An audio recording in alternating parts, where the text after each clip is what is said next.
To order. This meeting of the Hopkinton Select Board is being held both in person and remotely using the video conference platform Zoom. All members are in the meeting room. All members participating in the meeting are present in the meeting room. The public has the option of attending in person here at Town Hall or via Zoom using the link posted in this meeting's agenda. This meeting is being recorded. We'll begin the meeting with the Pledge of Allegiance, please.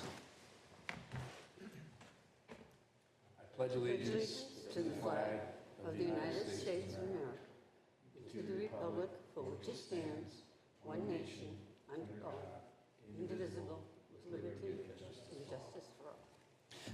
Thank you. Okay. With that, first up on the agenda for this evening is the public forum. Are there any folks here that would like to speak from the public? Please.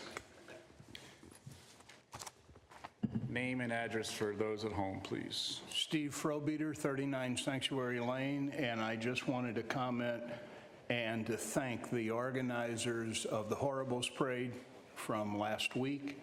I thought it was a wonderful event. I'm hopeful that it continues, and I'm hopeful that next year there are more parade entrants. But I thought that they did a wonderful job of reviving an old institution in town. Thank you. Great, thank you. Thank you. Anybody else for public comment? Sure, right. Please. Steve Snow, 78 Pine Island Road. I had a whole different agenda tonight, but my agenda changed when the town council and the town council's handlers sent me emails this afternoon related to a FOIA request that I asked the town. This is something that was brought to select board considerable amount of time ago, somewhere probably around actually the 30th of January, first mentioned. I filed a criminal complaint against the chief and select board member Amy Rittenbush. It's been brought up to the select board. I was told that you guys would look into it.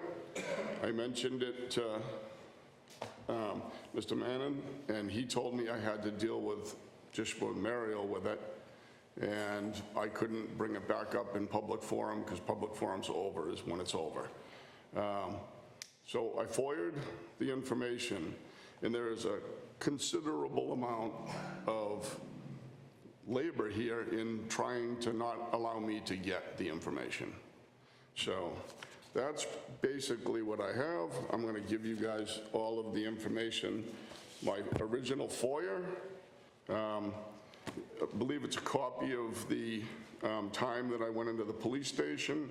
I actually have a photograph of myself, the document, and the police station sign when I walked in, time and dated, if someone needs that.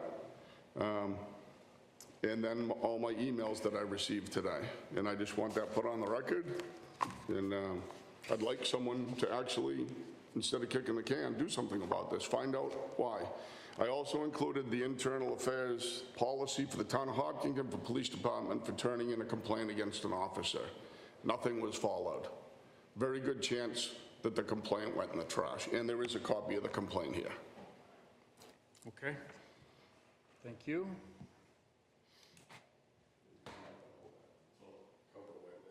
Thank you. Anyone else for public comment? Yeah. Please.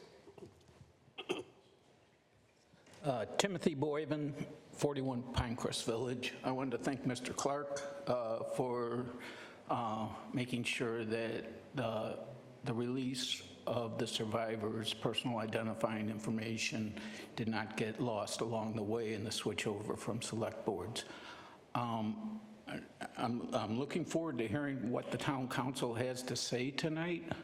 However, I am a little concerned, similar to Steve before me, that we have the town council who was who was involved, actually, one of the parties that should have vetted the information is now responsible for reporting to the board, I don't know what. If you don't fix the processes, if you don't hold people accountable, if there aren't any consequences, what are you doing? You know, I hope that you are looking to fix the processes. That's why I've been coming here for 5.5 months, to fix the processes that allowed this to happen.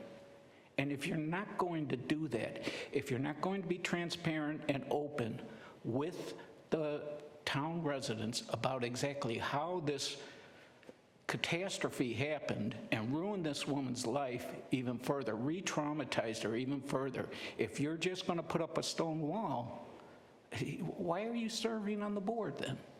So I'm hoping that you take the information, whatever the council gives you tonight, but then look into the processes and who was responsible, and be open with the town about exactly what happened and what happened to the people who allowed it to happen. Thank you. Thank you. I believe we had one more. Yes, ma'am.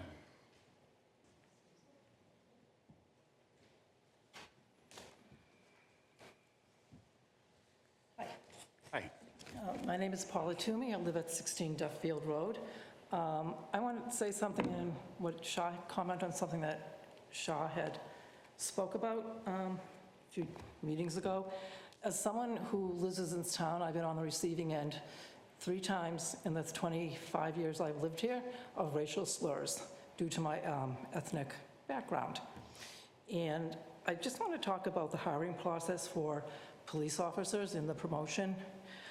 In the wake of the black eye this town has felt since learning of the rape indictment against Jay Potter, residents desire and deserve the highest caliber of character working in leadership roles at the HPD. Shaw noted recently in a speech to the public during a select board meeting, racism in all its forms should be condemned. I agree with that 120%. Is it incumbent upon the select board to conduct due diligence and background checks to ensure we are hiring not just hardworking, seasoned officers who are committed to 1, crime fighting, 2, well-planned and ardently pursued investigations, and 3, proactive community policing, but also to ensure that we don't negligently appoint or promote anyone who might have the slightest red flag or even a possible history of biased or racist behavior. So this is why the board's recent promotion of Scott Van Ralton gave me great pause. I wonder if many, as did, I'm thinking many others in this town, what in fact convinced this board, this board and the past board, that it was okay to promote an officer with this type of history that he has in his internal affairs and disciplinary records. Per public records, Van Ralton has had people allege racist misconduct on at least 3 occasions. My question is, did the other 2 candidates have even more troubling records? Do they have racist accusations against them? That I'm going to continue on my own to do a deep dive into their backgrounds, because this is something that I cannot and will not tolerate. I know I'm just one woman, but so is this what we can expect in future police officers, or police officers who are being promoted within the ranks? And my next question is,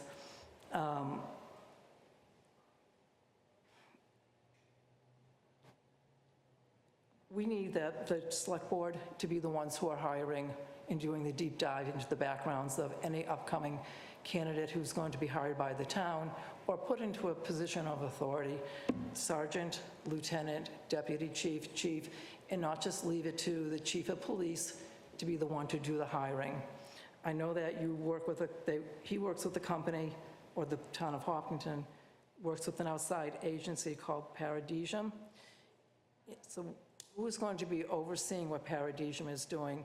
Would it be just one person, or will it be all of you? Because I think it's really important, especially what's going on in this town now, with all the divisiveness, that the select board really take a close look at who is being hired or recommended for hiring. Thank you. Great, thank you very much. Ev. That's great, thank you. Thanks a lot. Anybody else for public comment? Me? I just think this is a place for it. It's been a tough time for the town. I just want to, we should send our condolences to the families of Sarah Duckett, Margie Pomeroy, and Tom Regan. Tom Regan's wife is the administrator at our DPW, and Sarah Duckett and Margie Pomeroy have been on various committees and boards in town over the years and volunteered and given their services, and they will be missed. Yes, they will. Thank you, Mary Jo. Okay, anybody else? All right, with that, we'll move to item number 3, which is the town manager interviews. The select board will interview candidates for the town manager position. We have 4 candidates with us this evening, correct? Still 4, okay? You never know. And those 4 candidates are all going to come in this evening. We're going to try and do this, let me back up. We're going to do this in 45-minute increments. We can't run over. If we run over for one, we're running over for all, and we could be here till midnight. It's also come to my attention this evening that one of our board members will be out of town next Tuesday, when we thought we would be able to deliberate and make a decision on our next town manager. My sense is if we go through the process this evening and everybody is clearly comfortable with one candidate or another or what have you, then maybe we can make that decision this evening. If we go through the process this evening and we sense that we're not all aligned on who that candidate might be, or a majority is not aligned on who that candidate might be, then maybe we'd have to put this off a little bit further. So I think that would be the way to go. We may make the decision to, let's use the bottom line, right? Is everybody okay with that entrance into this process? Yes. Amy? I guess so, but I was not anticipating making the decision tonight. We couldn't do remote next week for the person who submitted? I think he's on a plane. I'm boarding Yeah, the. so Okay, that would be really a cool feat if we could pull it off, but I don't think we could pull that off. okay. Where are you, Mr. Manning? I'm 30,000 feet above. The whole plane. So, but in general, you're okay with if we get there and it seems like it's reasonable to go forward? If it's not a reasonable kind of, it's not lining up reasonably, we're going to know that pretty, I think, fairly quickly. Then we won't, and we'll figure something else out, right? We'll just table it. It never hurts to sleep on a decision like this, right? That's why I put a week into it, just to kind of give everybody a chance to kind of noodle on it. We want to get the public comment from the meet and greet. So that'll come to us and can go to the public this evening after the interviews. We didn't want to put it out before the interviews because that might, sway people in a certain way. But But we can get that tonight? we're going to get that tonight. Oh, okay. Yeah. So is that okay with you, Mary Jo? Yes, it is. Yeah, Does that sound good? Thank you, I appreciate it. Okay. So with that, we're going to start with our first candidate. I'm going to literally set the clock for 45 minutes. John, please tell the candidates as they're coming in, it's 45 minutes. Don't be offended if we say, okay, we're at 45 minutes, you're done. It's not because we don't like them, it's because we have 45 minutes on the clock. Threw me that 45 minutes is an odd step. Right. Great. Thank you so much. First candidate, Lance Del Priori. Hi, Lance. Hello, everyone. Welcome. Thank you for coming this evening. Thank you for having me. I think John has mentioned that our interview process this evening will last 45 minutes. I've been made aware. We had originally planned on perhaps making a decision next Tuesday, but with one of the members traveling next week, we may, depending on how things go this evening, look at a decision later on tonight. So For me. we're in a little bit of a state of flux on that, so stay tuned and we'll keep you posted for sure as one of our candidates. Very good. So welcome and thanks for coming in. I know you've gone through quite the process to get to this point this evening. Congratulations. Thank you. We did meet briefly over at the library. And it was nice to see you then and great to see you again tonight. So with that, we have a series of questions. The questions are going to be similar questions for all the candidates, as I understand it. And everyone's going to sort of follow the same pattern with their questions. Who would like to go first? And then we'll keep that order throughout the evening as well. Let's start this. Mr. Manning. All right. Thank you, and appreciate your enduring the process and coming here tonight. Please take a few minutes to tell us about your history and your specific interest in this position, and why do you think you would be successful here? Great. Well, again, thank you for having me. Happy to be here tonight. A little bit of my background. I'm sure you've seen my resume, but for those who haven't out there, I'm currently the town engineer / assistant DPW director for the town of Foxborough. Prior to that, I worked for the town of Sharon in various capacities, town planner, health agent, assistant town engineer, and filled in various other roles, including building commission, other that types of things. Prior to that, private civil engineering, and then worked for the United States Air Force, was enlisted for 4 years active duty, air traffic control. I've always had a passion for public service, starting at 18 when I joined the military. It's something I feel strongly about. When I went to the military, I decided to change direction, get into civil engineering because I love the idea of building communities, building towns, and all the, I had an aptitude for applied physics and mathematics, so that was one way to go out there and do that.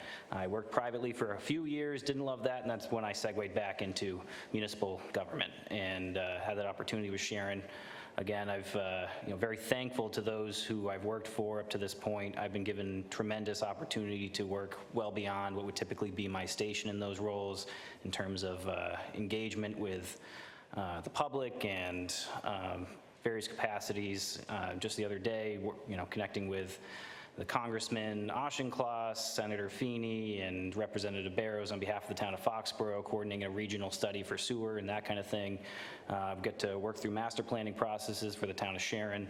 All of those kind of community building opportunities, which would not be typical for someone in my role. And it's because of the trust I was able to foster in those towns and the trust my supervisors and those town managers have given me. And it's something I greatly benefited from, and they've invested in me and helped me grow and work towards this goal of becoming town manager. Particularly Hopkinton I'm interested in, and I'll try to keep this a little more brief because you got more questions, I'm sure, I'm sorry. It's very similar to community to the ones I've worked in terms of population and growth and regional statistics. I saw a very natural fit in this community. It's also, a town that generally has a very positive reputation. The people want to live in Hopkinton. Current, recent issues aside, I think Hopkinton's, a fantastic community with a strong background and a place I'd be proud to serve in.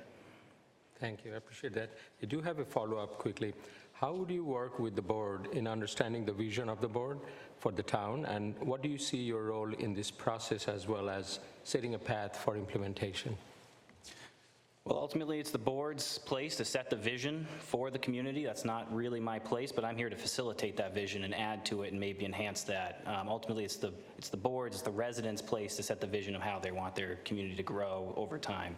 But my experience should be supplemental to that in terms of facilitating and finding a pathway forward in terms of feasibility financially or legally or otherwise.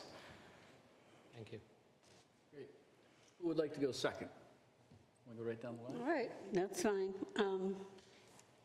I would like you to tell me something in your background, something recently or something that you've done that you consider a major accomplishment. Major accomplishment. Proud of a lot of the things we've done recently, in particular, but no one of those things is ever me alone, I'm going to say, and none of that is just me. It's all teamwork. It's all based on a whole slew of people, residents and town employees involved to accomplish any one of those goals. Obviously, I have some personal contribution when it comes to my master's degree and that type of thing, but we've worked hard to kind of revision certain policies in town, regulatory standards and implement those standards in a way that people can understand them. You know, we work within budgetary constraints with growing regulations, so I'm always happy when we can accomplish our regulatory mandates and do that without in a way that's increasing fees or, you know, budgets on the town and burden to the residents.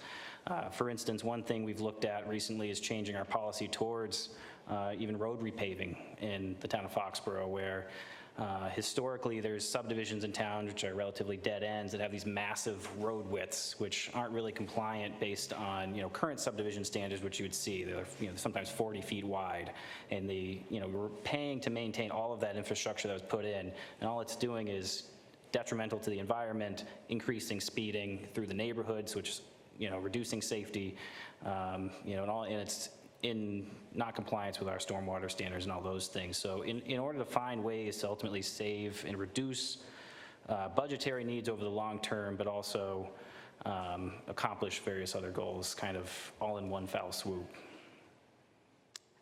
Okay, I have 2 questions. What do you enjoy the most about public service, and what do you find the most difficult?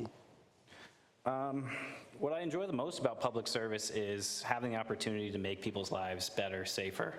You know, I consider myself a problem solver. It's one of the reasons I got into engineering, is I like having problems to solve.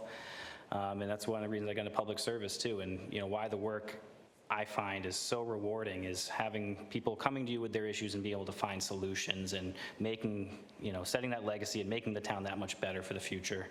Some of the difficult things is you can't always give people exactly what they want, and it's, you know, so you have to be kind of creative in finding alternatives to maybe find, if it's not exactly what they're hoping to get, maybe you can find some kind of balance or alternative that, you know, at least gets them close to what they're hoping.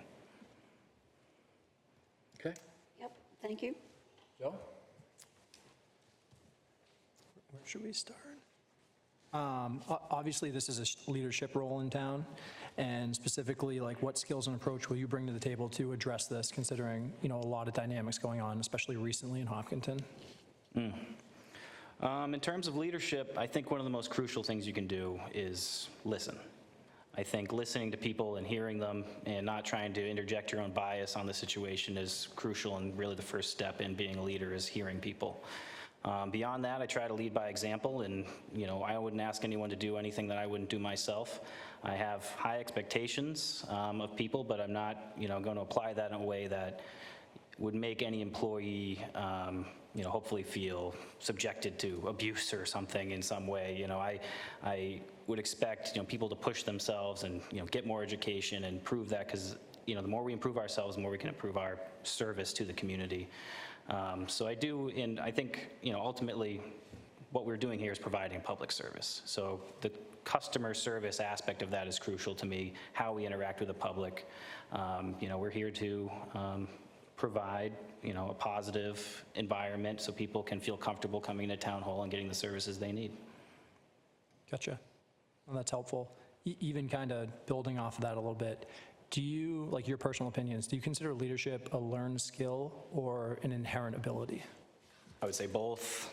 You know, I think it can be learned. I think there's various aspects you definitely, I think anyone in a leadership roles knows that they're always learning how to be a better leader.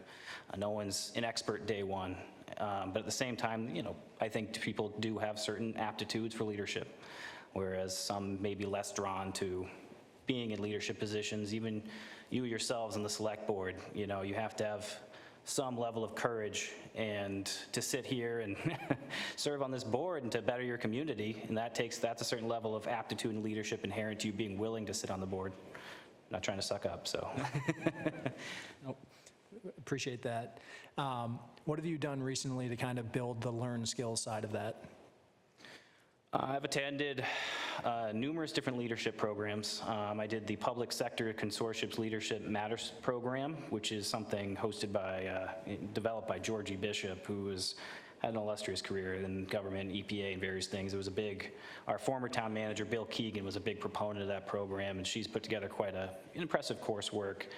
So I was happy to be a part of that program. They brought in people from Harvard Law and stuff to talk about contract negotiation and different leadership strategies, and building and those type of things. In addition to that, I've also got a graduate certificate in, from the Mass Municipal Association, which partnered with Suffolk University, which helped me get, towards credits even towards my master's in public administration. So on top of that, I have a certificate in human resources from the Society on Human Resource Management and various other certificates. I'm not one to be afraid of education and bettering myself. So I always like to push myself in those ways. Awesome. I think obviously in any town manager position, financial planning, budgeting is going to be a big thing. In Hopkinton specifically, as you've probably learned in your research, we have quite the debt to manage over the next couple of years.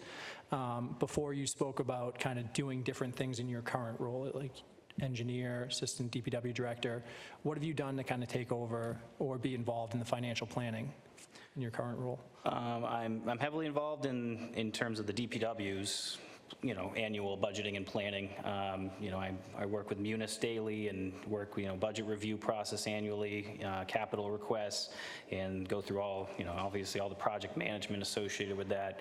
I go through, we, do the analysis for water rates and fees. I've done those calculations myself by hand, which because I'm a bit of a nerd and I'm not scared of a spreadsheet, so I like putting all that data together and going through it.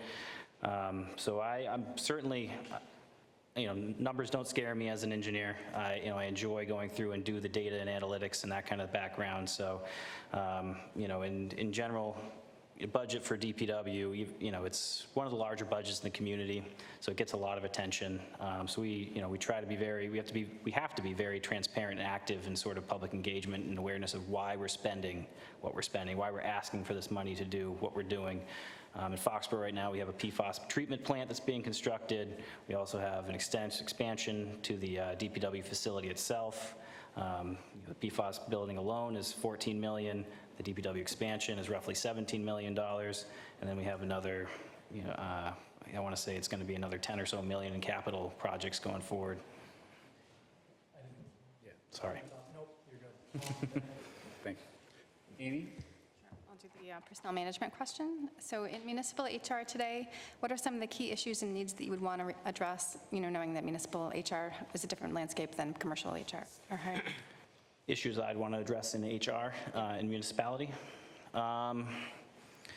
So HR, it's a critical function to the town. It's definitely something that needs a professional. Not every town has a professional HR director. I'm glad to see that Hopkinton does have an HR director because I do think it's something that necessitates a specialized background to be taken seriously, because when issues arise, you need to take those seriously day one, and they need to be handled, processed according to the law and according to town policies. We need to make sure we, cross our I's and dot our, cross our T's and dot our I's. I said that backwards, sorry.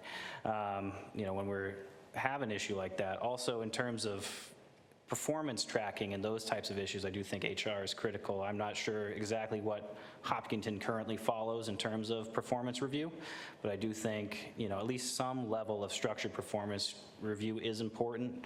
It doesn't have to be too cumbersome, but I think it's important that supervisors are routinely engaging with their staff members on at least maybe a quarterly basis and then an annual review, just to keep track of, not letting things go by. Because if you let that slide and it comes to the annual review, and then you're saying your performance is unsatisfactory, well now, you haven't documented anything. That's a problem. So all of that needs to be tracked and recorded just to stay on top. And it's just better for both the employee and the supervisor over the long term. And how do you encourage teamwork in the workplace? And thoughts regarding municipal government's efforts towards increased diversity, equity, inclusion? So teamwork and then diversity, equity, inclusion. So in terms of teamwork, one of the leadership principles that I've encountered in multiple leadership programs that I've been in is often referred to as humble inquiry, which refers to leaders not, giving commands, contrary to maybe my military background, but using questions as a mean to guide, help inquire as people's mindsets and help lead them in those types of aspects. Instead of, you catch more flies with honey, maybe bees with honey, but if you're trying to command leadership, you're going to fail. You need to earn leadership, so you need to earn trust, and you need to give people the opportunity to grow and be trusted and see that you trust them. In terms of diversity, equity, and inclusion training, I do believe that's a critical part of everything we do, because we want people from any background to feel comfortable to apply for any role we have in the community. If someone doesn't want to apply to a public works jobs because they feel it's just for men or something, I think that's a big problem. We want everyone to feel comfortable in the community, whether it's as an employee or as a resident of the town. There should be no feeling of animosity or that you don't belong, because everyone belongs in town. The government is for everyone. Thank you. Shifting gears a little bit, Lance, you're at a table there. Your office has a desk in it, right? Yes. Can you describe your desk to me, please, in great detail? It's an interesting question. So my desk, I have my own office. I've got a window behind me. I've got the door facing in front of me. So as people walk in, I can see them and engage with them. I have 2 monitors. I like having that set up. I got my bookshelf with all my reference material, and I'm the town engineer. I've got a number of plans in the corner. Got my picture of the town in the side and all my diplomas on the wall. But I got multiple seats up front in case people want to sit down and close the door. So there's room for people to come in whenever they feel like they need to talk to me, and that's something that's important to me, is making sure that people always feel like they can text, they can call.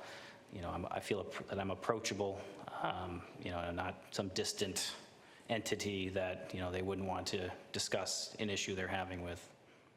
You mentioned you have 2 monitors. So how do you organize yourself electronically? How do you file in this? How do you handle emails and all that sort of organizational stuff in your computer?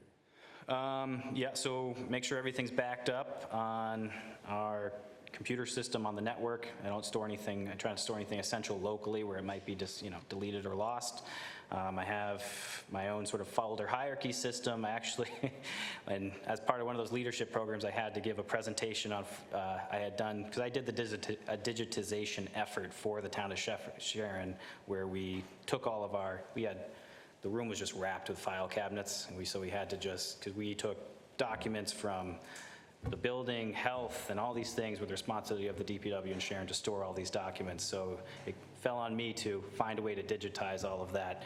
So I had a whole methodology that I had developed for digitizing and organizing these records. So I actually had to give a presentation on that for one of these leadership programs. I remember the DPW director in Town liked it so much, he asked, you want to come to my town and do it next? But I think I have my own very strong opinions on file records and storage, in terms of dates and storing information so I can find it again. I structure things by departments and various projects, and I won't bore you with too much of the details, but it is something that I care about. Great, thank you. Okay, we can go for the next series of questions. So this one is related to economic development, and I think we discussed it in the past too, that we are looking at diversifying our tax base a little bit with more economic development, given our pressure on budget and stuff. And for economic development, I wanted to first understand your understanding as to, with what you know about Hopkinton, how would you describe our town's attitude towards maintaining its current character into the future? And what suggestions would you make to improve on the approach to economic development? I think it's obvious to me that, on the one hand, Hopkinton very much does concern about its character and its future. As the town has grown rapidly in a short time, that's obviously something important to everyone, is preserving that character. Driving into the town, it's got a very beautiful rural feel, just coming off of 495 even. And obviously a lot of the historic buildings you have downtown, and preserving a lot of that culture, I believe would, this is something that should be dictated to the town, by the residents of the town, not so much me, but I'm sure that's important to many residents in trying to preserve that feel. At the same time, I've seen that Hopkinton also has a Mass Bio Platinum certification, so commercial entities and, being business positive is also something that seems to be important to the community as well in terms of driving economic development. I think it's important, and I think the two aren't mutually opposed necessarily. I think there's a way to be a creative in terms of zoning and business applications where you can incorporate community benefits a lot of the times and think a little outside the box. I think zoning often gets a little too simplistic and we get stuck in our routines of, various uses, but whereas you can mix those uses in a way that builds community. I was recently in another town in Massachusetts, Turner, near the Turner Falls area, and they had this beautiful, old mill building that had been converted to a bookstore, a record store, a restaurant, and there was artisanal jewelry, and there was this path that's through the center, and there's, multiple businesses on one parcel, but also, used as a community space for people to sit and interact with one another and help build community. So it's purely an economic parcel, but people are there as community talking to each other and enjoying the space. So I think there's a number of ways to kind of get creative on a lot of these issues. Thank you. I want to talk about budget again. Yep. And all the different aspects of the budget. And it's not, like a departmental budget, but you have all of the budgets coming at you. And you also will have, preparation for town meeting. There's capital improvements, override requests. I mean, it's a million different things. And how do you feel, what's your philosophy? How do you feel you can handle all of that?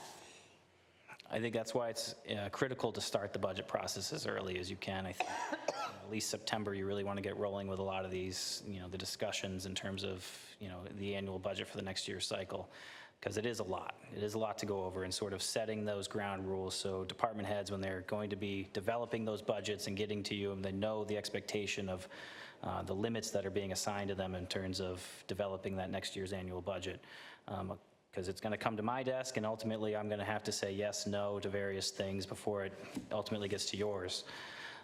So I think, starting that process and allowing more opportunity for back and forth in terms of what's critical to the department heads, what they can lose, what they can't lose, what can be pushed off to another year. You want to leave as much opportunity for those discussions as possible. Sorry if I didn't answer, if I didn't answer that. That's okay, thank you. Good? Yeah, for the moment. Yeah, we'll just keep going around. How would you increase communications both internally and externally, including any use of technology and new communication methods?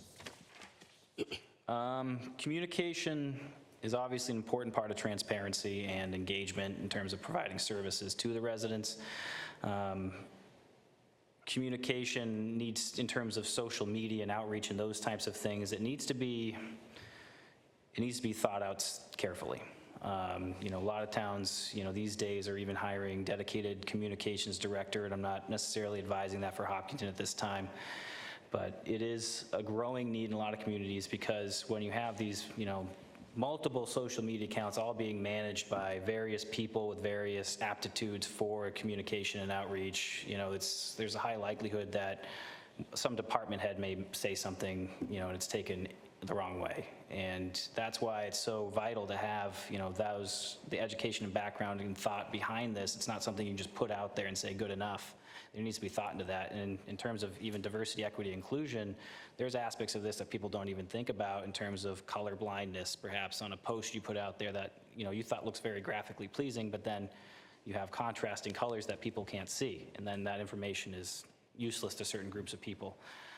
So I think setting up a social media strategy and policy is important, I think, but also you do want to engage in that, because transparency, like I may have said before, is not just a checkbox, it's a moving target.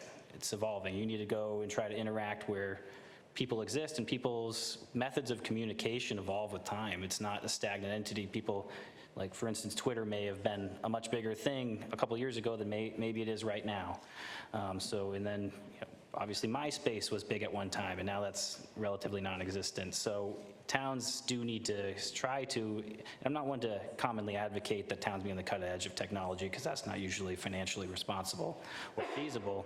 But in terms of outreach, it is something that we need to constantly be thinking about and trying to analyze how things are being received and see what we can do better and take input on that. Awesome, thank you. Okay. Mrs. Ridbush. So I'll do the conflict resolution. Can you please tell us how you work to resolve conflicts and disputes? And please include an example of a time when you had a polarizing issue, and how did you address it and ultimately get anything accomplished? I mean, there's various levels of disputes, obviously. If this is just, a dispute between two employees, that's one thing. Disputes between contractors and projects tend to be another thing. In terms of employees, I think, depending on the level of the offense or concern, you're going to approach that very differently. If it's just a matter of two people not getting along, then maybe you engage a little bit individually and then see if, maybe you can resolve the issue and get to the root of the problem.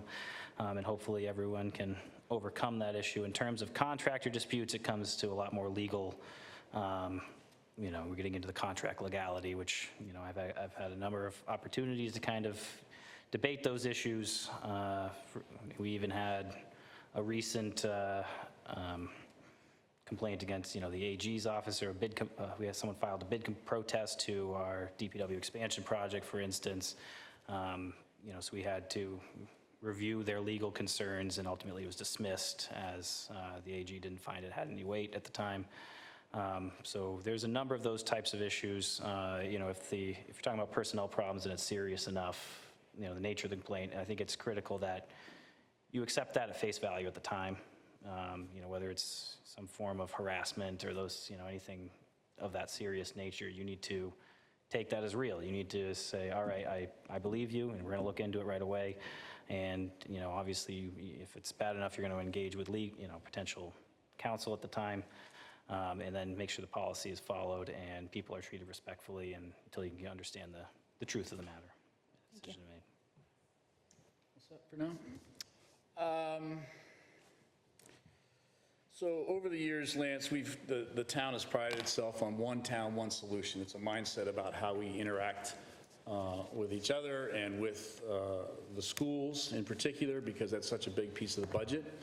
In recent years, we've had some challenges that have kind of put some sort of a couple of maybe silos have been built in town. We want to make sure that we continue on with this one town, one solution process, especially when it comes to the budget. So how do you see, the relationship working between town hall and the schools to create that one town, one solution approach? I believe having a strong and communicative relationship with the schools is critical to running a successful local government. They are at least 70 to 80% of most municipal budgets, and the decisions that they make moving forward impact the town in a big way. So I think, in terms of their participation, I think it's critical that we have not only the superintendent involved, but also the business manager, who's often involved in a lot of these decision-making.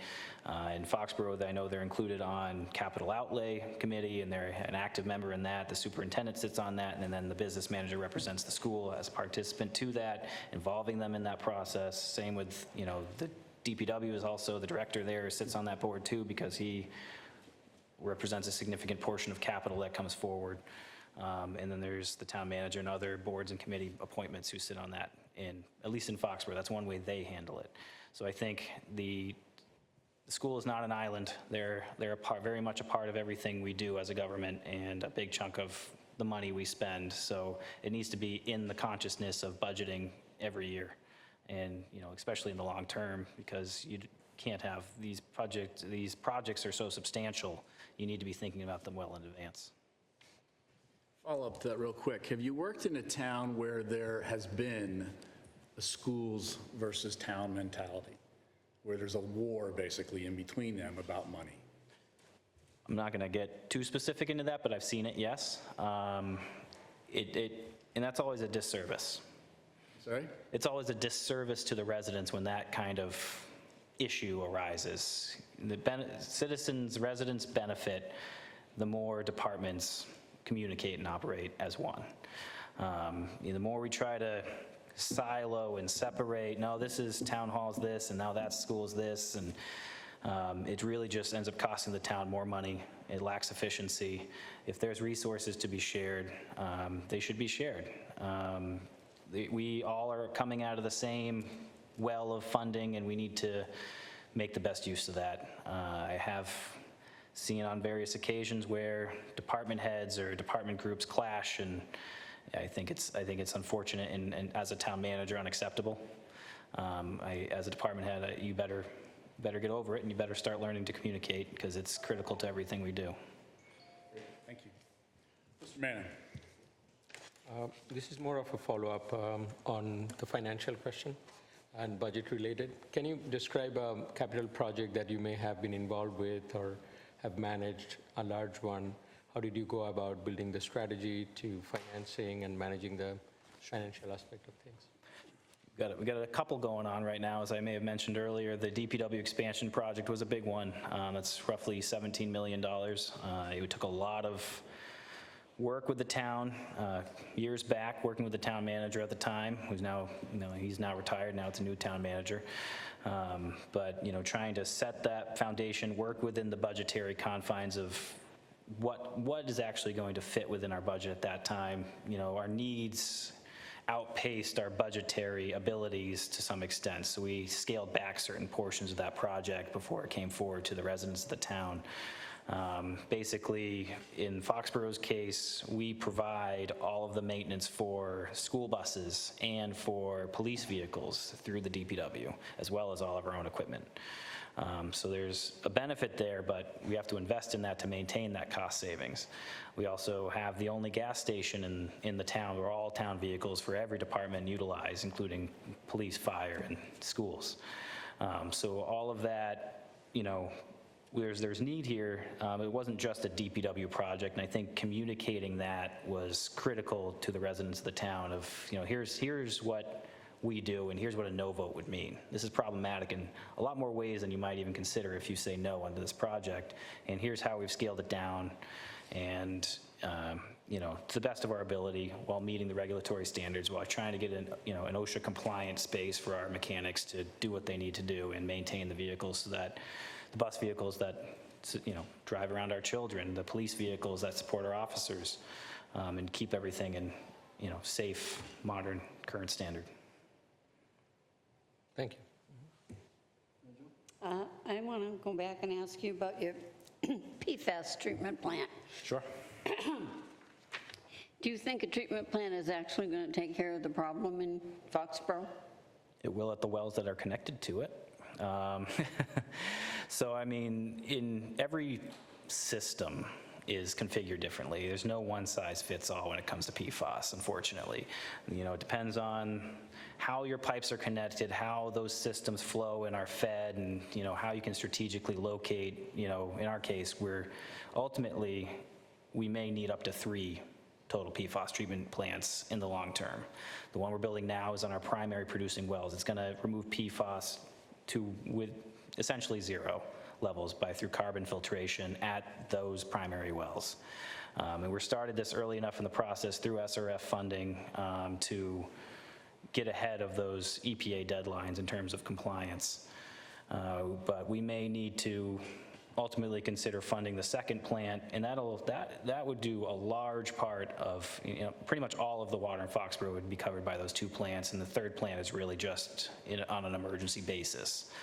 So we're piecemealing in terms of limiting the budgetary impact to residents, because even just that one plant it's $14 million in SRF, but it's $1 million in just the design and oversight costs on top of that. So it's substantial in terms of trying to take on, a $45 million in capital all at once would just be a significant hit to our residents, and we're trying not to. There's no immediate requirement to do so, so we're choosing not to do so and take a more long-term approach. Did you have a more technical question beyond that? I'm sorry. Interesting. No. Okay. Yeah. You've spoken about your passion for municipal work. In today's day and age, how do you attract and then also retain really strong talent in that line of work? That's a great question. It's a challenge because ultimately municipalities aren't going to be able to offer quite as much money per se as a lot of their private counterparts. But the expectations are still high. We require a lot of competency, a lot of licensure standards for the people who come to work for us. But it's my opinion that there are other aspects to public service that, keep us attractive, and we need to think about what those are and leverage those in ways that maybe private businesses really can't leverage those benefits to some way. I can't speak exactly to every scenario because every department operates differently, every town operates slightly differently, but I think there's ways to kind of think outside the box and leverage what our strengths are to the benefit of those who work here. I know numerous people who will spend, 20, 30 years working in municipal government because they love it, because helping people feels good. And it's one of the reasons I'm here today, is that feeling of helping others is what drives me. And people acknowledge that, and it's one of the reasons they stay. But there's also things beyond money that motivate people. It's part of that ongoing, or that prior contract negotiation course I mentioned through the Public Sector Consortium. They talk about, what's presented versus what's intended. And sort of identifying ways to add value to contracts that aren't necessarily just 2% versus 3% annual increases, and having those debate. There may be other ways to add value to what we can offer people. Awesome, thank you. I don't think I have any more questions. Okay. Just coming back to one, and I think you've touched on it in some respects, but I don't know if we asked the question directly. If you could just share with us your understanding of this job in particular at Hopkinton, or in Hopkinton at this time. What do you see as the challenges and the opportunities in the job, not the town, but in the job? Yeah. So I've done some of my homework trying to read up on the town charter. Obviously, the expectations of a town manager in every community are a little bit different. Even every town administrator is a little bit different. So in terms of Hopkinton, there are certain expectations that are a little beyond what may be normal, and some that are lessened in other regards. I do think there's a lot of opportunity for change and improvement in the way. I think Hopkinton does a lot of things very well, and I celebrate and congratulate the town on that. I think that's awesome. But I think there is a lot of opportunity for improvement in some ways. For instance, and this is something I know that has come up in previous board meetings, the board is being pulled in a lot of directions and overburdened, in my estimation, in some regards, to make decisions on issues that you really don't have sufficient time to really invest in sometimes, where you should be focused on more larger policy issues and budgetary issues. For instance, the appointment of employees is a little unusual in my estimation and my experience. Certainly, I understand it in terms of department heads and those types of things, but in terms of a water tech coming in here and you having to make a vote on that water technician where you're not seeing any other candidates. You're seeing the one candidate that's being appointed to you and asking questions to the best of your ability, and then being required to make a vote on this. That's not something you really are knowledgeable about necessarily, not any fault of your own, just the way the system works. So I think that's certainly a potential there to, I think the charter could be reconsidered in some aspects of that. I do think there is benefit to employees come in front of the board, especially ones that are more public facing, that department heads, just getting them out to the public to see, like, this is your DPW director, this is your HR director, or maybe the board wants to be more involved in those decisions. That's understandable, but other certain positions and promotions may be not so critical in terms of the board's time, and spending an hour and a half one meeting and going over certain things may not be the best use of time. But ultimately, that's the board's decision, and I'm not going to push them away if that's what you believe is the best use of your time, but it is unusual in my experience. Additionally, you talk about the number of large infrastructure projects you got in the community, and you've talked about creating a water and sewer commission. Fully support that idea. And now I've heard even some people talk about a public works commission, which I think is an even better idea, to take it a step further, develop an actual public works commission that would assist public works and provide resident input on all of these capital issues, and get into more the nitty-gritty of setting the water rates and reviewing capital requests and budgetary needs. It's a huge expense, it's complicated, it's time-consuming, and for you to come in here in one meeting and be asked to set rates based on one presentation, it's a big ask. I think you need a group of 3 to 5 people on their own digging into that stuff. And many towns do it. You know, I think it's worked very well, and in terms of the structure of that, there's various approaches you can take. But those are two big things that seem to be kind of put on the select board in Hopkinton, which I feel are a little bit unusual and eating up a substantial amount of your time and maybe forcing you into decisions that are kind of, maybe you're not in the best position to make. Not that you couldn't make them intelligently or in any way, but it's a big ask. Okay. Mr. Manning? I don't have any other. I think we can start to hear some closing. All right, Joe, anything else? No, I think I'm all set. Thank you very much. So a couple of thoughts, and maybe there's questions in here, maybe just a little bit of dialogue. So this will be a hands-on job in the building with the folks, working away. This is not a remote position, as I understand it. I can't imagine that this is qualified as a remote position in any of our documentation or in our previous interviews with candidates, right? So do you understand this is an in-person role? You know, in my business now, we always have to clarify with everybody whether it's remote, hybrid, or in-person. I view this as being an in-person role. Does that work for you? 100%, I prefer it, honestly. I have plenty of friends who work remotely, and it works great for them, but I've never been in a position where I've been able to work remote, and not sure I would desire it ultimately, and especially in public works now in my current job. I need to be there, you know, where the construction happening, where the things are happening. It's not something I could just do from a distance. And obviously, I think face-to-face interaction is always better than remote communication by a significant margin. And I think we may have touched on this in various conversations here so far, but how would you define a successful relationship between the board and yourself as the town manager? A successful relationship, in my opinion, is one where the board feels a trust in my abilities, that I'm competent, and it's a trust I certainly would need to earn.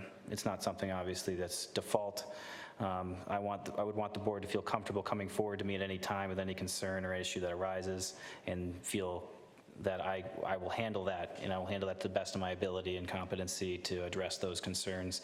Also that, in terms of goal setting, that I am accomplishing those goals in a reasonable way that's meeting your expectations. And maybe back to that last question for a sec, real quick, in terms of in-person. You know, we have, we're a town of volunteers, like most towns in Massachusetts, you know, and all these various boards and committees, and there's a lot of meetings in the evenings, and a lot of folks, you know, are coming to town hall from after dinner for an hour or two. Will you be able to attend some of that stuff? I'm not saying you can go to all those things. We wouldn't require you to go to all those things. You can't, because there's 4 booked right now, probably all over town. But are you able to attend those and participate in those on occasion? Yes, very much. Obviously, I'd be here for select board meetings, and beyond that, I mean, even my intention would be within, you know, the first 90 days or so of, assuming I was offered the position and I'm here and getting rolling, one of the first things I'd like to do is actually start attending various other board meetings as well, just to introduce myself and make the rounds to the maximum extent possible, go to other town buildings, meet other town employees, shake hands. I'm a firm believer that there is no such thing as a small job, especially in a municipal government. You know, each one of those jobs have been fought for by their department heads and had to make presentations to justify those, expanding those budgetary needs. They're all critical, every one of them. So I think it's important that I make the effort to meet those, not only the board members and all the various boards, but also the employees in every capacity. Great. Any other questions? Yep. Nope. Everybody good? We are at 42 minutes. Lance, do you have any questions, any thoughts, anything you want to share with us? Not at this time. I once again, I want to thank everyone for the opportunity to come in and talk with you today. It's just an honor and privilege just to be here, having this conversation, given this opportunity. So, you know, thank you again. And if you have any thoughts or, you know, questions that arise later on, feel free to, I guess, go through John Petrin and his associates, and I'm happy to answer anything that comes up down the line. Great. Well, thank you very much for coming, and we wish you the best of luck. Thank you. Thanks a lot. Thank you, Lance. Have a good night.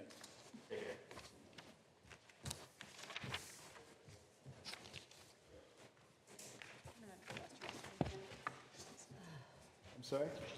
The rest, I'll wait for the next one. Yeah, we'll wait for you.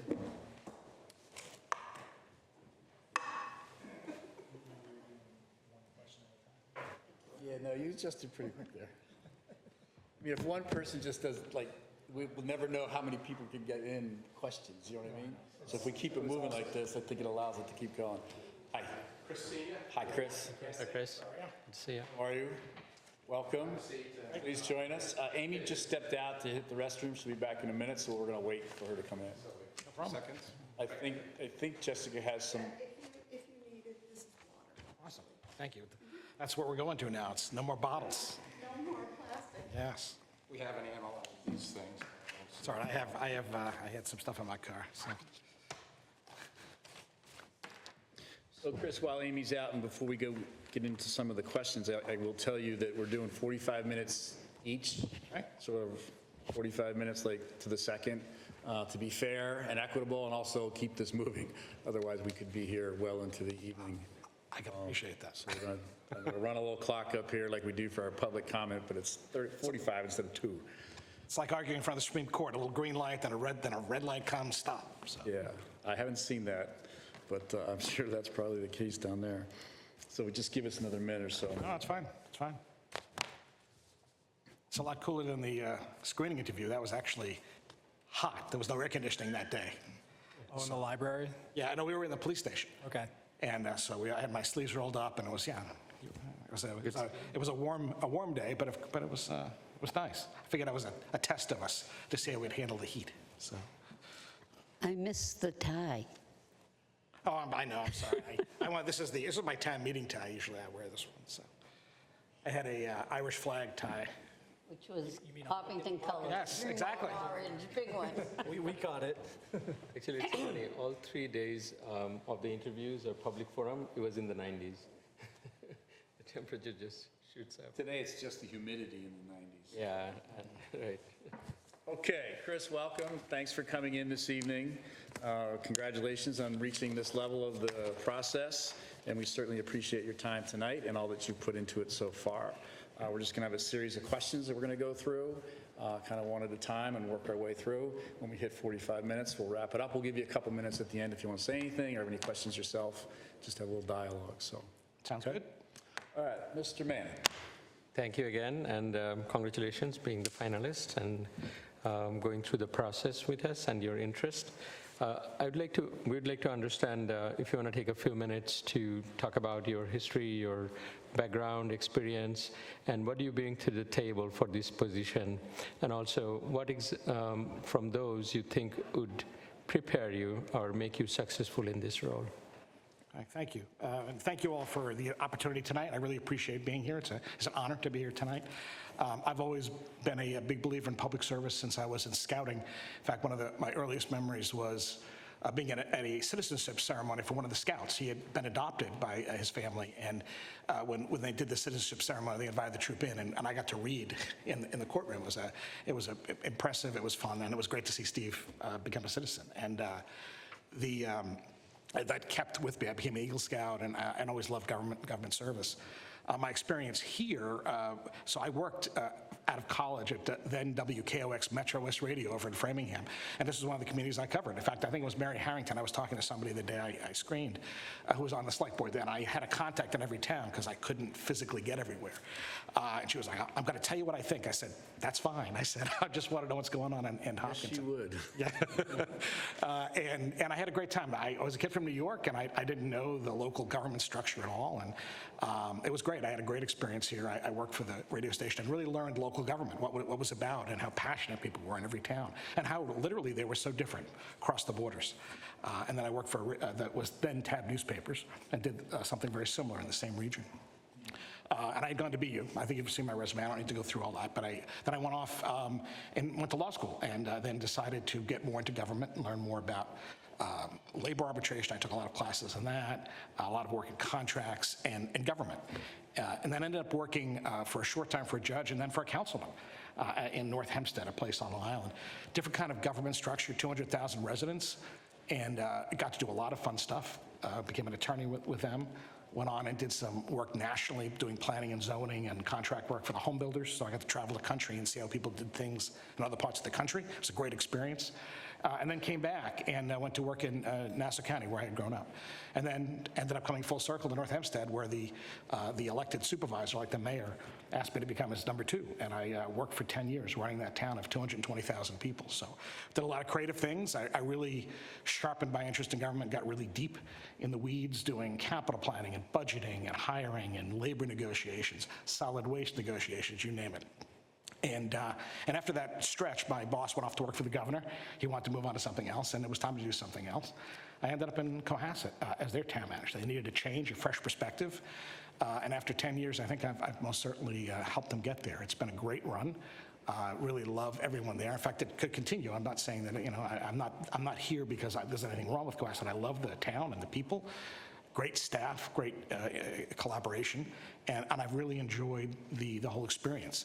So I sit here today because I think I have a kind of unique background. I've worked in bigger towns and smaller towns, across-the-board issues, and I think what you have going here, I think, is great. I think you have a great group of folks. I loved the interaction the other night at the library, and I think that the experience I have collaborating, working across issues, and my whole style and my understanding of government locally would really be beneficial.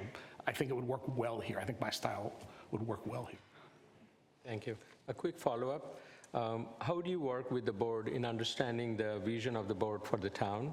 And what do you see your role in the process, as well as setting a path for implementation? So listening is the most important word, right? I'm here to listen. It's not my goals, it's your goals. You've been elected to be the chief policymaking board and the chief executive board. So the town manager's job is to engage and listen and work with that.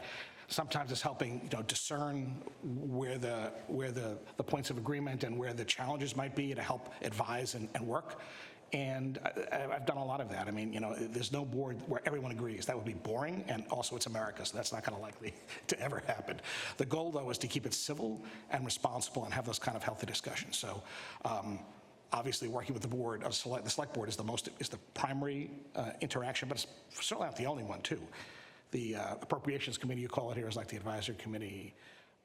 Planning, zoning, you name it, you end up interacting. And also community groups. I interact with the Chamber of Commerce and our Arts Center and our Historical Society. The town manager isn't just doing this, it's doing everything. So, but this relationship is really important. I try to interact with board members as they can. Some people it's a phone call, some people it's coffee. Usually the chair and the town manager tend to interact more just because that's the nature of the process. And again, how you do it, I'm happy to adapt. And I like that interaction. That's part of the fun of the job, is interacting with folks with their perspectives. And the fact is, you all see things every day that I'm not going to see. So it's important to stay in regular communication. So we're sharing information. Thank you. Ms. LaFredi. It's quite a difference to go from counselor to town manager. Very different jobs. What do you like specifically about the town manager's position, and what do you find difficult about it? So what I think has been kind of exciting about it is that it's different every day. Like Forrest Gump, life's like a box of chocolates. Being a town manager, you have your list and you come in with every day, and oftentimes you're doing 15 other things you hadn't planned on. Sometimes you get to the list and sometimes you don't. What's exciting about it is the opportunity to really work with a whole diverse group of people, boards, committees, staff, and to really make things happen. A lot of the times, it's all behind the scenes. A lot of the work that you do as a town manager is not out there in the public. It's behind the scenes, because that's where government works, right? It's in the committee level. It's in the individual meetings. It's in staff working through applications or processes. And that's what I really enjoy. I enjoy that interaction and helping people achieve goals and professionally and personally, and also community-wise. It's definitely a lot of fun. And being a town manager, also being a counselor, right? I mean, being a lawyer is great. I mean, I don't pretend to be town council. We pay someone to do that. I'm not going to substitute my advice for theirs. It does help me ask good questions, though, because I'm admitted in Massachusetts as well. So I can ask questions that maybe other people couldn't ask in my position. And I'd give my thoughts, not quietly. I'm not going to ever disagree publicly. The board goes in a certain direction. I'm on that team. The exciting part really is, I think, that level of interaction, and it's a degree of responsibility too. Obviously, quite a lot of it, and I'm comfortable with that, and I'm also fully cognizant that it's a team effort, and I say that literally, because there's so many people working across the spectrum, whether it's on the budget or capital planning or the marathon or whatever. There's all kinds of great things going on. And that's the most fun of it, right, is that daily engagement, the excitement of it, and quite frankly, helping people get somewhere. And that's not always public. Sometimes it's very like just helping somebody get an application filed or pointing it the right direction. It's very satisfying. Okay. Can you tell me or explain something that Cohasset has done or you have done in conjunction with Cohasset that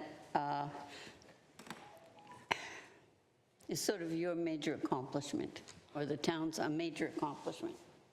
So I think collaboratively, we've done a whole lot. When I started with the select board, they're like, we need an HR function. There was really, HR was a very nice woman in the treasurer collector's office who filled out your benefits forms. That's all that was. And we've developed that dramatically. And not just from a process point of view, because there's so many laws and rules, but from a staff engagement point of view, getting people, recruiting people, retaining them, training them, engaging them, and really building a great team. And also with boards and committees, recruiting and retaining and training, getting people trained. I had a back and forth debate once with a gentleman who wanted to communicate by email all the time. I'm like, John, you can't. It's not, you're violating the open meetings law. He goes, well, we do this in the private sector. I said, I know, but government works a little differently like that, so you can't do that. I'm not telling you that. I'm telling you that's the way the rules are. And you want to help people be successful, right? You want to help them, because sometimes the rules in the public side are very different. I mean, you want everyone's time and energy, but the rules are different. You want to help people not cause trouble by good intentions, because that's unfortunately easy to do. So I'd say that building a really great staff team and a great culture in Cohasset is one of those great accomplishments. The town was going through some challenges when I got there. The board had gone through a little tough stretch internally and with some issues. And I was the outsider who came in to be, a collaborative, professional, neutral. My job was not to fight the battles that people had fought before, but to help the town build and collaborate and move forward. And I told people, look, and I said this during the interview, during screening, I said, I know there's minefields in every community. Please tell me where they are. I may have to walk through them, but I'd rather not step on them if I don't have to, right? So, and I know that some people might have past histories, and I get that, but I don't want to live them. I'm not going to get in your foxhole and fight. I don't want to do that. I want to help people move beyond that. And collaborate. So, and that's when I think I've been very helpful in Cohasset, is just helping, not by myself, certainly, but collaboratively getting the town in a place where we've been able to achieve a tremendous amount in the last 10 years. Creating a new planning board, a master plan, an open space plan, a harbor plan, joining the MVP program early and going in through the 2.0 program now and getting the community collaborating on dealing with environmental threats and the change and climate change issues. And we're on the water, right? We have those issues. So it's been a really great experience like that. Thank you. I like that you referred to your background. You've worked in small towns, big towns. Obviously, when it comes to leadership, this is a leadership position. Specifically, what skills and approach are you going to bring that you think will stand out for Hopkinton? So I think that, and that's just my style anyway, is collaboration. It's listening and engaging, right? I'm here, and I have to make decisions, and I have to help move the ball down the court, if you want to use that analogy, or get the issue through. But I'm not here to micromanage. I want to help people succeed, right? I'm happy to jump in and work on anything. I've worked on planning and zoning issues across the country. I've worked on solid waste issues and planning and capital development issues and finance issues. And I'm happy to work. I was on the phone earlier today working through the year-end budget transfers, which are happening right now in Cohasset. And I want to make sure that got all settled with our brand new town accountant. And I'm happy to do that. I want to set people up for their own success. I want them to succeed. I don't need to be in front all the time. If someone's being successful, do it. I want to hear people's ideas. I really want to engage people and draw the best out of them and make them the best whatever they can be, whether they're a custodian or a bus driver or a police officer or the head of public works. I want people to be successful and engaged and feel passion for what they do. Because I do. I mean, I think this is a great job. I think public service is not just a public trust, it's an honor and a privilege, and we should bring that every day, and we should show that every day. That's great. Do you, just your personal thoughts, do you think leadership's a learned skill or an inherent ability? I think, so I was a fairly shy kid, believe it or not. I turned as an extrovert when you do an introvert when you do some of those tests, right? So you have to kind of push through some of that, and I think that helps a little bit with some of the things I have to do.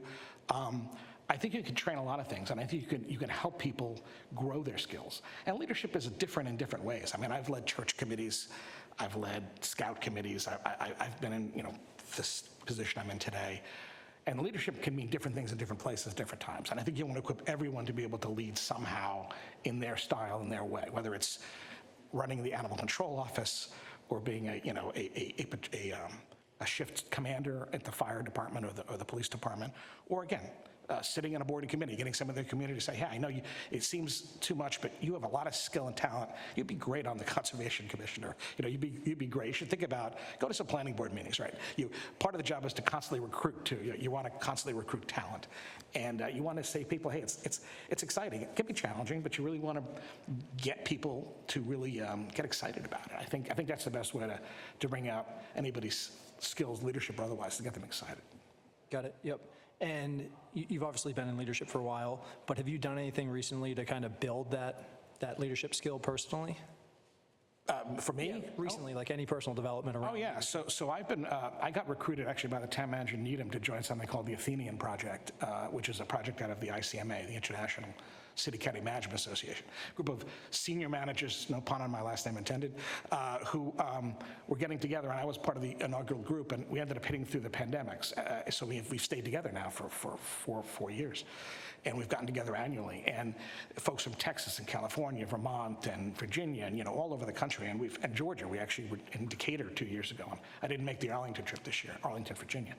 And we've been able to share ideas and concepts and just thoughts, because it's an unusual job too. Who do you talk to when you're a town manager?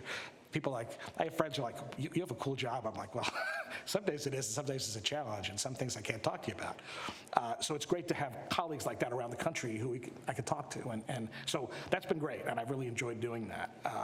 And I serve on a committee at the Mass Municipal Association too, and I get to, collaborate on that. And I've been active. I haven't been active as much recently. I apologize to the team at Rotary. I was active in a Rotary in Cohasset. We have a much smaller event, but it's a 10-kilometer. It's their road race that comes 2 weeks before the marathon. It's kind of a set up that way to get, and we have some hills, nothing like the marathon here. That said, it's a great race, and I helped volunteer in that and be part of all that. So I've tried to stay engaged in the community and things like that. I literally move bales of hay, right? I put up signs at 5 a.m. saying, don't park here. I mean, it's about volunteering and being part of all that too. So that's important to me too, to be engaged, not just being as a leader, but just to be participating. Sometimes you just want to take the hat off, right, and just be part of the team. I help load the vending machine. We want a vending machine through a grant for healthy snacks, and I load it. People are like, "What are you doing?" I'm like, "It's fun. It's a 10-minute break." I'm actually also, I'm putting in the baked lays and the polar seltzers, and it's also an example. Like, I'm willing to do anything.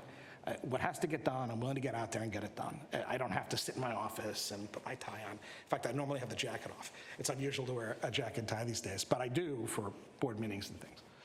Awesome. Thank you, Chris. I think you've actually touched on some of this already, but I'm going to ask it anyway, but feel free to be brief. In the municipal HR today, what are some key issues and needs that you would want to address? How do you encourage teamwork in the workplace? And thoughts on increasing diversity, equity, and inclusion in the municipal workplace?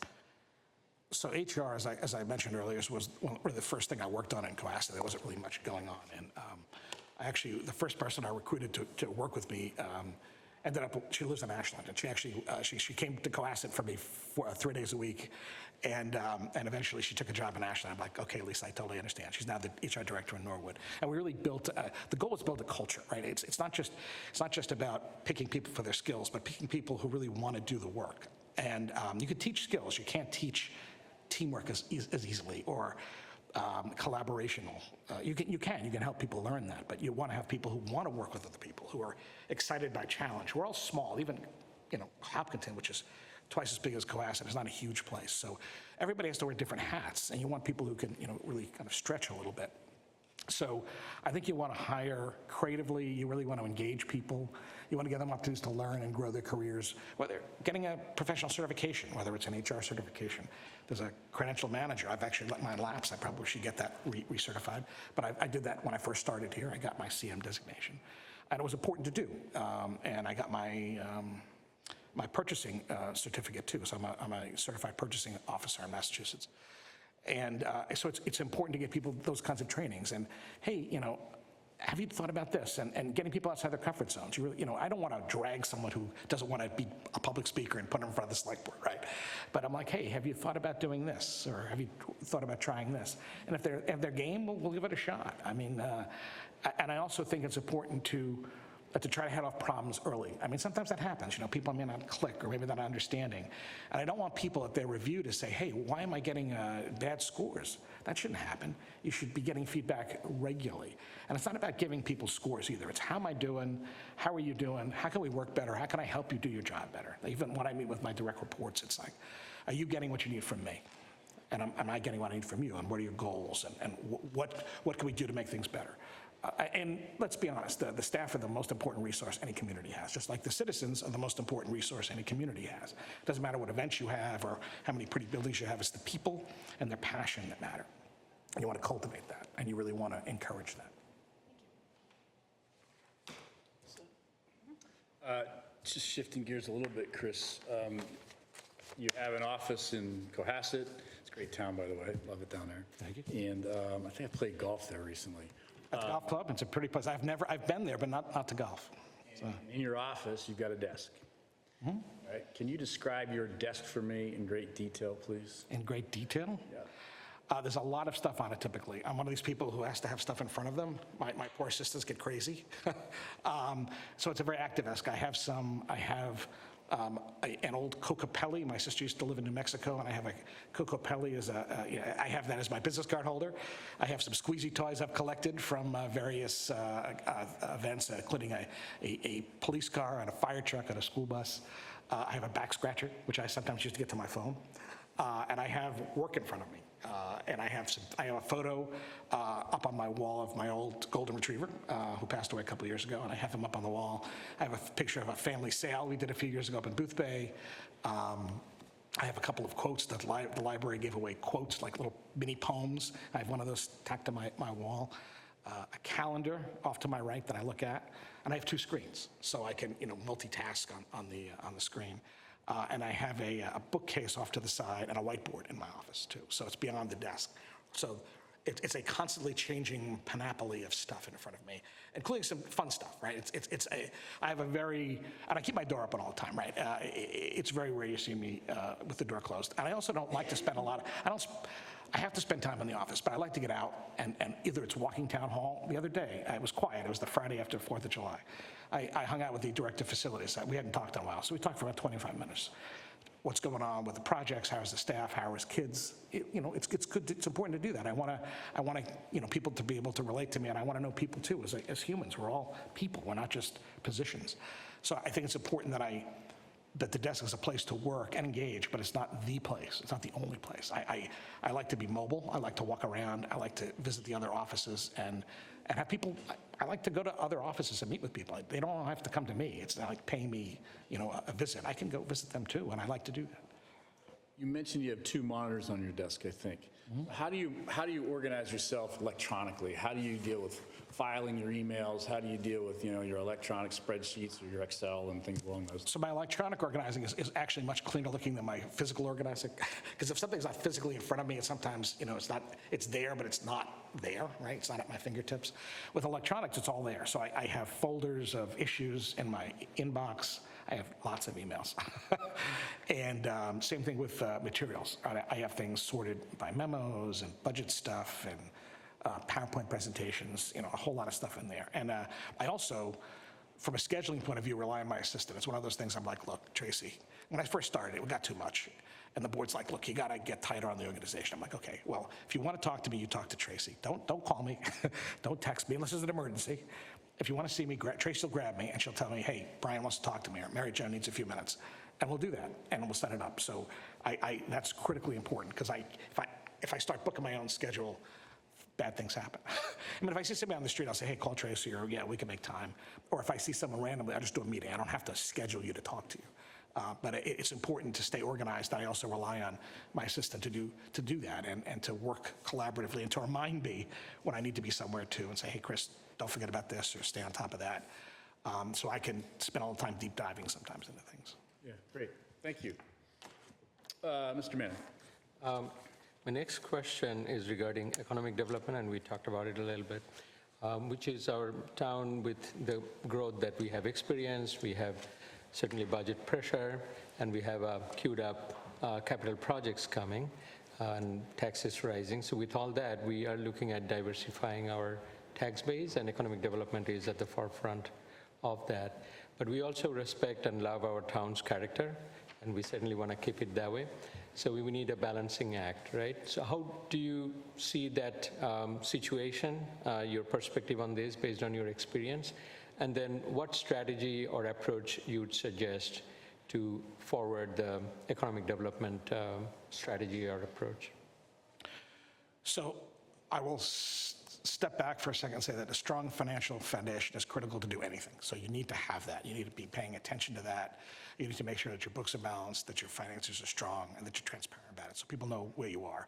And again, so people also understand if things are tight, they are, right? So if the teachers union comes and say, hey, look, they just gave 8% raises over in Holliston. I'm like, well, we only have, 2%. I'm sorry, and we know you're great, but, the budget is what it is, and people aren't looking to do an override right now, so this is what we are. So it's important to have that so people understand where you are. So, and also that you can do the things you want to do, so you know what your limits are and you know what your challenges are. In terms of economic development, I really think that's a very community by community thing, and I don't think anybody I covered Metro West, right? I don't think Hopkinton wants the Natick Mall, right? I just don't. I'm guessing that's probably not likely, or what was Shoppers World, whatever it's been redeveloped into. It's a pretty New England town, and it's developed a lot. It's twice the population that you had when I covered you several decades back. Still beautiful, but it's many more people.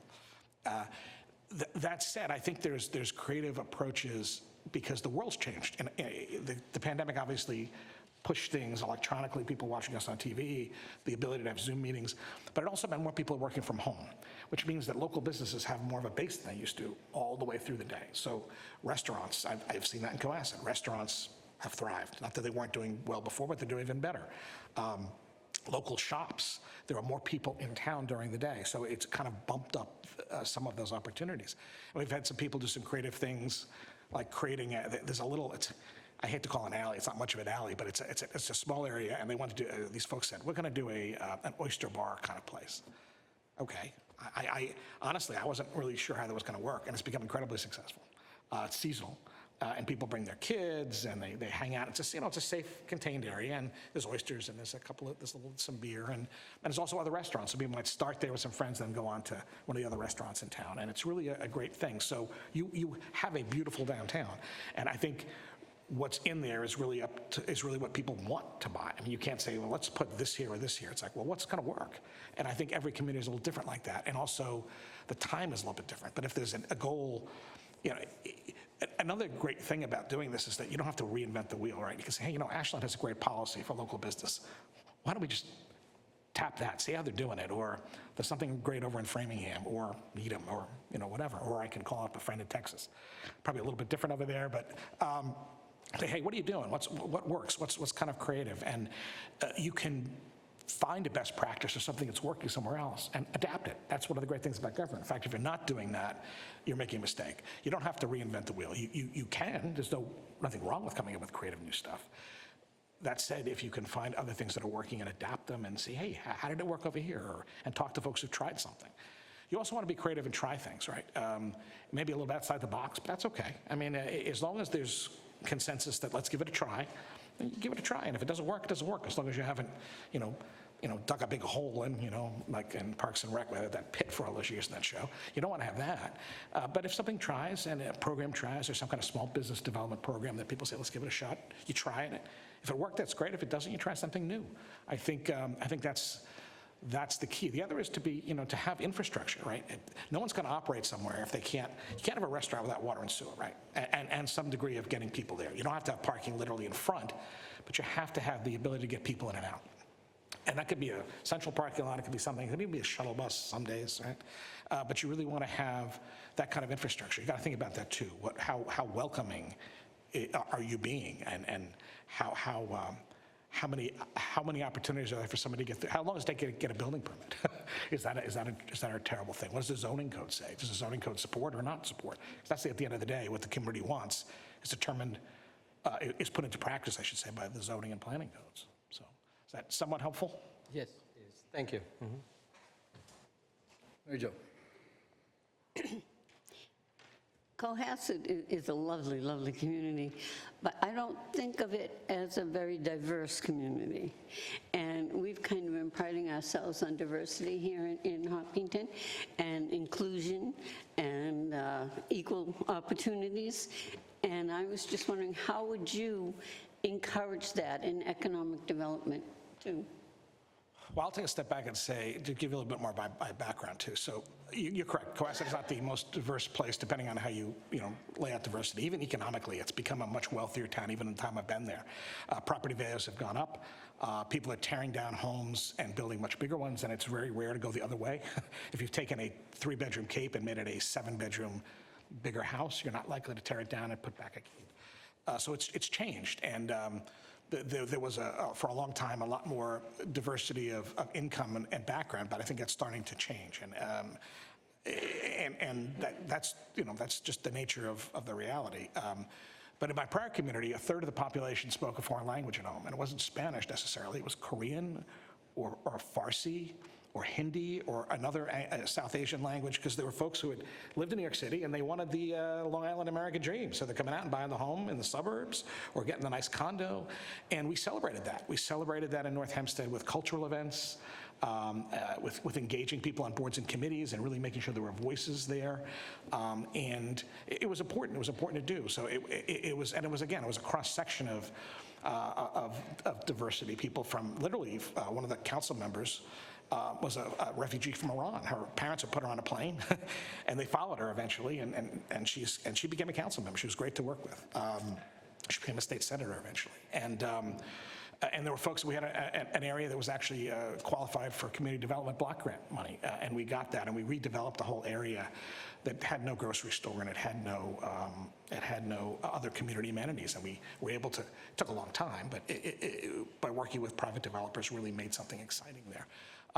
Now, here, again, part of being open, having a DEI or a philosophy is just to be open to differences and to celebrate different perspectives. And it's not always just, it's most certainly your cultural background or your gender, but it's more than that too. You could have someone who grew up less wealthy or, in a different place. I'm the first person on my father's side to go to college. For generations. So I shouldn't say that. I found somebody about 150 years ago who was apparently a surgeon back in Dublin, but that was long, long ago. So in America, I was the first person to go to college. On my mother's side, my grandmother had gotten a degree from Lesley. She was a teacher. And then she had to step down back in the day, because when you got pregnant, you couldn't be a teacher anymore. But she had gotten a degree. So I think having people with different backgrounds like that, I'll give you an example of, we had someone as our assistant assessor who didn't necessarily have all the right skill set, but she was really energized. People said great things. We gave her a shot. And she became the assistant assessor, and she trained. She went to another community to become their assessor. When our assessor who trained her retired, she came back, and she's now our assessor. And she's a single mom. She's phenomenally energetic. She's been great to work with, and she really brings a different perspective to the team. So I've loved having her on there. You want to, and you also want to be opening and welcoming. It's hard to be different than other people. So we had a select member who asked the school committee, why don't you have more diversity in your teachers? And they're like, well, nobody wants to be the only person of their stand out. We tried to have more women on the police force. When I got there, we had none. We now have one, and she's a detective. She speaks Mandarin. She actually was in the intelligence for the U.S. Army. She's phenomenal, and we're about to recruit another. We left civil service to get freedom to be able to diversify the department, because not having women on a police department in 2024 is crazy. I haven't been able to get the fire. We had one female firefighter who damaged her knee and left, and we haven't been able to get another one. The civil service, there aren't people in the pipeline. So, but it's important, and you want to know what that means, right, in a community. So there isn't a one-size-fits-all to that. And I know you've done a lot of great work, and I'd be excited to continue to work in that. And again, it's not how I see it, it's how you folks see it. That said, I do think it's important to have a real diversity of folks in the workforce, and be open to that, and recognize that people have different cultural backgrounds too. So you want to be open and understand that people's perspectives may be very different than yours, and you need to listen a lot to make sure you're not unintentionally causing a problem you didn't want to. We go into that for a lot. Higher Maine will talk more, so. One more thing with economic development. I loved your idea, not reinventing the wheel. You've got neighboring communities and stuff. Obviously, I'm sure you did some research on Hopkinton. We're heavy residential, 82, 84%. Do you have any thoughts on current things that other towns are doing that may help Hopkinton in the short term? So, you're doing this whole downtown redevelopment, right? And not quite there. So when it's complete, I think that helps. That's a sign, we want you here. We want to bring people here, right? You have the marathon, which brings people to town already. How do you get them to come back? How do you get them to stay? So I think, some of it is just using there are communities that would kill to have 30,000 people come into their community. Now, again, I realize that it's all at one time and they go running off. That said, it also puts the town on the map in a different kind of way. It's like Foxborough a little bit, right? I mean, the Patriots are not the only thing in town by any means, and they've struggled to try to get people into their downtown. They call it uptown. So I think that using the kind of draws you already have, and building on those is a great thing. And another example is just, building restaurant hubs. You already have some great restaurants here in town. I look forward to eating in some of them, and I have a great little brewery friends of mine have already told me about. People want to come and they say, hey, I don't want to go to that place tonight. How about the Thai place instead of the Italian place? Or what about the pub? Or if you have that kind of diversity, then people are like, I come to Hopkinton 5 days a week because I get a different meal every night. And the restaurants become complementary to each other. And I think so communities have actively developed that kind of work and said, hey, let's have a little hub here. And Cohasset's kind of there. We have, it's a small little downtown, it's 3 blocks. But there's 5 restaurants downtown that are all really thriving. We had a new seafood place go in. I wasn't sure it was going to be successful. It's packed every night because it was different. And again, there's more people in town, and they want, and the prices are decent. The food is good. There's Mexican, there's an Italian place, there's a cafe, there's a fancy new restaurant going off down by the water. So there's plenty of options, and we can bring in people from other towns too. Maybe Tuesday's Hopkinton night. So again, maybe even having a night where it's Hopkinton Tuesday. I'm not being very sloganeering here, sorry. Where it's hey, 10% discounts on Tuesdays if you come to restaurants, or if you go here, and maybe we've put electric chargers, for example. We've done a lot of work on that. Maybe you get cheap electric charging or free electric charging for 2 hours if you come in and you go to dinner. You have incentives like that, and marketing too. By the way, just having word of mouth marketing doesn't mean the government should be doing it. It's encouraging folks and helping set up that culture of it to sell the good news and put past the good news. Now, you want to bring people into town, but I think once a year is probably enough for 30,000 people, right? You don't necessarily want to do that all the time. Getting people to say, hey, let's come back another time and that restaurant looked kind of cool, or let's go in the state park. I hear it's a great hike. I think getting some percentage of those people to come back just to try the town out is great, whether they're from Europe or, Holliston. Awesome. Thank you. Amy. Okay. Let's see, if you don't mind, I'll ask the communications one. I think you asked it last time. Okay. All right, so please discuss how you would increase communications, both internally and externally, including any use of technology or new communication methods, and how would you strive to develop relationships with the citizens in the community? So I think that you're very fortunate still in Hopkinton. You have a couple of local news sources. We had a Mariner. I actually have a cool cartoon from when I started up on my wall from that paper, but it's gone. We have no local news coverage in Cohasset anymore. So we have I shouldn't say that, we have one site online that still covers the town. And the poor reporter does multiple towns, so she's kind of scrambling. And it's great to have, but if you're not telling your story anymore, who is? I mean, I know you have some news sources here, but you got to be pushing information out. So the select board said to me a couple of years ago, we need to do this on a full-time basis. So we ended up creating a position. We used ARPA money initially, but now it's fully baked in, and we have a communications person. And their job is to monitor and maintain our social media, maintain our web pages, work with boards and committees.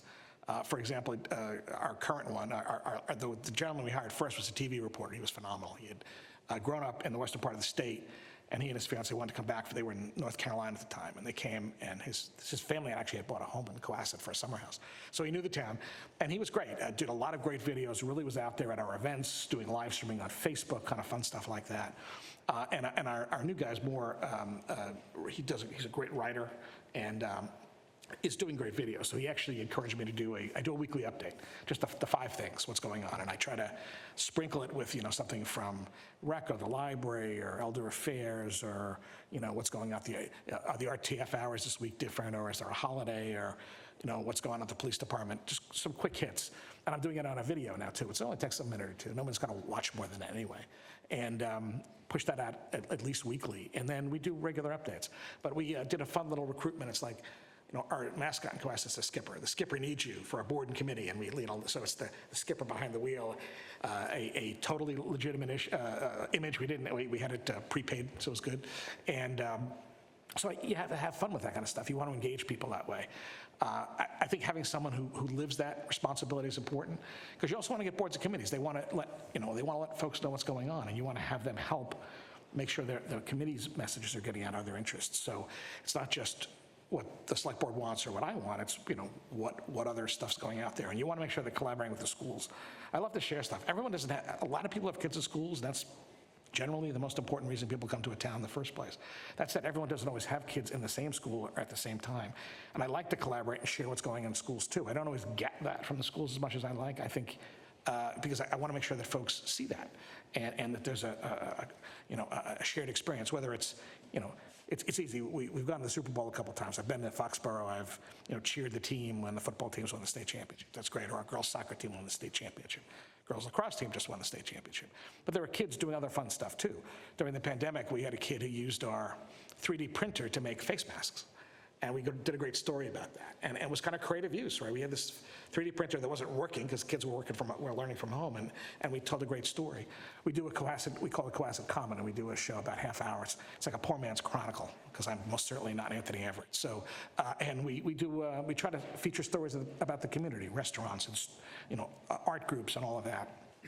So we try to locally program on that. So, and I think it's also being responsive and paying attention to what's going on out there. I'm not going to stay on Facebook all the time. It's an important communication tool, but I don't live it by any means.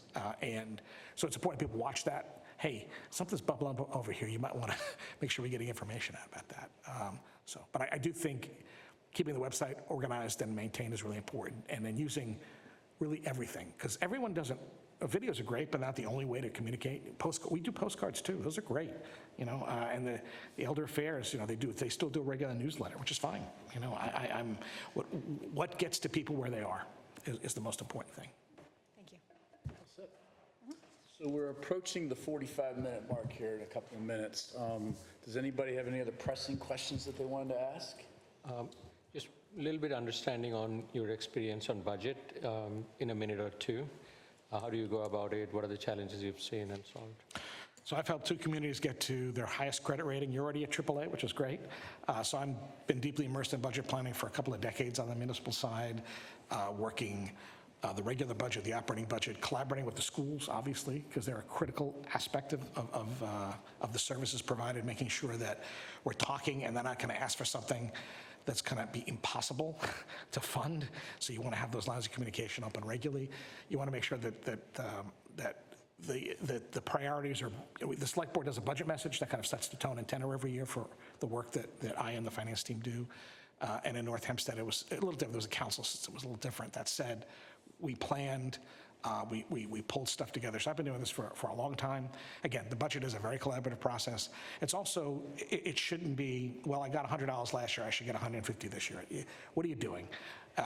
We did a great budget book, and I haven't been able to do it the last couple of years. I had some turnover in the staff. And we really packaged our materials and won a couple of awards for it. And it had not just the numbers, but the goals and objectives, and what are departments doing, what's happening, what are their head counts, graphs, charts, capital plan was in there, a lot of materials. Very few people looked at the whole document, but it was all in one place, this great document. That's another thing I think in terms of finance. I think this is you could be doing, I was actually surprised that COPCA is not getting an award for your financial statements. You're not participating in the government finance officers. It's a national benchmark. It's a national best practice because you're doing great stuff. And I think that's an easy thing to do to get that and get that annual award for financial statements. Doesn't mean you're in great shape, but it means you're being transparent. And it's a national standard, which again, I think will be easy to do. Every community I've worked with has done that. And I think it's important to be able to tell residents, hey, we're not just meeting our standards, we're meeting a national standard here for transparency or a national standard for best practice. I think it's important to do that kind of work. Thank you. Anything else? Anybody else? And I just have a question on, when you have large capital projects, how good are you in the town of Cohasset at finding alternative financing? That's the question everybody always asks, what's out there, right? Quick answer on that one, please, Chris. So you really have to plan a way ahead, but you should most certainly see if there's opportunities to get grants. Are there grants out there? Are there opportunities? Are there partnerships you can work, maybe with another community or internally? Are there ways you can bring things together? If it's a rec project, can you fund it with user fees? Can you find ways of generating other kind of revenue that can help pay for something? If it's tennis courts, can you maybe do tennis lessons or something that will help pay for the new tennis courts at least part of the time when they're open to other things? So I think it's also very important that you're always open about what needs to get done. And if people want to spend the money, that's great. If they don't, that's okay too. But you don't want people to say, hey, why didn't it get fixed? Well, it was proposed and you voted it down, and that's okay. But things don't happen without financing. Thank you. Okay, great. As we wrap up here, Chris, do you have any questions, any thoughts, anything you want to share with us, ask of us? Well, in the minute of time here, I do want to say that it's a privilege to be here. I really thank all of you for the time tonight. I think that the background I have, the collaboration, the style I have shown throughout my career, the fact that I've managed some very unique crises, whether it's the pandemic, the Hurricane Sandy, the Great Recession, has taught me how important being resilient and being open to being creative and being able to change on the fly is, and how important it is to have a really great team and great relationships with the boards, and not in the town council in North Hempstead or the select board in Cohasset or here, to keep those lines open because you never know what's going to happen. And it's been great to become friendly, to really become friends with folks over time. And I still have breakfast periodically with the former chair of the board, and I talk to other members of other committees. Most of whom are saying, hey, personally, we wish you a lot of luck tonight, but as a town resident, we hope you don't go. So I want to say thank you to all of you for the time. I think this is a beautiful town, and I think that I can bring a lot of, I think it'll be very exciting to work with all of you to get to, and that's my alarm telling me that we're at 45 minutes, I think there's a lot of opportunity to do some very creative things, and I'm looking forward to that opportunity. Great. Well, we appreciate your time this evening. Thank you so much for participating in the process, and wish you the best of luck. Thank you. Thank you, Chris.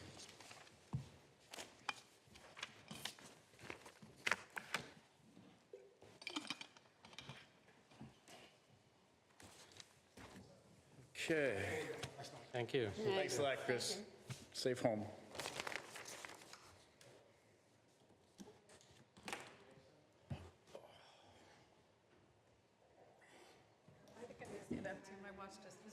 I haven't stood enough lately.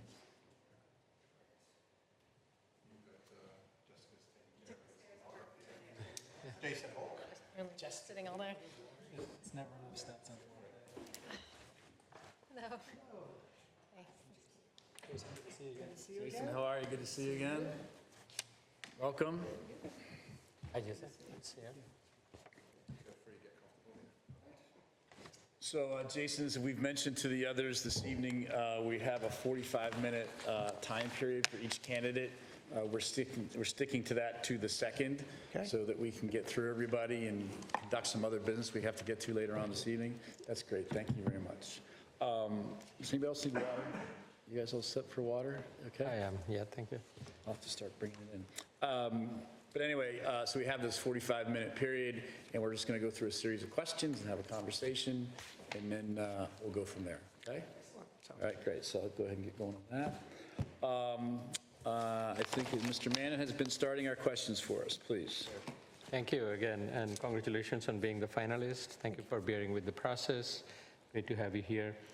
If you want to take a few minutes to tell us about your background, your history, and also your specific interest in this position, and what from your experience and expertise makes you prepared to be successful in this role. I have spent the bulk of my career in local government. I started actually for a year running a nonprofit doing downtown redevelopment in New Hampshire, was quickly absorbed by the town into the role of assistant town manager, morphed up for a few things into town manager, and subsequently have served several towns in New Hampshire. And then most recently, I spent about 6 years in Williamstown, Massachusetts. After Williamstown, I had an interesting opportunity to serve the state, working with the Massachusetts Technology Collaborative, looking and supporting the state's effort in growing the tech economy. Totally different, but an interesting application of some of the same sort of collaborative skills working with business, industry, academia that I had honed in local government. There was also internally sort of desire to sort of grow our staff capacity within the organization, and I had sort of extensive experience with that, most recently in Williamstown.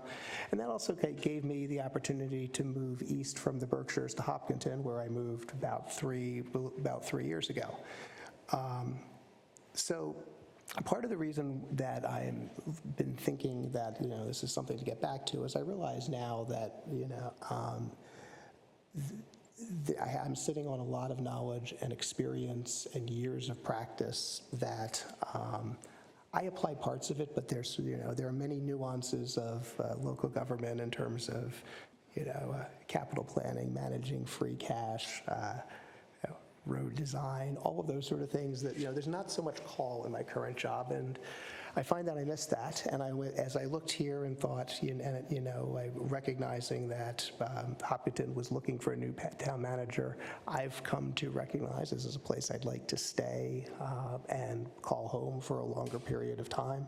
Finding, I felt sitting on those assets sort of on the sidelines didn't make a lot of sense. I think I'm intrigued by the challenges and opportunities to kind of navigate through capital planning, managing the tensions between supporting growth and managing tax base and maintaining elements of community that people value. I've had the opportunity as well to navigate some organizational challenges over the past few years in the end of my time in Williamstown, and recognize some of the challenges that the board is navigating through now. I have some lessons learned, pro and con on that I think in the shorter term could be helpful. I think that the last thing for me is really sort of from the personal recognition that I feel like I have a lot more to offer in the local government space, and I'd love to get back to that. Thank you. Quick follow-up. How would you work with the board in understanding the vision and vision for the town? And what do you see as your role in setting up this vision as well as implementing it? I think working with the board on the vision, we start with kind of shared conversations and understandings about what we see as aspirations, what our concerns are, how we hope to get there, and part of what the manager needs to do is synthesize. I think if I were to turn the question back to you, I would probably get 5 different opinions and looking for the places of alignment, looking for those places where we move together. And I think over time, one of the other things that I would hope that I would be able to bring to it is to engage in kind of the conversations about things that I may have experienced elsewhere, things I'm seeing colleagues and neighbors doing. For all the times that we think we're dealing with our own sort of unique challenges, there are also others that have done some of those, and kind of bringing that sort of broad range of experience into the conversation so we can learn from each other and kind of figure out, okay, these are actionable steps now. These are pieces where, boy, I'd really like to do that, but there's not there's not a clear path, let's schedule that to revisit it a few months out, a few years out, and see where we are in making progress on that. Thank you.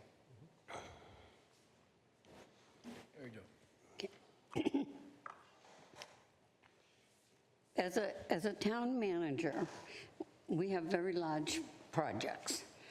And I'm going to ask my last question first this time, is how outside funding or alternative funding, how do you go about bringing that into town? I think you look at the landscape and see what the opportunities are. For all of the ones that for all of the opportunities that accept kind of blind, cold applications. So much of what's happening ends up being a referral from somebody within an organization or understanding some of the process. So I think you build the network of relationships, you keep tabs on what's happening, and then I actually think as things become clearer, you take a hard look at what are the trade-offs for getting that money. And can we live with those, and is the community comfortable with those? I think often for transportation projects, you really need the additional money to get the project done the way you want it to do, but that comes sometimes with strings from the state in terms of design or features that you may not choose. We were using a state and federal funded sort of commingled stream of funds building a new bike path in Williamstown. And we ended up with an extremely over-engineered bridge because we were using these other funds that required that. So I think you understand that, or you understand sort of like what the compliance requirements are. Sometimes, if it's going to cost you 85 cents of compliance to get somebody else's dollar, you don't want it. On the other hand, there are plenty of opportunities where it is good net new money that gets you over a critical point and lessens the burden on taxpayers. When we built the new police station in Williamstown, we were able to leverage some state funding that came in that had relatively few strings that changed the course of the project that actually aligned nicely with our work.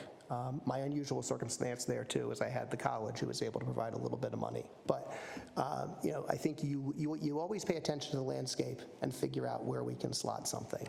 But I think the bottom line is the goal should be chasing the projects that are the priority for the community, not chasing the funding source just because it's there.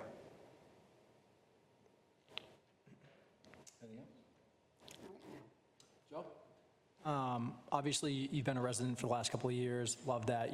That means you're probably very in tune to the kind of the dynamics of town over the last few.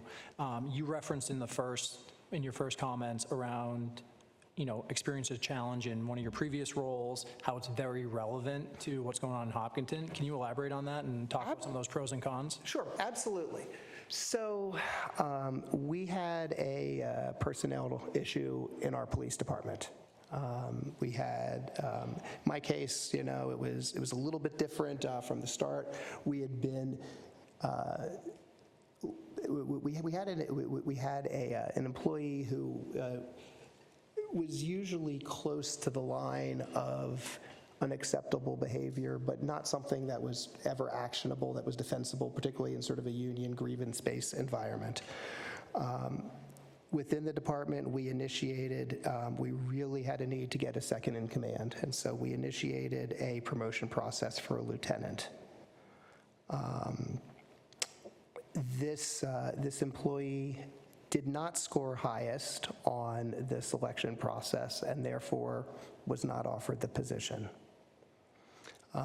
We knew going into this that there would be a risk that if the employee did not receive the position, that he would probably find ways to come after the chief and come after me. Ultimately, we started down that process. We were in a grievance process for a while. That ultimately, as it was playing out, was not really yield any traction for him. We knew we were going into this. We were super cautious working with council our whole way through the process to make sure that we were not inadvertently exposing the town to any issues. This employee then decided, as is his right through the grievance process, to pull it out of the grievance process and escalate it to a federal suit. Conveniently choosing like maybe a week before town meeting, coming right on the heels after the murder of George Floyd, so piling on a range of distant history accusations about the chief's behavior, actually prior to my arrival, and sort of non-recurring.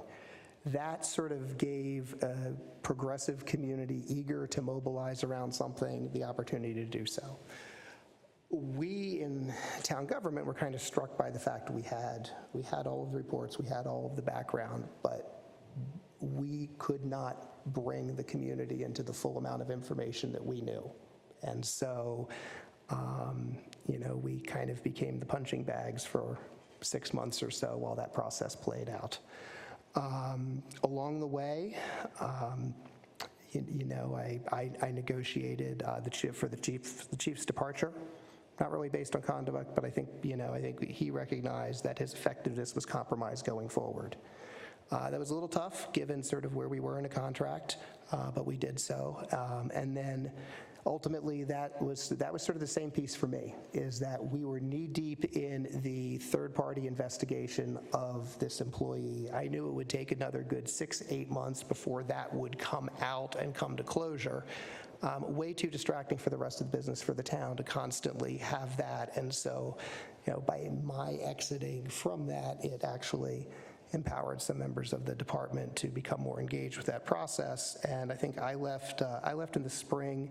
By November of that year, my successor had worked through a second investigation, a series of attorneys, and immediately prior to the board's scheduled civil service hearing to terminate that employee chose to retire. Really long, kind of painful process. And I think, I think part of it is, I think wherever possible, and again, it was limited, but we probably could have done a better job bringing the community into what we could and couldn't share with them and why. They may or not been in a position to receive that information, but we were not as strong as we could be on that. I think, nerves were kind of frayed. We were kind of post-COVID. We had a hard time collectively between manager and board sort of aligning where we were to make sure that we were all comfortable kind of rowing in the same direction and sort of navigating through those pieces. And I was probably less sensitive at parts of that to the fact that, the board's elected. They all live there. There's a different timeline that board members are dealing with than I'm dealing with. I think finding ways to better serve the board members to be responsive and sort of that information probably would have been helpful for all of us. Thank you. Sure. Mrs. Ritterbush.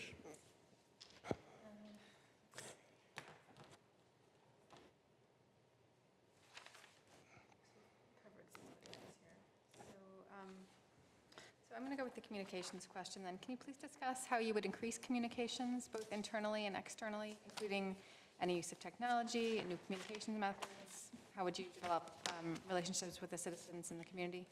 Sure. I think I'll start internally. I'm a big believer in sort of talking with staff on a regular basis, kind of engaging with them regularly. I'm not a big memo directive kind of person. I'm much more sort of a conversational learner. So I think the first part will be making sure we have that, but then making sure that all employees are kind of getting the key information that they need. Hopefully learning something new along the way. Moving up to the board, I think it's important for us to sort of have those conversations, probably 5 conversations about what's the best way for you to have the information you need to make the decisions you need to make. I am guessing that one size fits all. I mean, one size fits all doesn't work for most of us for sort of how we learn and process information. And so how do I navigate that to make sure you all are getting what you need to be most effective? So when you're here, you're comfortable and confident making the decisions you need to make. In the broader community, I am I am open to suggestion. I mean, I wish I would say, over the years, I found the magic answer. Boy, we've tried any number of things, newsletters, public access. I think the main piece for me is to be available, If you come in and you're looking to see me, hopefully I can meet with you shortly, or if not, get something on the schedule. It was sort of always a priority to me to not turn people away. And sometimes they really just need to hear from, they want the manager to hear them. It may not be anything that I can control, but it's important that they have that space. And I think even more so now as we have moved to sort of delivering more of our services online, if touch points with town government are fewer, every one of them matters. We got to get that right. And so I think kind of being sensitive to that and kind of bringing the rest of the team on board to be sort of cognizant of that. I mean, we're not all going to be perfect 100% of the time. I would love to aspire to that. We're also all human. I know that. But moving to those sort of pieces, I would love to find some vehicles that actually help, whether it's having a coffee hour at certain points, being available in around town and different venues outside of town hall for that. People can go for it, can take me on a run through their neighborhood in the morning, show me everything, show me all the problems on their roads if they have them. I think that's the piece is I don't pretend to have the magic answer. I mean, over the years, I've done radio shows, I've done public access shows. I think all of those things are important. That may well be a good vehicle here. You have an active public access network. People watch that, and I think that's also a good vehicle for us to have a moment. If you only watch meetings, it's hard to understand sometimes what we're doing. Finding a vehicle to explain and help get through some of those questions, I think, is one of the most important things we can do. Thank you. Okay. A little bit of a different question, Jason. In your past role, or your most recent role, if you could do me a favor and describe the desk at which you sat in your office in general, like all the details of your desk. What's there? What's on it? Okay, so work in a hybrid environment now, so that's not really good informative. I'm going to go back to Williamstown. So in Williamstown, computer sitting over here, probably a second screen of an iPad sitting over here. I will freely admit that I get lost with two screens that are connected. I like two screens, but I lose myself on the hop. But I will have two screens. Usually on my desk, probably under sort of a clear thing, is I tend to have, I love kind of having the historic photos and postcards of the town available. It's kind of a nice talking point, and some of my background has been in historic preservation, so I always like having those. Desk is usually pretty clean. There might be sort of a notepad on the side. I am not a piles of paper kind of person. I'm very much electronic oriented. If paper comes in and it has to be paper, it stays as briefly in my office and then kind of goes out into kind of a master filing system as possible. And so generally pretty clean. I think the other thing you'll find is if you were coming into my office for a conversation, I would never be sitting behind my desk to talk to you. I've made, every office that I've worked in, I've made sure I've had sort of a round conversational table elsewhere. I never want to be kind of the authority figure sitting behind the desk engaging with anybody. It's that small round table. I think every office, in fact, even the office I use regularly at Mass Tech now, it's sort of it's the same piece. There's probably some decoration. I have I still have a model highway truck from my time in Plasto, complete with a picture of the Public Works Director sort of stuck in the driver's seat on that. Probably have a police car model from Littleton up there. There's probably, there's a plaque from Litchfield where I was their very first town administrator. The most fun thing I had in Williamstown that sat on the kind of corner of the desk was a press clipping from the time I was in college. The very first work I did in municipal government was as a student doing a study for the town of Williamstown on the feasibility or lack thereof of the residential property tax exemption. So. Cool. You mentioned you had 2 screens, and I'm with you on that. I can't figure the 2 out, so I have 1. But how do you organize yourself electronically then? Like, how do you monitor or work those 2 monitors, and how do you do your electronic filing and things of that nature? Managing emails, things like that? Yeah, the email is, for better or worse, still kind of what is driving, is sort of the central hub of activity, of sort of what's coming in, what's going out, what needs to be responded to. So that's probably on the primary screen, along with whatever work I'm doing. Because I prefer kind of being electronic, I try to have a fairly reasonable filing system to tag things by key topic areas so I could find them again. I've gotten better again at filing in my time, both in Litchfield and in Williamstown. We were, our primary email and document was on G Suite, which meant that I barely had to file because search was so fast and efficient I could just find stuff.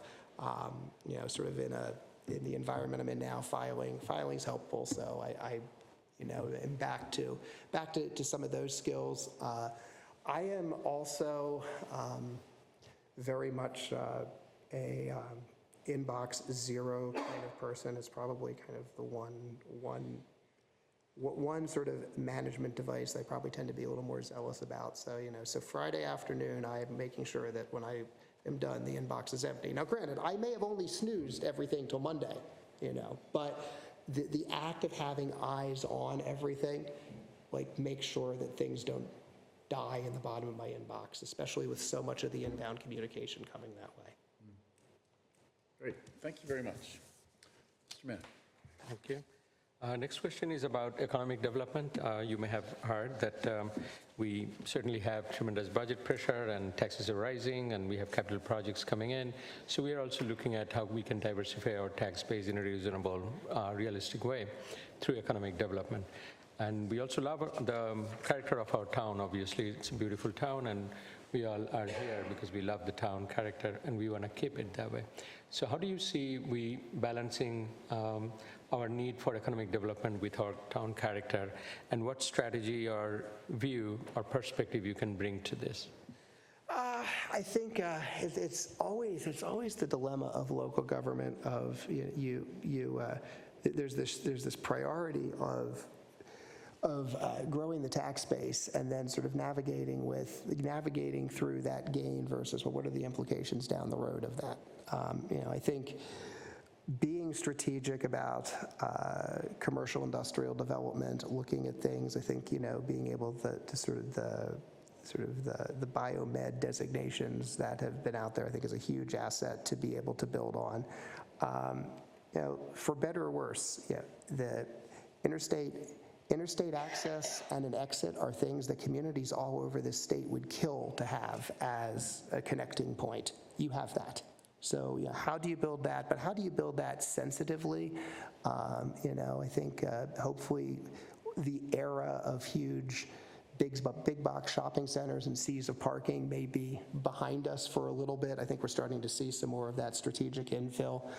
I think the other piece that is worth thinking about is, are there places where some strategic infill, smaller lot housing works to increase the overall amount of housing stock, perhaps create a broader range of price opportunities, but those actually kind of give you tax base growth as well, but in a way that isn't necessarily taking larger open lots and stamping out many new houses on them. I mean, the trick, as you recognize here too, is residential growth provides a lot of great benefits to communities, but there's also sort of that tipping point as well. Residential growth often will, in the short and in the medium and long term, will take more, will cost more in services than you get back in taxes. That's sort of there's a standard. There's sort of a standard rule of thumb that I think for years ago American Farmland Trust put together, and it still kind of holds, that open space takes 30 to 50 cents of government services for every dollar paid to taxes. Commercial industrial usually is between 90 and $1.10, and residential is about $1.30 to $1.50 of services for $1 paid. So those are some of the challenges that you have. I think, in some ways, the pieces, the tax-based growth is incremental, but looking at where are you able to continue to kind of strengthen community amenity, are there opportunities to have downtown be more vibrant? One of the things learned years ago in Littleton was when we turned, when we really saw a dramatic transformation in the downtown with filled stores, building renovations, and these aren't always huge building renovations. Some of these were just a fresh coat of paint and some flower boxes. But it created a statement about the community that people then felt comfortable investing in the community, and we saw new investment other places because they judge the health of a community by its downtown. Thank you.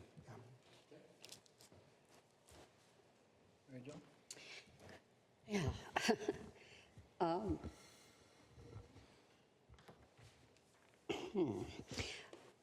How about the relationship between the town and the schools?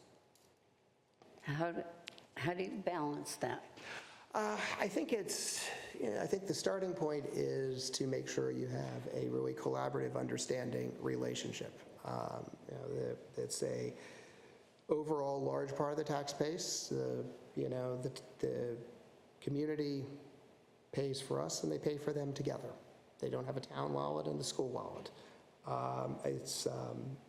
And I think there are opportunities where you can find synergy and practices to work together. I have had the good fortune of working closely with school districts over the years. I'll divert briefly back into New Hampshire. In New Hampshire, towns and schools have 2 totally separate annual meetings, which kind of, if you're a taxpayer, is pretty rough because you go to 2 meetings and the 2 aren't aligned.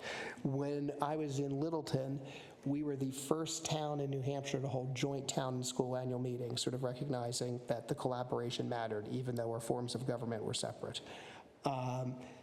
In Williamstown, we had a regional school district, was able to work really closely with the school committee and the school board. We were building a new school at the time, renovating our high school.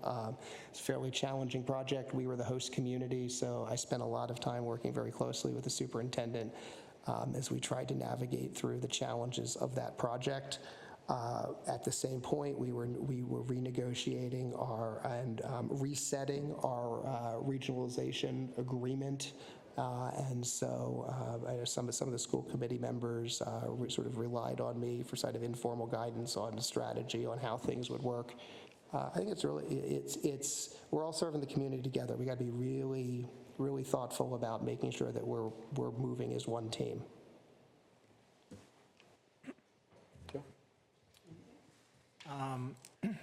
Obviously, you're looking to step back into municipal leadership after a couple of years. You're a resident of town. I'm hoping you know what this town expects of its leaders. Can you just talk briefly about kind of your leadership skills and approaches that you're going to bring to Hopkinton? Sure. I think first and foremost, and I touched a little bit on this before, I think it's really important to be accessible. I think it's really important to be thoughtful and engaged at sort of all touch points you have with people. Listen, understand, sort of help them problem solve, help them figure out how to, people come through the door, they have a problem or an aspiration, and we need to be the vehicle to help them move that. And sort of taking the time and to help people through that process understand what's happening. I think setting a tone of inclusiveness and openness and engagement, supporting people who may be coming into, whether town hall or lightly considering dipping their toe in the water of service on a board or committee for the first time, and supporting them through that process, kind of helping them through so we don't so it's not a fearful thing. I mean, delight of local self-government is we have so many citizen volunteers who step up to help us do citizen government. The challenge is continuing to support and replenish that and bringing new people in, for all the boards and committees we have. I mean, there were times, I'd look around and there were people who I really valued the years of expertise, but I'm like, how do I bring the next generation into this? So I think those pieces, to me, I think are really important to sort of figure out how do we genuinely look at how we're engaging with people, how we're delivering information to people, how we're engaging them in meetings. I mean, some of this we're still bound by state law, but I mean, making all of our critical decisions at evening meetings is such a tough thing, especially, when the expectation is come sit in the room, I don't have the magic answer for that, but I'm sensitive to what that is and how are there ways that we can kind of listen to hear people in at other times and places. I think when we have challenges of non-compliance, looking at do we need to look at something different, and are there opportunities we need to look at? Not everything, not everything is a violation to be filed and then said. There are times that we should be looking from those and reflecting. Is there something we need to learn from that? And I think that sort of goes across kind of all of our processes. Kind of check in with people, like, is this working? Is this not working? What can we do better? Are there things you don't understand? I think, when I was meeting with the search committee, one of the things I mentioned too is, we have kind of this false guise of transparency sometimes in government. We throw a ton of documents up like raw and say, see how transparent we've been? Nobody knows what they're looking at, and like you can't find they're not sort of helping provide context or do that. So we're technically transparent, but we're really not informing the community. And I think being thoughtful about how do we do a better job with that and bringing people in, how do we get messaging out to people? And this is, an incredible challenge year round. I don't have the magic answer to it, but I think about it a lot. How do we get people to pay attention to us for more than 2 nights a year? And what are the ways that we can reach people where they are through the year better? Gotcha. Just curious, do you think leadership's a learned skill or an inherent ability? I'm going to hedge and say a little bit of both.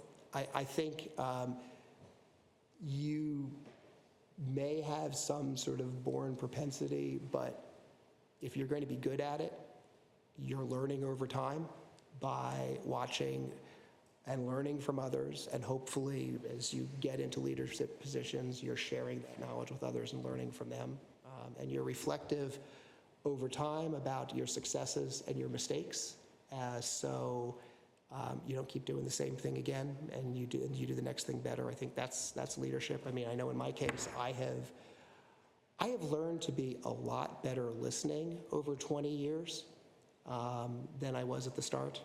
I think I've become a lot more comfortable backing up, kind of seeing the lay of the landscape.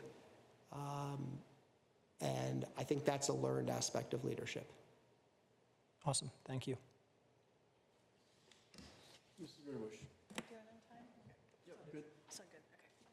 I don't think we've touched on this yet. Hopkinton, as you probably know, has become very diverse in more recent years, more so than we used to be. And what are your thoughts regarding municipal government's efforts towards the goals of increased diversity, equity, and inclusion? I think it's something that we need to be thoughtful of on a regular basis of how do we make sure across all levels of government, staff, boards, committees, that we are more reflective of the community we serve. Sometimes it's easier said than done, but I think kind of being thoughtful about that and making sure that we're having quality touch points and engaging across the community ourselves, And I realize there's a certain point where I can help advance this being on the inside, and there's also sort of a wall I get. I'm, a middle-aged white guy. So, I understand kind of like, my lived experience only, is what it is. But I think those pieces are, we wrestle with, I think we've wrestled with how to do it and how we continue to do it. And I think that's where, again, kind of meeting people where they are, I think is, and listening, I think is really the first start to being sincere about this. And I think that's the other thing I think that, I've been sort of struck by over the years, and whether, I think it's in the case of diversity and inclusion, and I think about it in some other aspects too, but, we'll stay with that, is I want to be really thoughtful that we actually are more meaningfully engaged in something that is truly empowering and not just drive-by diversity. And I worry sometimes that, that's kind of the easy check the box and you move on, and that's so not where we need to be with this.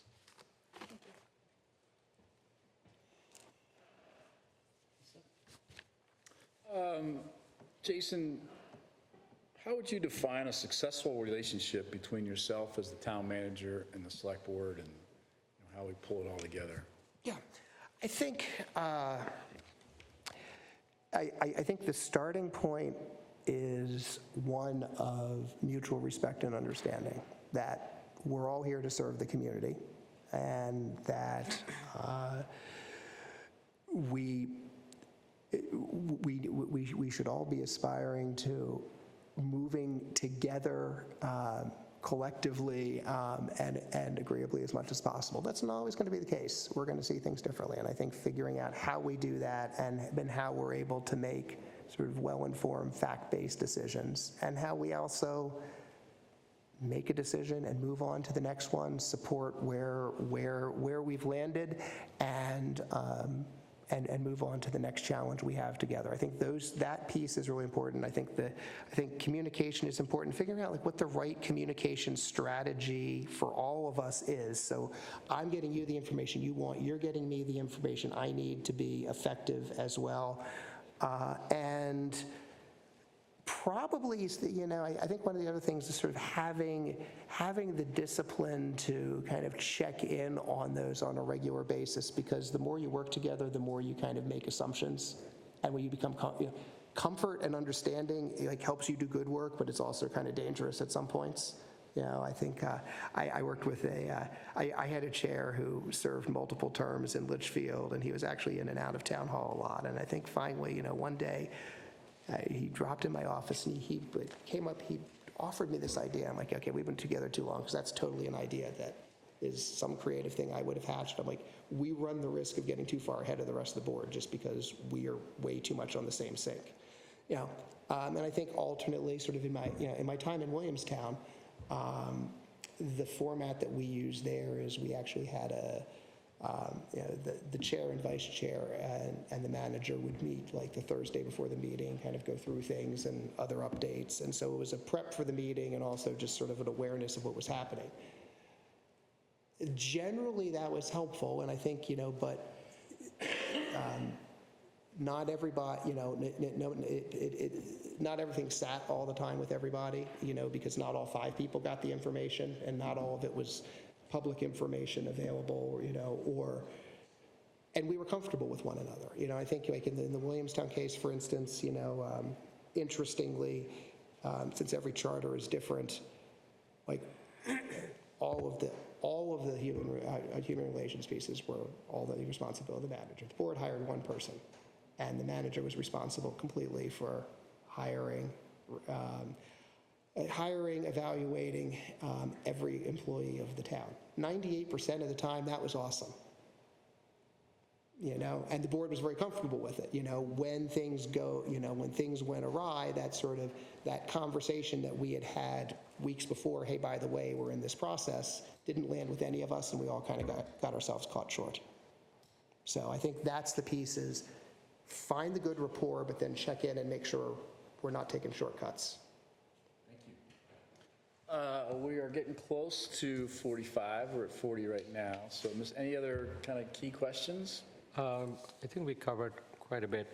One just follow-up question on the incident that Joe was mentioning, if I may, is what would you say you're learning from the whole thing, and would you do anything differently, just to clarify?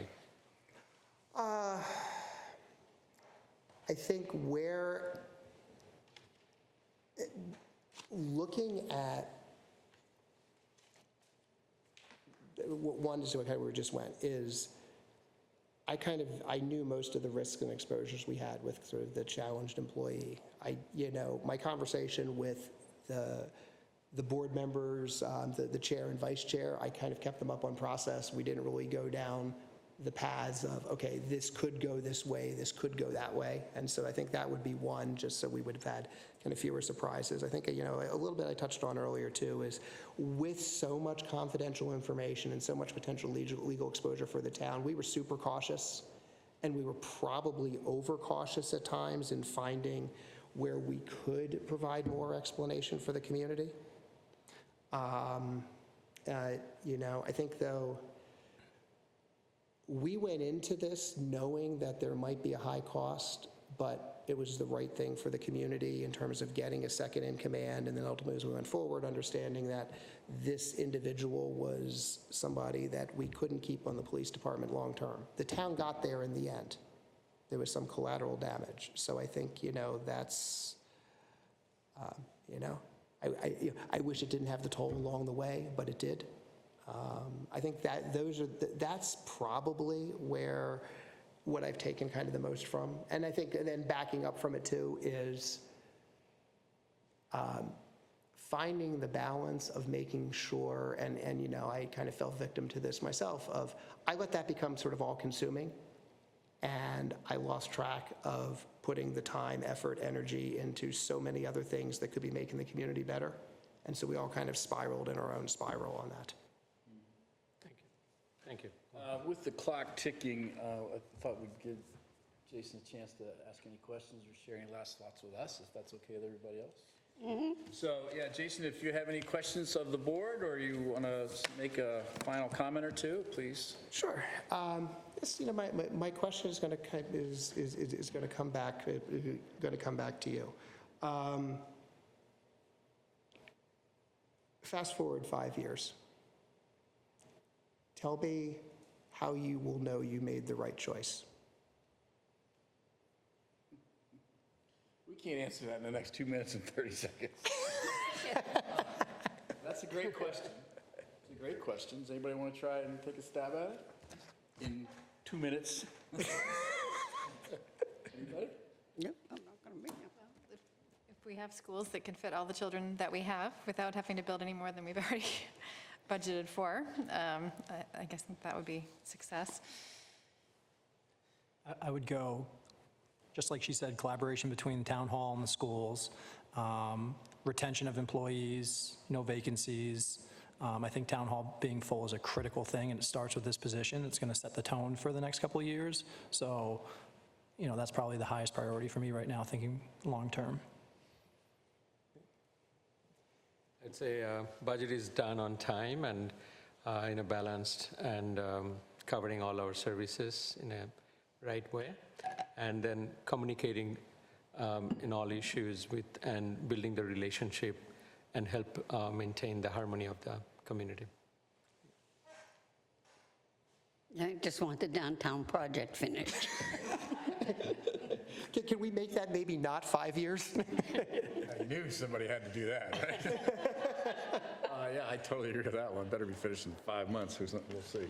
I think having Hopkinton be the best place to work in town hall, having Hopkinton be the best place to live in Massachusetts for our residents, the best place to educate our kids in Massachusetts, if not the country, done at a reasonable expense to the taxpayers, and a community that is in harmony and working together to solve the challenges that will come up as one entity, which you touched on earlier, which I think would be great. So, utopia. We're looking for the panacea here. But with that, we're running out of time. We really appreciate your time this evening, Jason. Thank you for coming in, and we wish you the best of luck. Great. Thank you all very much. I appreciate it. Thank you very much. Have a good night.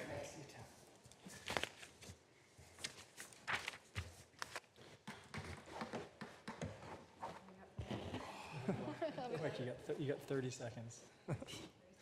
I'm joking. Oh, Amy's going uptown.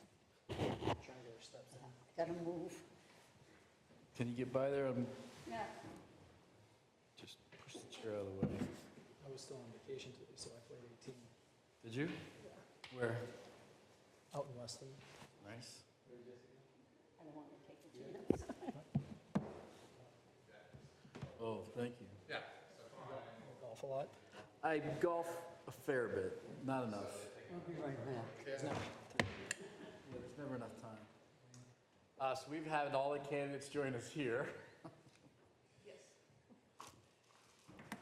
We've lost a few of our members, so we're just going to take a... Still taking a little break here, so. You need that? Nope, that's all you. You still have water? I'm good.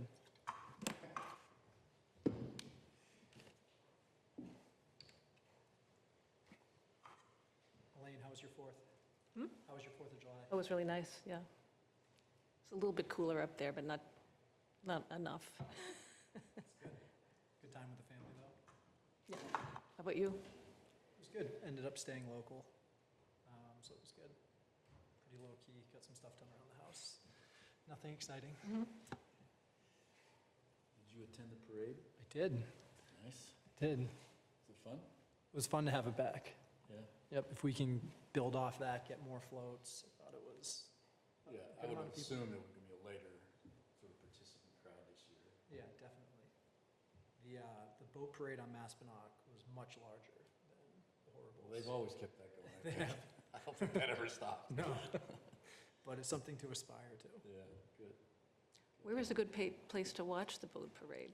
The boat parade, Yeah, you got to have someone on Maspinock, Okay. be on their dock. yeah. I mean, they go around the whole thing, so anywhere works, but I guess you could go to Sandy Beach, probably the best public access spot. But, I mean, they must have had 35, 40 boats in it.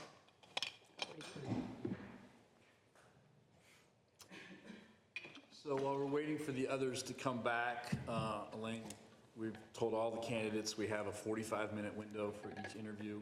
We're sticking to that 45. If we get to questions like all the others, great. If we don't get to all of them, okay, it's fine. It's 45 minutes. We've been able to do a fairly consistent process so far, I think, with questions. And then at about 42 minutes or so, we'll stop, give you a chance for a couple minutes to say hello or wrap up any thoughts you might have. Okay. And then we'll go from there. All right.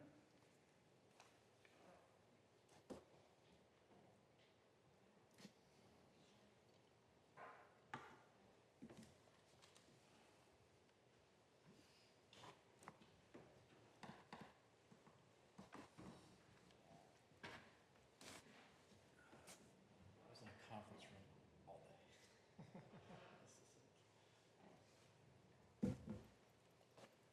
It's a long day. Just sitting. If I'm walking around, I can go through 24 hours. But sitting still. Those are the worst. So 65,280 I can't with that. I just, unopened. Doesn't mean I haven't read it or seen no, the topic. I get it. How many emails do you have? 65,280 in my phone. 125,000? There you go. Oh my God, the both of you. I've been out on vacation the last couple of days, and I'm still monitoring. I'm up to 63 today.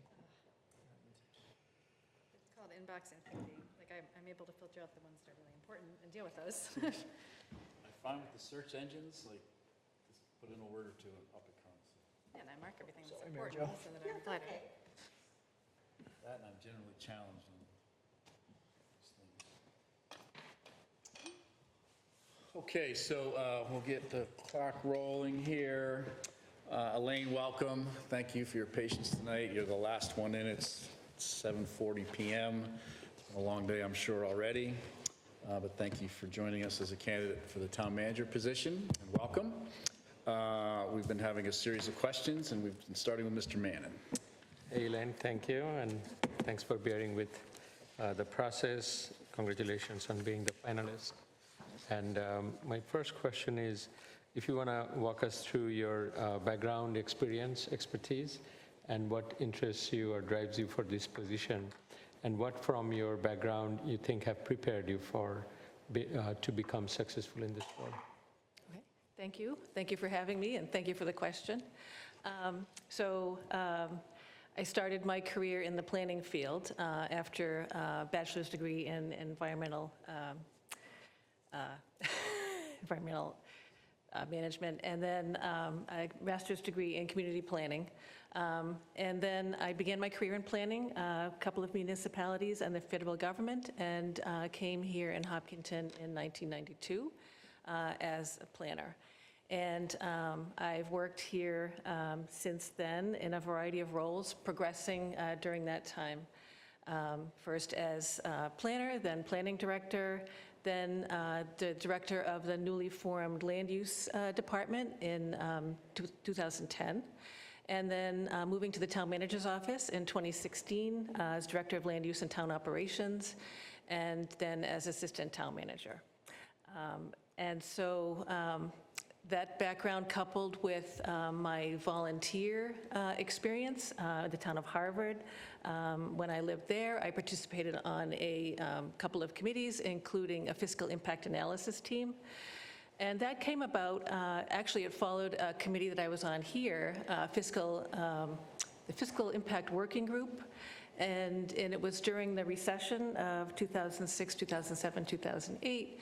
And it really fostered my interest in doing more and learning more about municipal government, because my love of municipal government comes from as early as I can remember. My parents had the annual town reports, had a whole set of them in their bookcase. I read them all cover to cover, and I thought it was really interesting, and I couldn't wait to go to my first town meeting when I turned 18. So it was very exciting.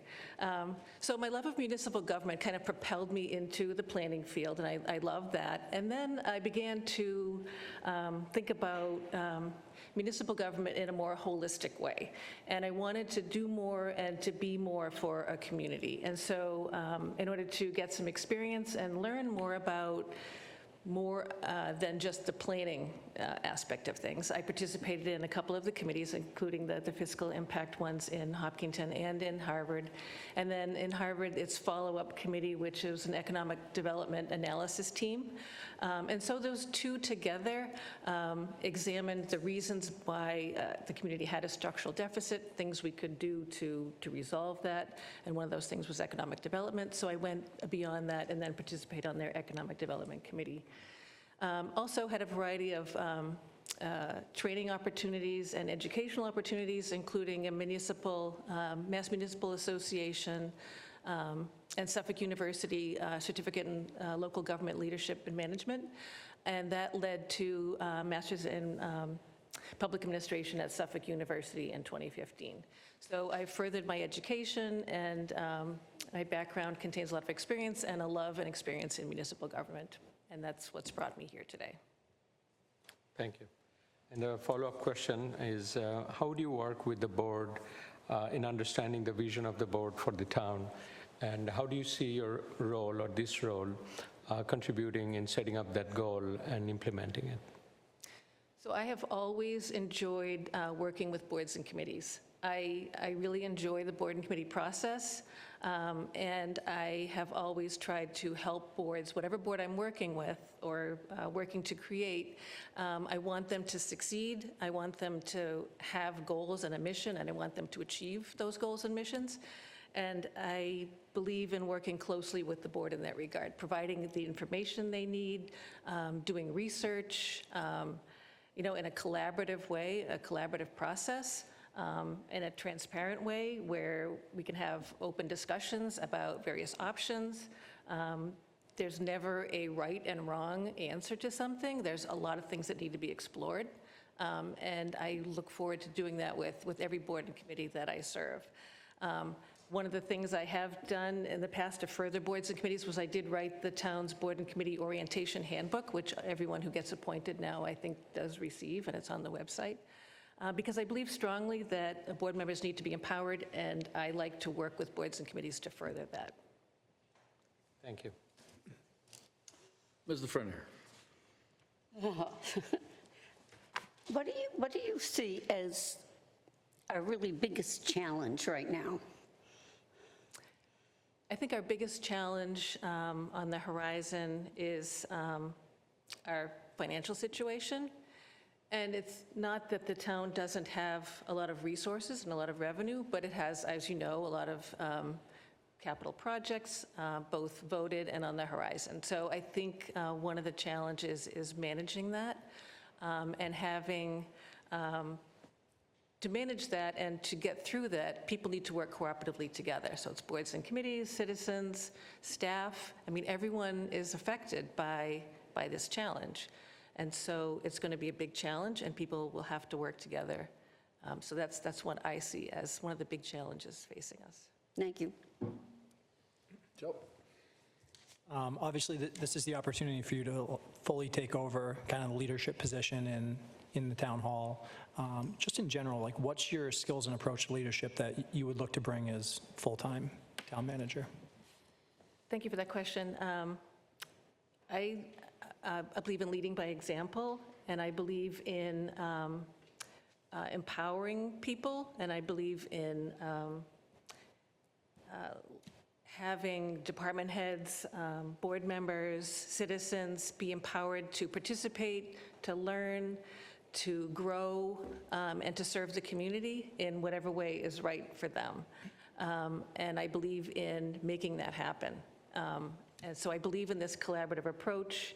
And I think, that form of leadership can really help propel a community in a forward way and try to achieve the goals that it sets forth. Perfect. One follow-up, your personal opinions. Do you think leadership is a learned skill or an inherent ability? I think it's learned. I think if people are in the right place, have the right opportunities and the right people to show them the way, perhaps, or point them toward opportunities, allow them to grow and flourish, I think that's really important. And have you done anything recently, just from a personal development standpoint, to continue your own leadership development? In the last couple of years, I was a member of the ICMA Assistants and Deputies group, I believe it was called. The name changed while I was on it, and that was a 2-year term. So that's a national organization, and it was during the pandemic. And I had volunteered to serve on that before it was the pandemic. So things changed rapidly, but I really enjoyed, for that 2-year period, meeting my colleagues around the country, participating in things during the day, find out what they were doing in Austin, Texas for the pandemic and for other purposes. And I learned a lot by meeting and interacting with my colleagues in that way. It's awesome. Thank you. All right, so for personnel management, in municipal HR today, what are some key issues and needs that you would want to address? And how do you encourage teamwork in the workplace? I think one of the challenges we face is attracting and retaining employees because the job market is tight, and it's also the fact that perhaps fewer people are going into municipal government and see that as a career path. So I think that attracting people and retaining them is really important, and we can do that by paying reasonably well, and also by offering benefits and offering a cooperative, collaborative workplace where people can grow in their careers if we have a path for that, and can realize career goals. And maybe, we provide training and educational opportunities, and maybe people do go somewhere else, but maybe they'll come back in another position. And sometimes that happens with various professions. If we don't have a career path here, someone may leave, and then someone may come back in a few years after they've made that jump. So I think it's having a reputation as a good place to work is really important in municipal government as well. And so that helps to retain and attract people also. And how do you encourage teamwork in the workplace? I think everything we have to do is by team. We can't, there's nothing that we do here that we can do by ourselves. I think for the most part, everything has to be done in a team. And people are happy to work in teams for the most part. And so it's really easy. I found it here to form teams. There's always people who can volunteer to join teams, join efforts, and both in the, the workforce side and also in the citizen side as well. And to work together is a great way to go. And then, what are your thoughts regarding municipal government's efforts towards the goals of increased diversity, equity, inclusion? I think it's really important to ensure access and opportunity for everyone. And I think that's the heart of DEI efforts. And so I've participated in those over the last several years as the community has embraced this, both in hiring and retaining people, recruiting. It's extremely important. So I embrace that, and I embrace, fairness for all. And it's really something, one of my core beliefs that I've really tried hard to put forward. Yeah, thank you. Yep. Shifting gears a little bit of a different question. Can you do us a favor, please? Do me a favor anyway, please, and describe your desk in great detail as of 5 o'clock today. Okay.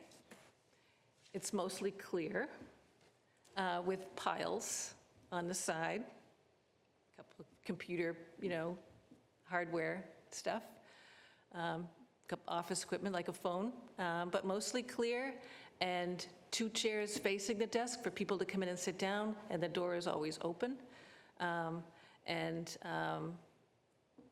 There's piles, there's neat piles, and I keep lists of things I have to do, but sometimes I have it on the desk, and sometimes it's in a drawer. But at 5 o'clock, it was in the drawer, so the desk was mostly clear. Okay. And for your electronics, so you have a computer, can you describe or help us understand how you organize yourself electronically? Like your emails come in, what do you do? Files, Excel spreadsheets, et cetera, et cetera. How do you organize all that? So we have the Google Suite here of products, and so we have the Gmail type system. I have labels for certain types of emails when they come in. For example, labels that identify something as for a specific project, so that when I'm going back to search later, I can go to that label and find the emails that are in that category. I try to read all emails every day. But I prioritize ones that are from actual people rather than the unsolicited emails for sales products and so forth. And I prioritize emails that I receive from citizens and board members over other emails. I do tend to do that and respond. So I try to respond to all emails every day. We have in the Google Drive, we have a town manager office drive where things are organized in various folders, and that's the same for other departments as well.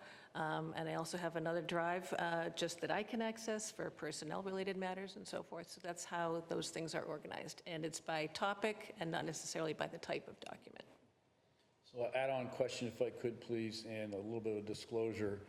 I have on my phone right now 65,280 emails that I have yet to open. I've scanned through them over the years that this is built up, but that's kind of how I do it, which is not very well at all. It's just not good. Do you have any open emails right now in your inbox or unopened emails in your inbox? I have many because my email account has been in effect for several years. And I don't open every calendar invite that people accept or a sales brochure or something like that. So there's a lot of unopened emails, but none of them, I think, are from actual people. So we're aligned. That's what you're saying. Mr. Mayor. Elaine, the next question is something we've been talking about in the last few months, especially, but for quite some time, is our economic development strategy and approach for the town. And you know the context, so I won't go too much into it. But what do you think would be a good strategy or approach to move forward and further that effort and balance our town's character, our love for the town's beauty and sustainability? Yeah, I think we have to look at what what our opportunities are, what we have to offer, and what we can offer. And then, perhaps do a lot of outreach, obviously, to companies, to other entities that may be interested in coming because we have those opportunities for them. We also have to take advantage of things that may come our way that we're not expecting. For example, a couple days ago, an email came in from someone who wanted to film something here in Hopkinton. And that's not the first time that we've received a request like that. I always respond to those and have a dialogue with people. I say, thank you for choosing Hopkinton. What would you like to do here? How can we help? We don't require permits. We don't have fees. And so sometimes people will come and consider Hopkinton. And even if it doesn't work out then, it might work out in the future. And so, laying that groundwork, making connections with people in various fields who, there may be an economic opportunity out of that. I did notice when they were filming a Boston Marathon video in front of Center School over the summer, that the people who were working on that were walking down to the Muffin House, they were eating locally. And so that's an opportunity when, a group comes to town to make a video or film a movie, that they will use local businesses. And so I saw that and I thought that was really interesting and one of those things that we should follow up. So it's like having a toolbox of things that we have. But we do need to be mindful that we have opportunities and we have challenges, and we want to capitalize on those things that we can readily serve people and, do the outreach to find that. Thank you. And maybe it's a lot of self-reflection also. The town needs to self-reflect on what it would like and what it can reasonably anticipate. Sure. Thank you. I'm going to ask, how do you feel our relationship, both economically and town-wise, is going with the school department? I think we have a great relationship with the school department. We've worked cooperatively together for several years on a lot of projects. I mean, the most visible is the budget process, but there are other things that we work on a daily basis. For example, things as mundane as general insurance and insurance certificates and things like that, and insuring the school's vehicles and so forth. But also other things like we worked together on we had an earmark for a DEI project, and we worked together to hire a consultant together to have the consultant work with the schools on an assessment and work with the town on an assessment. And we worked cooperatively together. We met our counterparts at the school. We did a joint RFP, and we hired a consultant that worked for both of us. And that was a great way to work together, and I got to meet people at the school I didn't know who were working on those kind of things, and it was a wonderful project. So those kinds of things we work on a daily basis.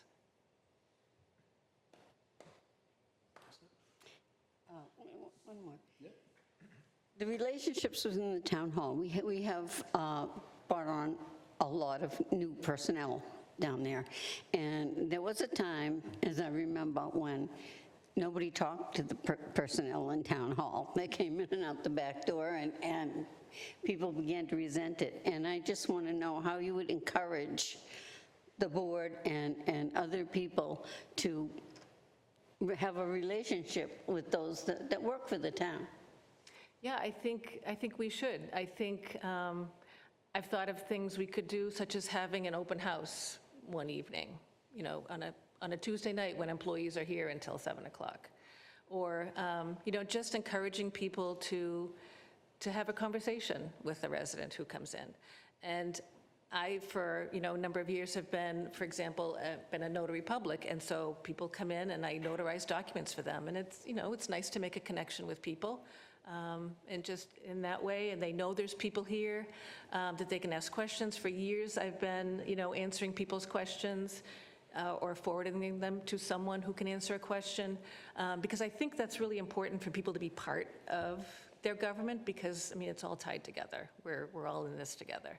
And so, as a town manager, I would certainly encourage town employees to welcome residents, to do things like maybe have an open house or something like that. And that's something we could certainly organize. But I think it's really important to make those connections with residents. Thank I love that you talked about one of the biggest challenges is attracting and retaining talent in municipal jobs. And you gave some good answers around, like your thoughts on solving that. You know, if I look back over the last 4 or 5 years as, you know, an outside resident looking in, it seemed like there was a lot of turnover in town hall, what I would consider unnatural. Can you just share your thoughts on kind of what you saw happen? You know, those were your colleagues. Just give your initial thoughts on that. Yeah, thank you for that question. You know, for a while, you know, we've been anticipating, you know, the people of a certain age retiring. And so when the pandemic came, I think that was accelerated. So we did see, you know, a lot of retirements that maybe we hadn't anticipated would happen so soon. So there was some people leaving for natural reasons. And just like any other workplace, sometimes people leave for various reasons. Maybe something didn't work out, or maybe there was another opportunity. And we did have a lot of people move away also to other parts of the country. A lot of people didn't like to work remote and decided that that was the end of it. So I think a lot of it was natural, and I think a lot of the natural retirements were accelerated by the pandemic, I would say. And so I think, you know, the rate of turnover was higher, but I don't think it was necessarily anything here that was different than any other place. Okay. And we still have a lot of longtime employees here. Yep. And just, you know, what would your overall message be, you know, as the potential leader of town hall, you know, going forward to retain, you know, these current long time and both the new staff that we have? I think my message would be that this is a great place to work, and it's a great place to grow a career. And it's, you know, we don't always pay the most, but we offer camaraderie, we offer collaboration, we offer opportunity, we offer friendliness, and being a team. You know, people don't always agree, but that's how people are. And if you can work together and get through that, I think, you know, it can be very rewarding. I've worked with a number of people for many years, and I appreciate all the help and support that they've given me, and I hope that I've done the same for them. And that kind of collaborative way of working, I think is just, it's really the only way to spend, I mean, we spend a lot of time at work, and so it's really the only way to spend your time at work in that way. It's great. Thank you. Mrs. Ridge. I'm going to do the communications question.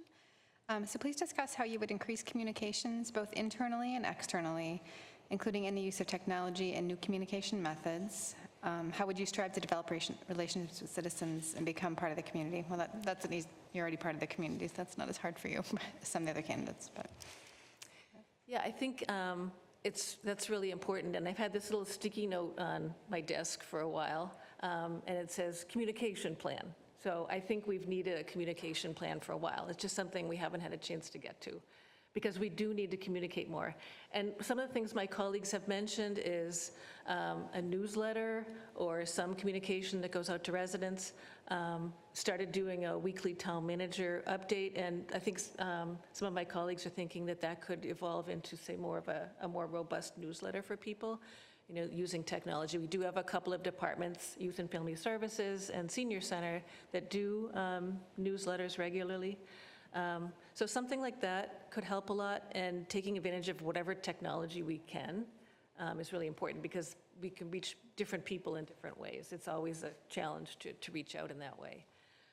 But I am open to suggestions from others as well as to ways we can communicate more. And it's not just one way. I don't want to communicate just one way, but I want people to communicate back. I like to hear from people. We can't do our jobs here unless we know the people and we know what they want and we know how they want to participate as well. thank you. You know, in recent months, not the last few years, we've had a few polarizing issues in town, and those obviously have created some conflicts and disputes. How do you work to resolve conflicts and disputes as the town manager? I think you have to talk about them. You have to work through them. You can't just sweep them under the rug. They don't go away. And so you have to be honest with each other. We have to talk to each other. And we have to find things that we have in common and build around those things. So, for example, I've been involved in a lot of initiatives where we had to bring people together with diverse opinions on an issue and come up with, say, an action plan or some goals. And people generally agree on where maybe the town should go, but not necessarily on how they're going to get there. And so we just need to talk about those things. But when people stop talking to each other, you can't accomplish anything. And so I think it's really important to bring people together to talk about things. It might be painful, but it's probably helpful in the long run. Great, thank you. Mr. Mann. I think we covered most.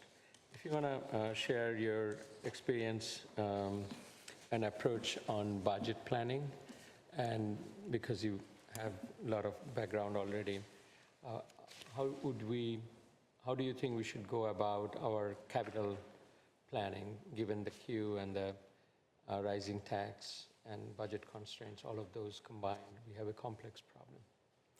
Yeah, I think we need to change our approach a little bit this coming season.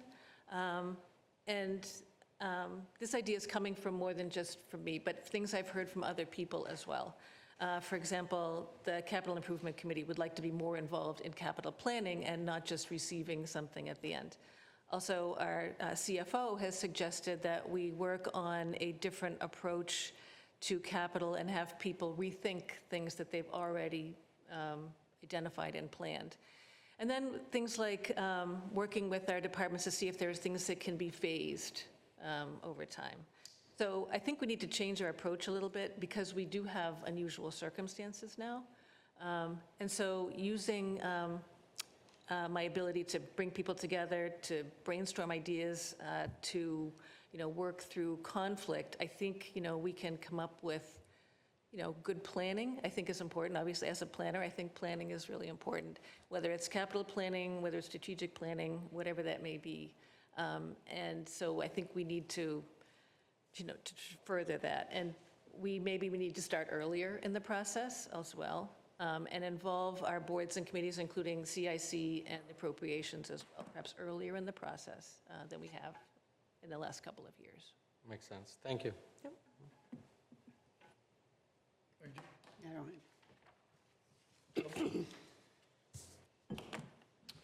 I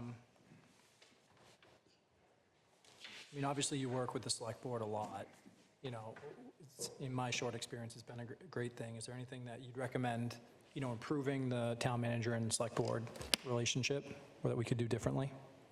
No, I think, that's an interesting question. I think there's always things we can do to improve. So I'll be on the lookout for that, and I hope you would as well. A lot of communities do things like a select board retreat, for example, after an election, so people can, gather together and talk informally about what's important to them. That might be something you might want to think about. I don't know if it was ever done in the past.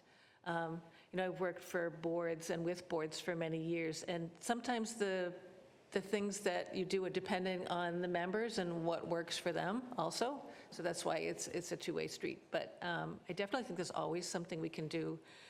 And, our ways of communicating is different for every person. And so I like to learn how each person likes to communicate, and I'm available and ready to assist. Awesome. Thank you. Amy? Do I have any more questions we got for our list?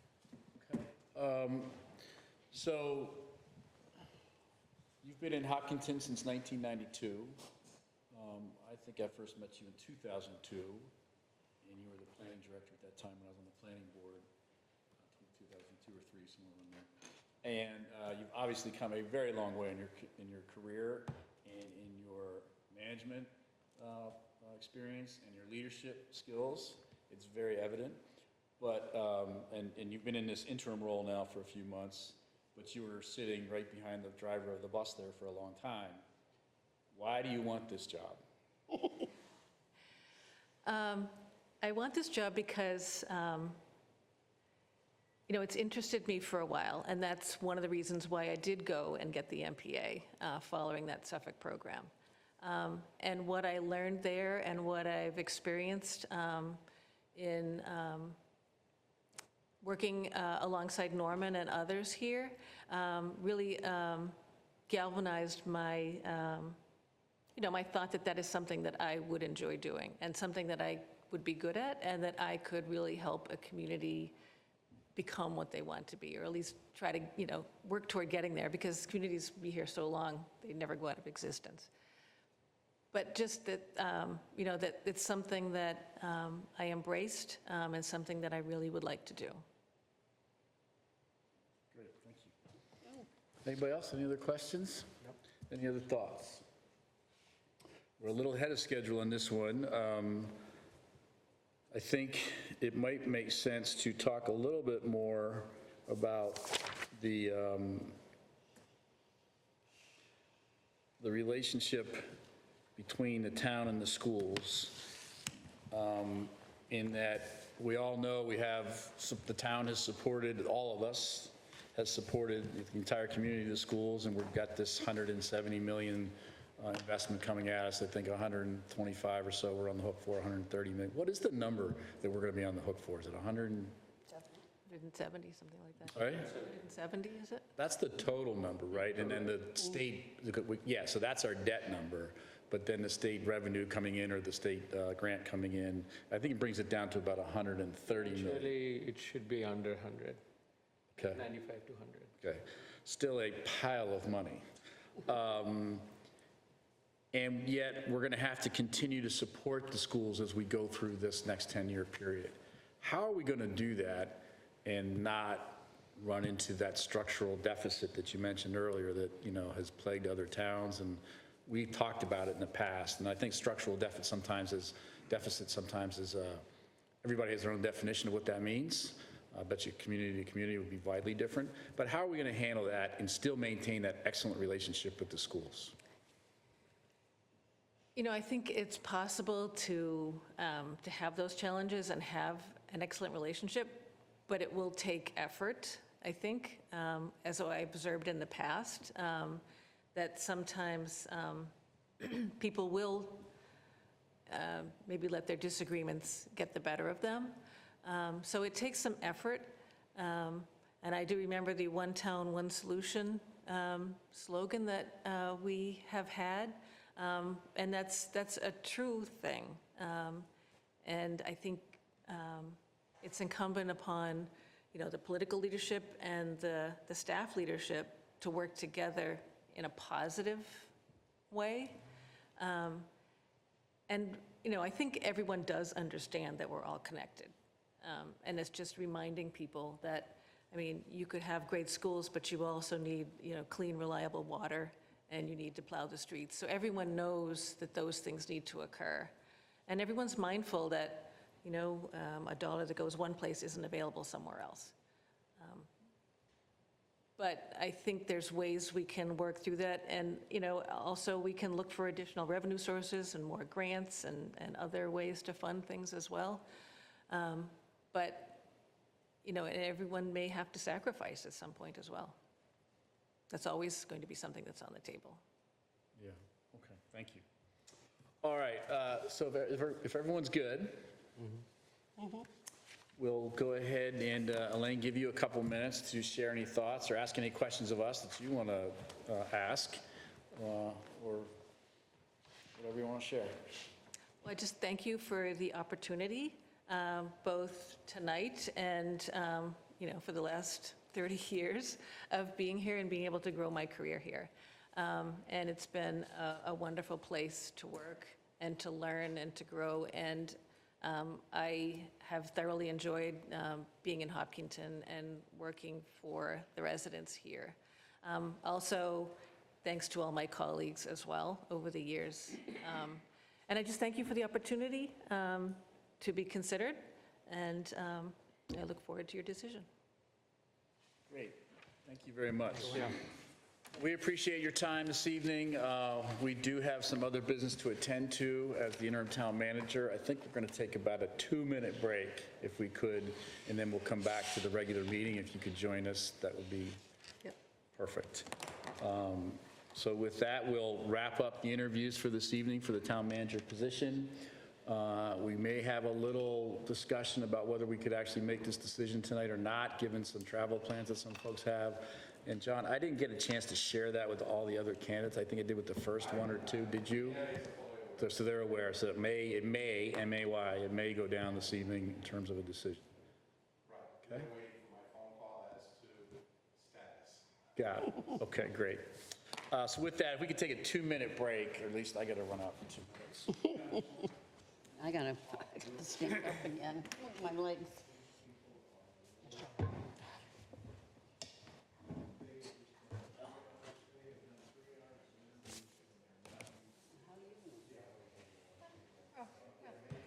Going to Boston.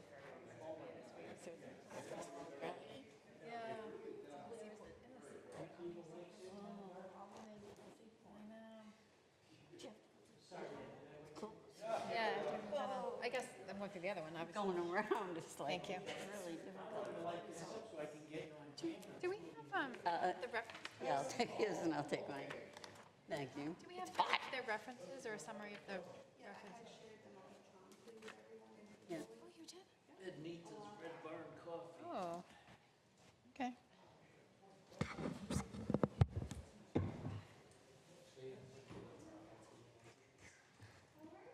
Good, how are you? Have any plans for something?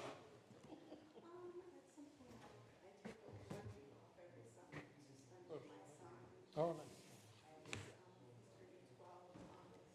Oh, nice.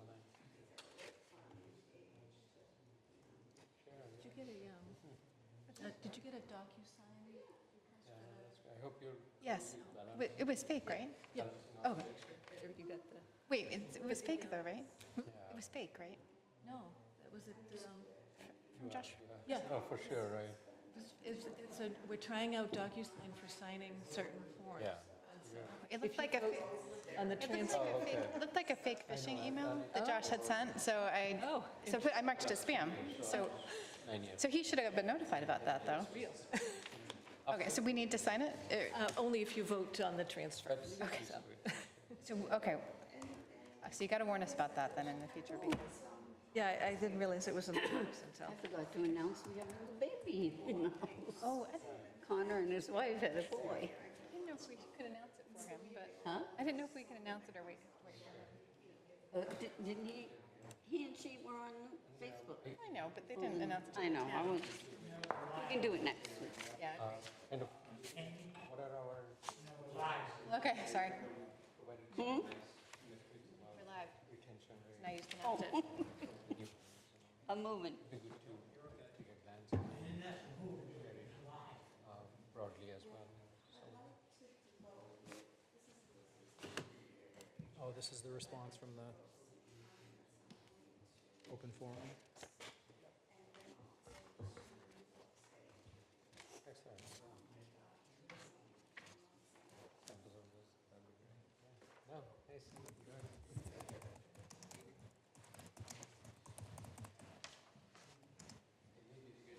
Good. I did, yes. You did? Yes. Because I was following, and suddenly, the tickets to Turkey. Oh, great, thank you. I'm doing a different route. I think we're good. Let me, just give me 2 minutes. Yeah, I did get Our attorney can I have to do the other things. process, and then I think we can skip. But I think John's going to stick around till we. So, okay, thanks for that little break. And we do have Jessica handed out to all the board members feedback that was gathered from the meet and greet at the town library a week or two back. So all the members have that now, and we can kind of flip through that at some point. In terms of process for this evening, we do have a couple of other things on the agenda that we need to get to, and I don't want to hold people for that so much. But do we have, would it be appropriate to do our other business and then come back to the town manager discussion later on this evening? Like, could we table it for a little bit, or do we have to have it in the agenda as a spelled out item later on. You know, I don't want to do anything out of order in terms of the agenda. Anybody have any thoughts on that? We could do that if we all agree. It's not a public hearing, named on the agenda that we're going to interview candidates tonight. It doesn't say that we're going to just hire tonight, but we never said we weren't going to hire tonight either. Right? But we thought we might do it at a future date, but that hasn't been published yet, so I think we're still within the confines of the agenda item. Does that make sense to you, John? We have our expert here. And there we go. We would not be messing up our open meeting laws by having a conversation later about this topic we just discussed, right?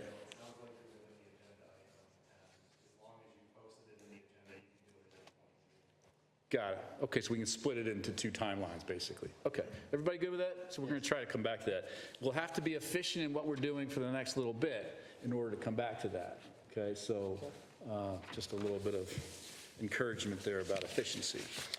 So with that, we're going to table the town manager discussion for a little bit here, and we'll come back to it shortly. Next up on the agenda for this evening, following the interviews, was item number 4, the release of insufficiently redacted documents and update from town council on the matter. Ryan, if you could join us, please.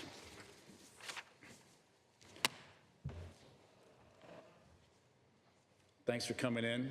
Yep, my pleasure to be Coming here. out. Appreciate the opportunity to speak to this. Okay, so first off, is the volume good? Should be good. Okay. All right, so the way I view this is I'll give a short presentation, and then to the extent the select board has any questions, you can ask those of me at that point. Does that make sense? Yeah. Okay. You'll let us know what questions you can't answer and things like that, and you'll keep us in line. I'm very, very good about telling you when I can't say something, but you know, the good news is we'll get into it. We have a report here from an independent authority that we can refer to, and there's a lot we can discuss. So, you know, as I prepared for this tonight and thought about where we should start, personally and really on behalf of the team, I just want to start with an apology. I personally feel awful about what happened, and I know, having spoken with all of the team members, that they do too. You know, I helped draft the written statement we made afterwards, and this was a mistake, and we feel poorly for it, and we do need to apologize for that.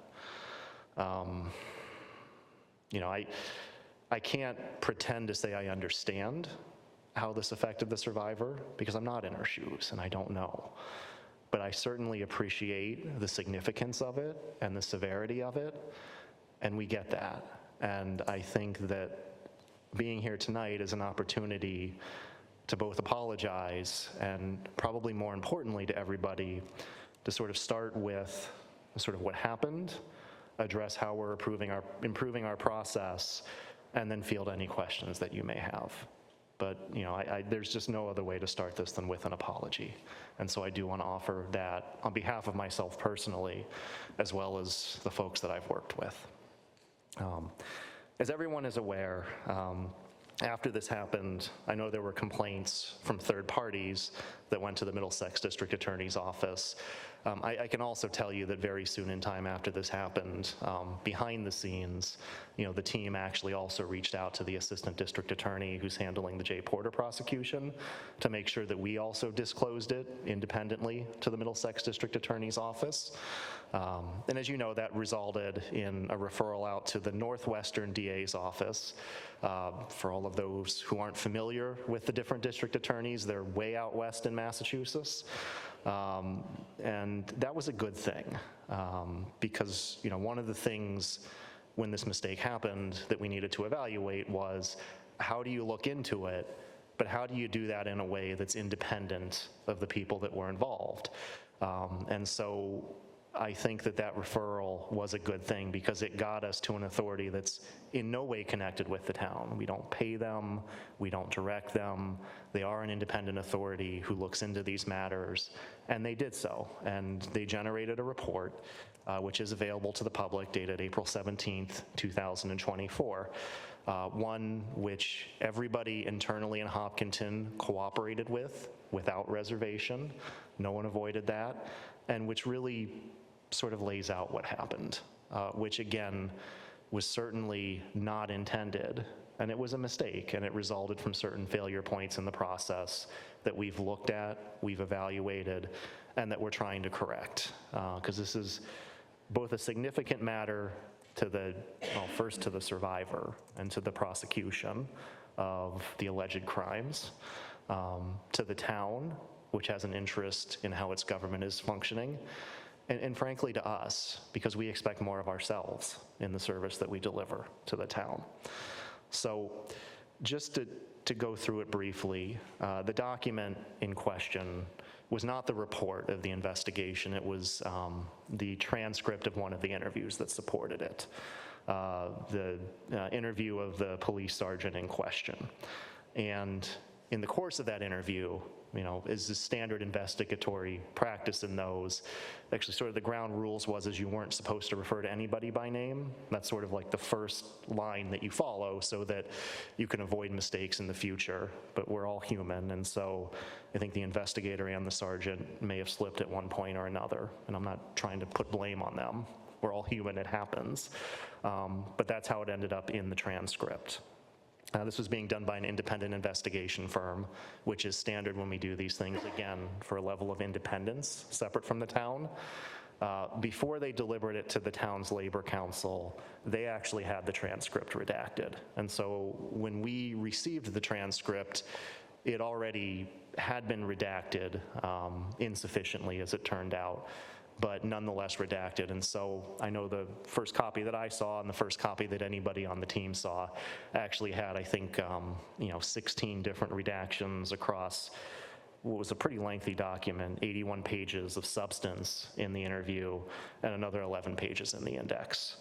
And so, the process, for that Loudermill hearing and everything went forward. As the Northwestern District Attorney's Office report spells out, many people had access to this document at many different times, but they're also doing it for different reasons. Just because, for example, the select board may have received it doesn't mean there was a responsibility there to identify redactions or anything. We do it for different processes. There are opportunities maybe to notice it, but at the end of the day, even though it's circulated amongst people, you still need processes to redact this. And it was in fact redacted by, or reviewed for redaction by a member of the legal team, who obviously thought that it had also been previously redacted by somebody else at the investigative firm. I think as the district attorney's report actually reveals to us, it was by the transcriptionist and was not reviewed further there. And so, that again is a variable that went into the mistake that happened. Maybe a false sense of thinking it had been redacted or reviewed for redaction more times than it had, with more eyes on it for that. And also because it had been circulated to the team. But in any event, there was a set of eyes on it to review it for redactions, and the name was missed. And it shouldn't have been missed, but it was. And so as we went towards the Loudermill hearing, the circumstance that we faced is that typically Loudermill hearings, it's not a legal rule, but by practice, are usually done in executive session. That's the way the parties want it to be done. In this case, however, as was his right, and something he could choose to do, the sergeant wanted to do it in public. The consequence of that is that anything that the select board considers during that hearing becomes a public document. And so in this case, one of the documents that was considered was the interview transcript. There's, in these kinds of cases, where there's a significant amount of public interest, we always are concerned about transparency. And so, in this case, the decision was made because of those pressures that, rather than wait for the public records law requests that we knew we were going to get and that we would have to comply with because these are public documents, that an effort would be made to take that package in redacted form, which again was insufficiently done as to the one document, and proactively put it out so that people didn't have to ask for it, that they could have access to it immediately after the decision and could see it. This is in part informed by the town's experiences in some other high-profile matters a few years ago, where we fully complied with public records law obligations, but there was a sense that we could have been more forthcoming about things that happened. And, we were trying to take the lessons from that to do a better job. I think, as we'll discuss here in a little bit about ways we may improve our processes, in high-profile matters such as this, where we have very sensitive documents, that balance may need to go the other way. We may want to really not follow that approach, because if you do make a mistake, it's out there. And you really can't claw it back in the same way than as if you had just provided it to a single requester and you reached out to that person, and then everybody else who got it would have the correct version. So that is something, that is one of the things that probably made this worse than it otherwise may have been. But in any event, that's essentially why it went out in the way it did. There was no other motive other than knowing that it was a public record as of the hearing, that we did want to be as transparent with the public about not just the deliberations that were done in public, but also the supporting materials that supported that decision. And in retrospect, because of the mistake, it had a consequence that it had a severe consequence for the survivor, one that should not have happened. And, that was on a Friday. I became aware of it that Saturday when I spoke with the town manager, and we immediately moved to try to correct it to the best of our ability. This was not a problem that was being dealt with in normal business or working hours. It was a problem that we immediately tried to move to deal with as best we could, given that the damage had already been done. So, following that, there's limitations on what we could say and when we could say it, particularly when the Northwestern District Attorney's Office took this up. When they're interviewing people, when they're doing their investigation, they ask that we not discuss things, we not sort of affect what's going on there. And I know it creates a level of frustration for the public and everybody else that we're not speaking to it, but we really were trying to respect the wishes of the Northwestern District Attorney's Office, as well as, if or when it is time to speak to the public, and this is certainly the time, that we do so in a comprehensive fashion rather than sort of piecemeal.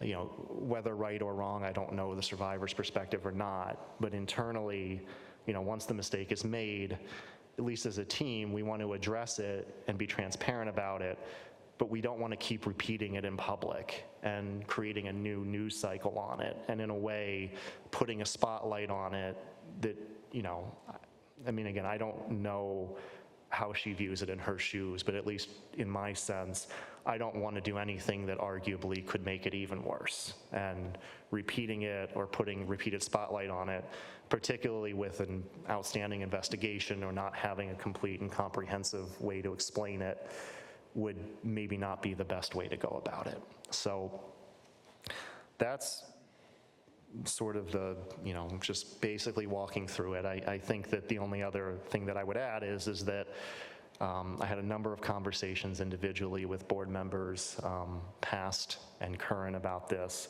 as it unfolded. Even though there was not public sessions, there was certainly an interest, not just by the core team that was responsible for doing this, and I would put the select board aside, you don't review things for redactions, but in figuring out why it happened. That did happen, and there was a tremendous level of angst and regret over what happened. In terms of identifying how do we address this, how do we prevent this from happening again, I've heard a lot about, creating a policy. Yes and no. The town handles many documents that it redacts, and we've done so in other high-profile cases. It's really, saying that this is a case that's subject to a policy is almost to do it an injustice. This is one of the most significant events. Put aside the mistake, just events with the alleged allegations and everything else that's happened in Hopkinton for quite a bit of time. And so these types of cases, and when we review documents, they need an extra level of rigor, of attention that probably goes beyond a simple policy. And it's judgment and it's recognition by people that that's happening.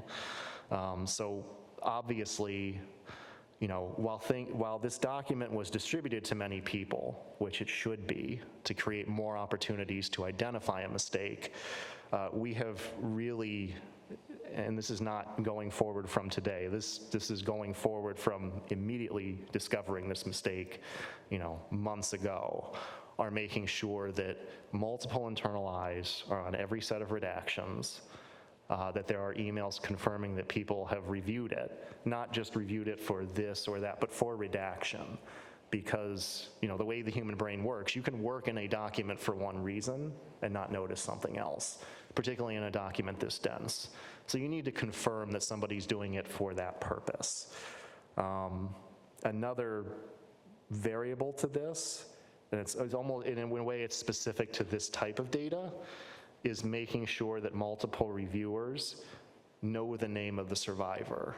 And I know this may sound a little counterintuitive, but I can tell you that I did not know her name until this incident, and I didn't want to know her name because, you know, just like in the interview, when the human mind accidentally slips and says it, we really try to cabin that type of information so that if we're speaking in public or doing something, you know, you're actually minimizing the mistake of slipping up and saying it. But that has to be balanced against, you know, the person who's reading the interview outline or something else and being able to recognize, oh, you know, that name can't be in there. So there's that. There's, if we get something redacted from another source, more explicitly confirming the process that it went through, and frankly, just not relying on it.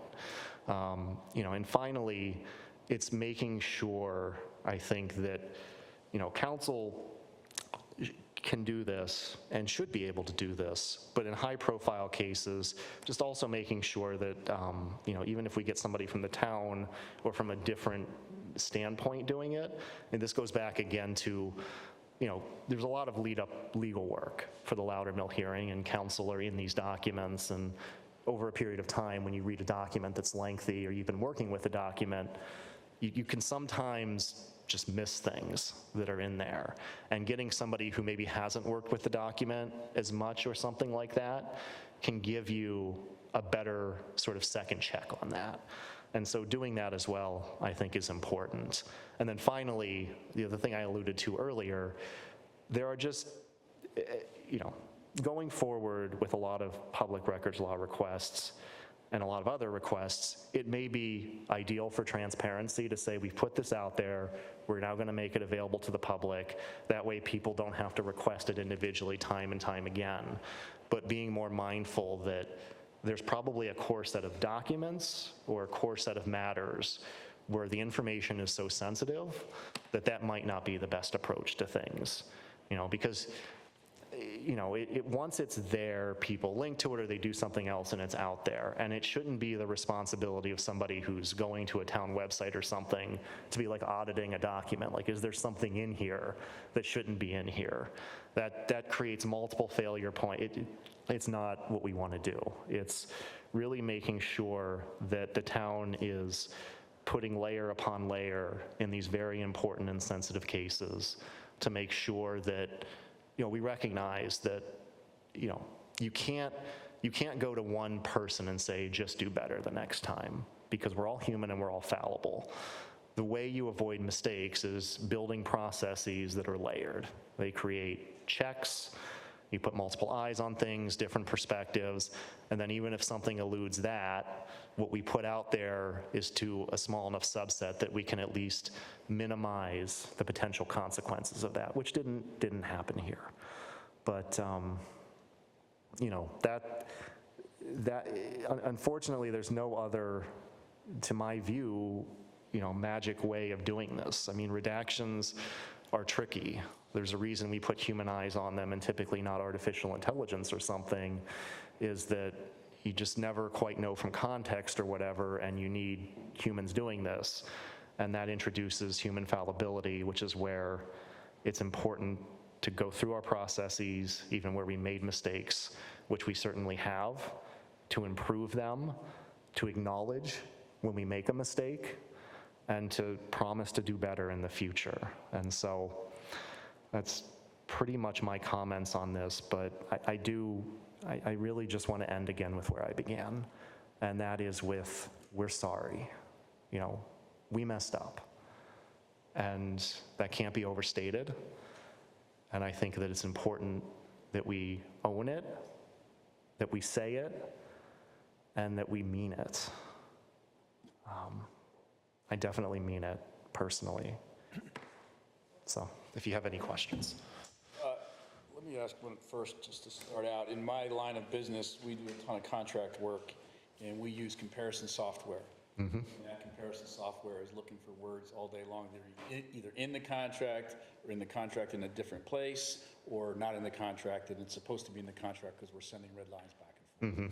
Can't we do some kind of, I agree that you have to have multiple levels of human intelligence looking at these things as attorneys looking for, you know, the nuance that you folks deal with, but can't we add in also some level of technology that it also has to get checked off before we send out? That's certainly something we can investigate, and you know, it's not lost on me either. I mean, if we go back to the making the survivor's name known to more people, I mean, you can search a document for a name, and you know, in this case, that should have happened and it would have been found, but for the fact that most people didn't know her name because we were actively, in another sense, trying to protect against a different slip up. And so that's certainly a lesson learned here. And you know, you're in the process of finding a new town manager, but we can certainly, whoever that may be, explore whether there's a software suite for that that is in budget or would make sense, not just for the high profile cases, but, you know, frankly, for the innumerable other redactions that the town has to do where you have less resources because it's not as high profile, it could be something that helps. Beyond the name, though, I think some kind of comparison search could also look for other personal identifying information, right? There's other stuff out there that led to the discovery of the situation further for many. So I think looking into that and maybe getting back to us on that possibility, I like the idea of a 2 or 3 tiered checkbox for various attorneys looking at it as a means to change the process. But, you know, there's technology for everything in managing documents, and I would think that we could figure something out here too. Yep. So with that, from my seat anyway, any questions, comments, Mr. Manning? I think you covered most of the things that I wanted to hear today, and I appreciate your coming with detailed explanations and walking through the scenarios. It's definitely difficult and something we all feel terrible about, especially for the victim. And I agree with Brian. I also would recommend the new generative AI-related legal software. Those are pretty emerging technologies and much more robust in identifying this and comparing as well, and I can recommend some too. In general, I wanted to kind of emphasize on what you said, and I think you covered it well, just to understand. This is going to be a quality control process, or it should be. And the way you have described the layers and how many checks and balances, what we can do, what would be helpful is almost thinking of like a production line and having various layers of checks and balances as well, and audits, as much as you can make it foolproof, because as you rightfully said, we are all humans and fallible, and human error is, you know, something that happens, statistically it happens. So something of that sort, building a robust framework around the whole process, and at some point sharing it with us would be helpful. But thank you.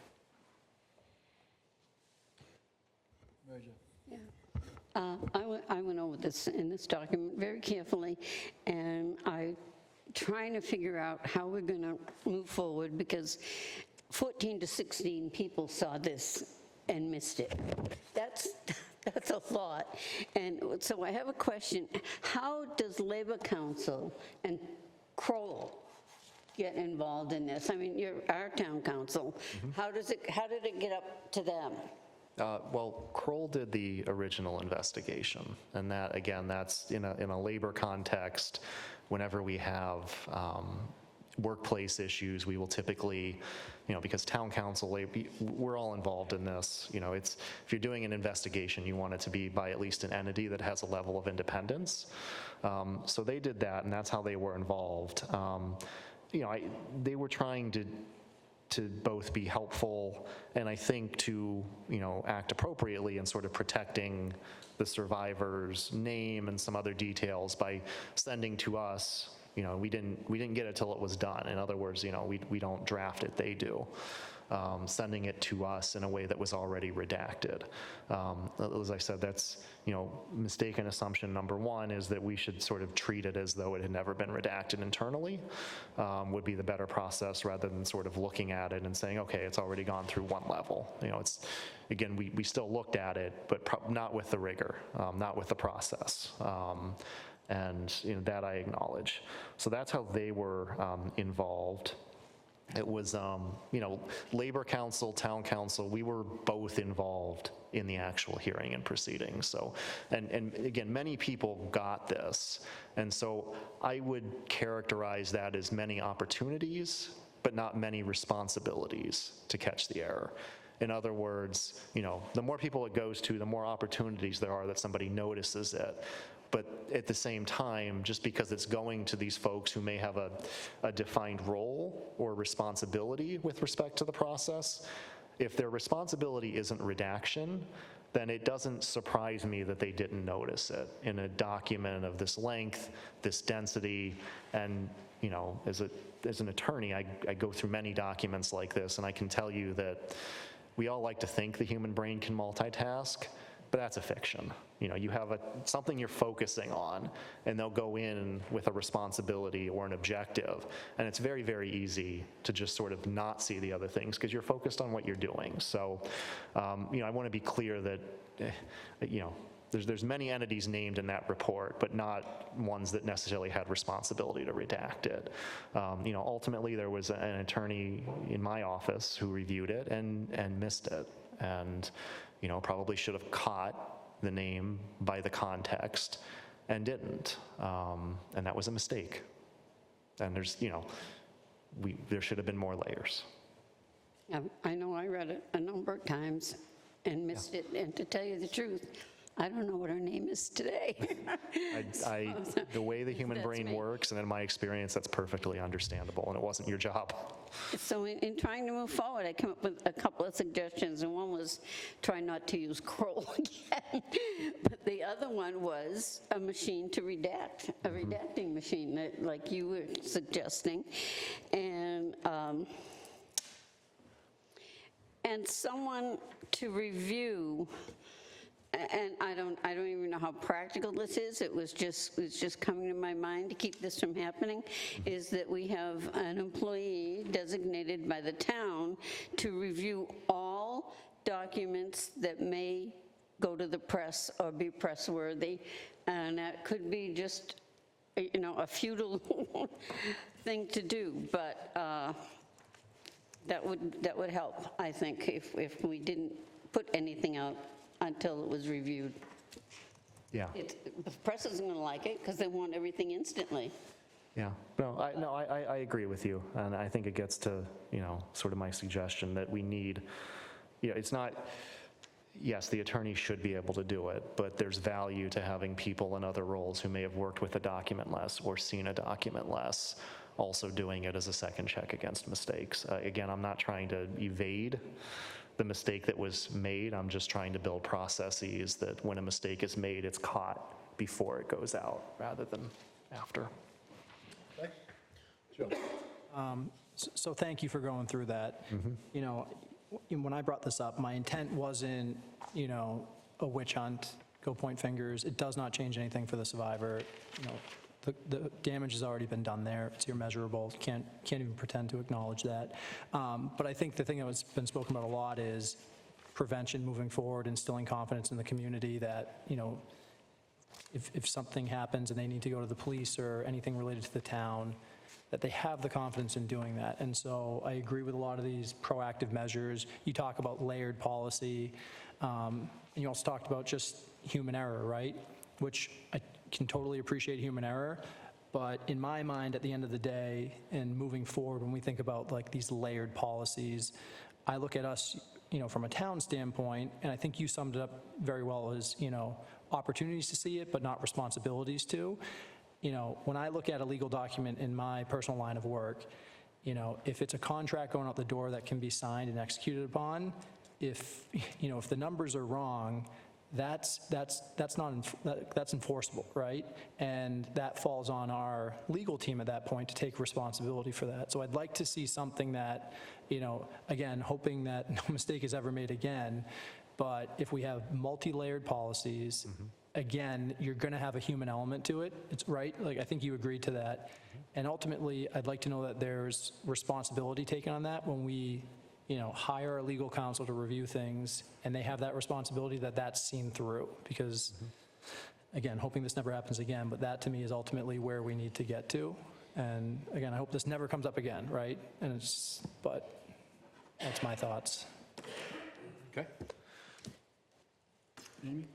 Yeah, first I want to say it's just absolutely horrific that the victim's information was not fully redacted and a document released to the public. And I want everyone to know that I was sick to my stomach, when I found out on Saturday. And I immediately contacted the town manager and the police chief.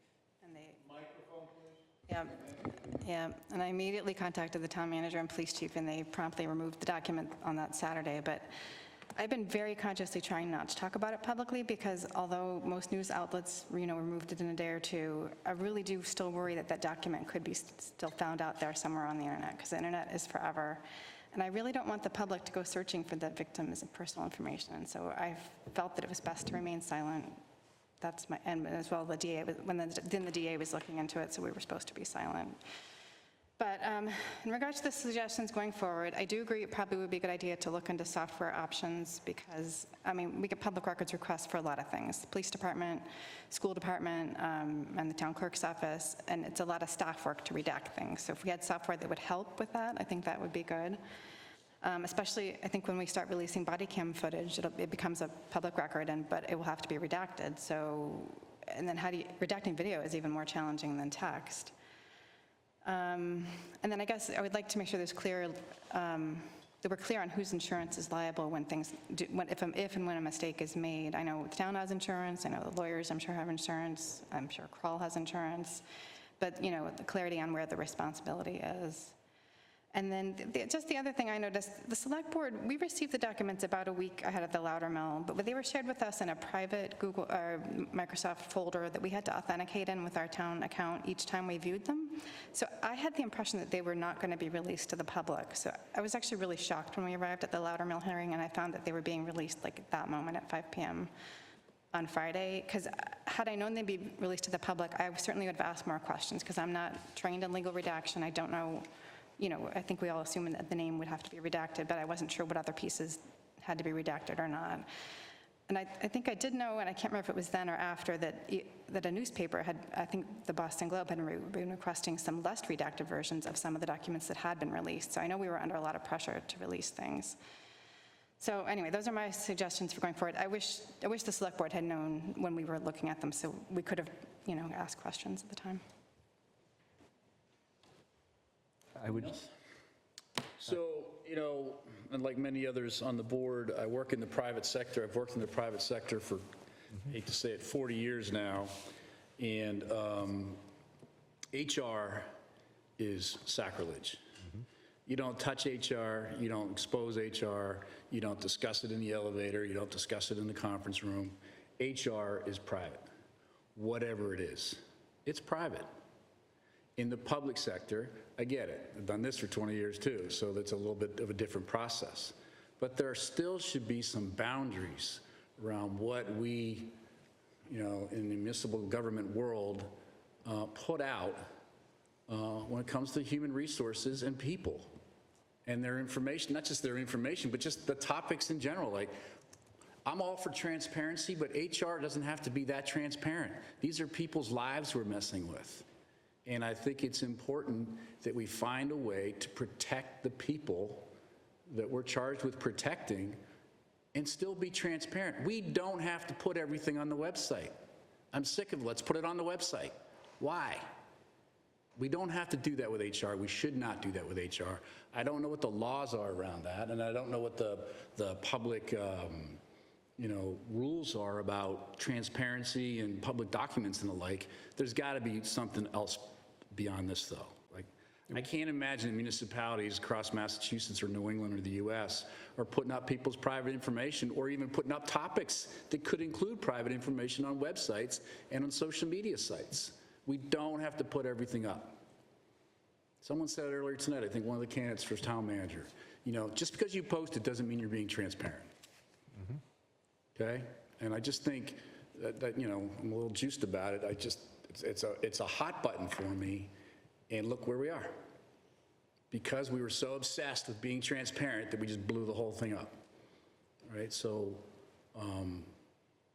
I'd like to explore what policies can we put in place about human resources matters that involves posting on our website, posting on social media sites, posting whatever you want to call it, online.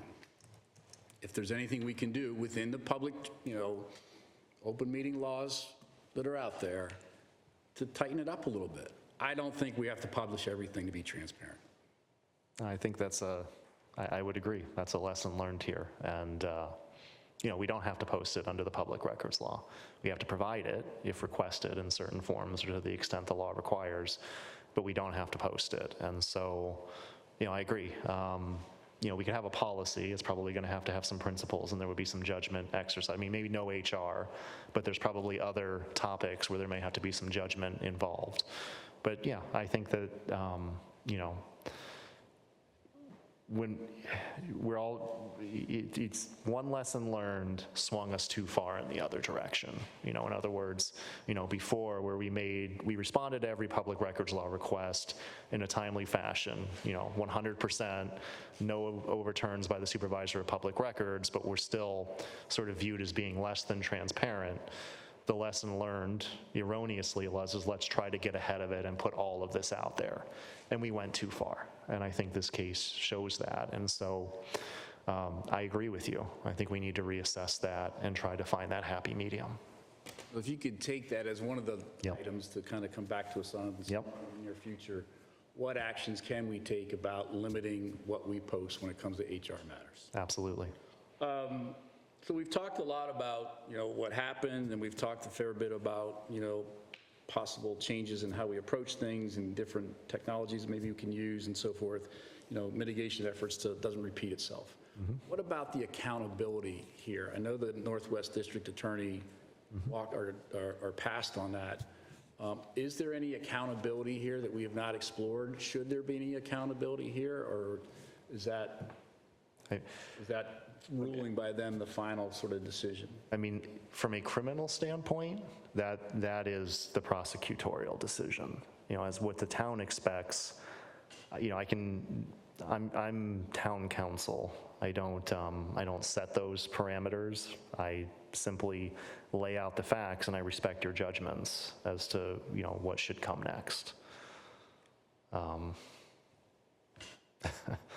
know what else to say about that one, but certainly the town can do as it pleases in terms of accountability. On the criminal side, they've made a ruling. They went through the analysis, but in terms of what the town views as necessary, that's up to the town and whomever may be the town manager or the select board who are in charge of that. Well, let's certainly work on what we'll do different going forward. Let's document that, and let's make sure we're all in agreement with that, and then we'll continue this discussion, I suspect, for a little bit longer. All right. Everybody okay for this evening? Are you good for right now, Brian? Yeah, I don't have anything else, but I'm happy to come back whenever you want me. One quick clarification question. I'm just thinking to understand, Brian. If someone asks for the document later, is he or she able to publish it in like newspaper and others? Yeah, once we provide a document in response to a public records law request, we no longer have control over it. So, but, we can't stop it at that point. Yeah, no, I thought so. So I agree, and I think what Brian said makes sense, that we want to be more conservative and more, I think, cautious in releasing documents, definitely, not providing too much that we cannot, Yeah. our process may not support, like it has happened. So, but the root cause of the process is, I think, very critical. In that process, it can go out, if it is unredacted, someone can still publish it, and we'll have that vulnerability. But I think all are good points, and measures needs to be taken. Anybody else? Elaine, do you have any thoughts on this? Anything you want to share? Are you good for now? I think I'm good for now. We have a list of things to follow up with. Thank you. Okay, let's leave it at that for this evening. I think we'll probably have another conversation about this. Thank you very much, Brian, for coming out this evening. I know it's late. We appreciate your time. Thank you, Brad. Yeah. All right, next up on our agenda is the delegation of authority for an inclusive playground designer selection. This seems like an administrative matter. Ms. Lazarus. Yes, and Susan Rothermick and Carol Kavanagh should be on Zoom, I believe, 9 o'clock. possibly still there. But there is a memo in the packet that describes the process. Is anybody from the schools out there? I don't have a strong opinion about this. I don't know if we have to go down a rabbit's hole here at all. Does anybody have anything they really want to get into here? This seems like a pretty normal process to me. I think it's pretty straightforward. Everybody good? Yeah, we are here. We see it as perfunctory as well. Thank you very much. That's a perfect presentation. Okay, the chair will entertain, well, do I have a motion on this? I probably do. Okay. Have to vote on it. I move to delegate the authority to the school committee to appoint the appropriate individuals to serve as the designer selection board for the inclusive playground project. Second? Okay, we have a motion and a second on the table. Any further discussion? All those in favor, please say aye. Aye. Any opposed? It's unanimous, all set. Thank you very much for being here. Sorry to keep you out there. Thank you. Good night. Okay, item number 6 is the consent agenda. The consent agenda has, looks like 5 items on it. There's some minutes from the June 4th and June 18th meetings. There's an acceptance to accept a gift for $4,000 from the Hopkinton Library Foundation to the Public Library to fund the Children in Music and Movement Program. There's some fiscal year transfers, $389,000. And I'll come back to that in one sec. There's a resignation of Nicole Musad from the Cultural Council and Julia Curry's Deegan as an election worker. Congratulations to the Deegans. And the Colella property accepting a deed. Does anybody have anything they want to break out? No breakout, but I just want to thank Nicole Musad and Julia Curry for their services. Great. Anybody else? Elaine, on this fiscal year-end transfers, of $389K, so we have the AC approval. This is not something that would be a town meeting approval like when we do, we do something similar to this at town meeting. Would this then go to town meeting next year or something, or is this just inside the budget for this year? Yeah, it's inside the budget, so the town is allowed to transfer up to a certain small percentage of funds from one account to another at the end of the fiscal year. So that's what's happening here. And you've seen all this, and Kyla's seen all this, and this is all good? Yep, and I attended the Appropriation Committee meeting, and they voted in favor. Great. Were there any concerns there? No, just questions about various programs and so forth, and why certain costs were greater than anticipated. Okay. Okay, so no one breaking anything out, the chair will entertain a motion to approve the consent agenda. I make a motion that we approve the consent agenda as written. Second. There's a motion and a second. Any discussion on the motion? All those in favor, please say aye. Aye. Aye. Any opposed? It passes, all set. Item number 7, and maybe we could do this in a little tighter fashion. Let's just introduce the idea. Yeah, or I was thinking also, Brian, Mr. Chair, if you want to postpone it for a later session, that's fine too. I think it's really an important one. So what we're talking about, item number 7, liquefied natural gas plant oversight and advisory committee. Right. So I think this, and I'm just throwing in what I think is going on. The town had a facility in Hopkinton since 1940 or whatever it was, a long time. And then we developed a couple thousand homes in the area. And that's caused, obviously, and there's all kinds of safety plans and things with the host community agreement to make all that happen over the last 15 years or so. But now there's a lot of folks in close proximity that are concerned, and I think they should get a voice. So that's what we're talking about, getting going here at some point. Maybe we could leave it at that for now. Is that a fair representation of what we're trying to do? That is correct. So a little bit of context, since we are talking about it, is that, so you're right. We have the 3 LNG plant or tanks in our premise, and these are the largest one in the east of Mississippi, pretty much in the East Coast. And they're old, built in the 60s and 60s, as early as 60s. And a lot of monitoring and a lot of effort obviously needs to go in to maintain them, whichever source has been focused on from what we heard from the public forum and from various documents that they have provided. However, the concern came out that there were not sufficient certifications or sufficient monitoring and metrics and data available. And I'm not going to, say one way or the other, but residents who are in that vicinity, as you mentioned, that grew up, the entire community, almost 1,000 houses and more, are very close proximity. So in my view, this is more about risk management and making sure we are doing everything and we are prepared for everything, just as we are doing, mass shooting training in schools these days. So along the same lines, we want to protect our citizens. We want to make sure it's a safe and, environmentally friendly town, which we are.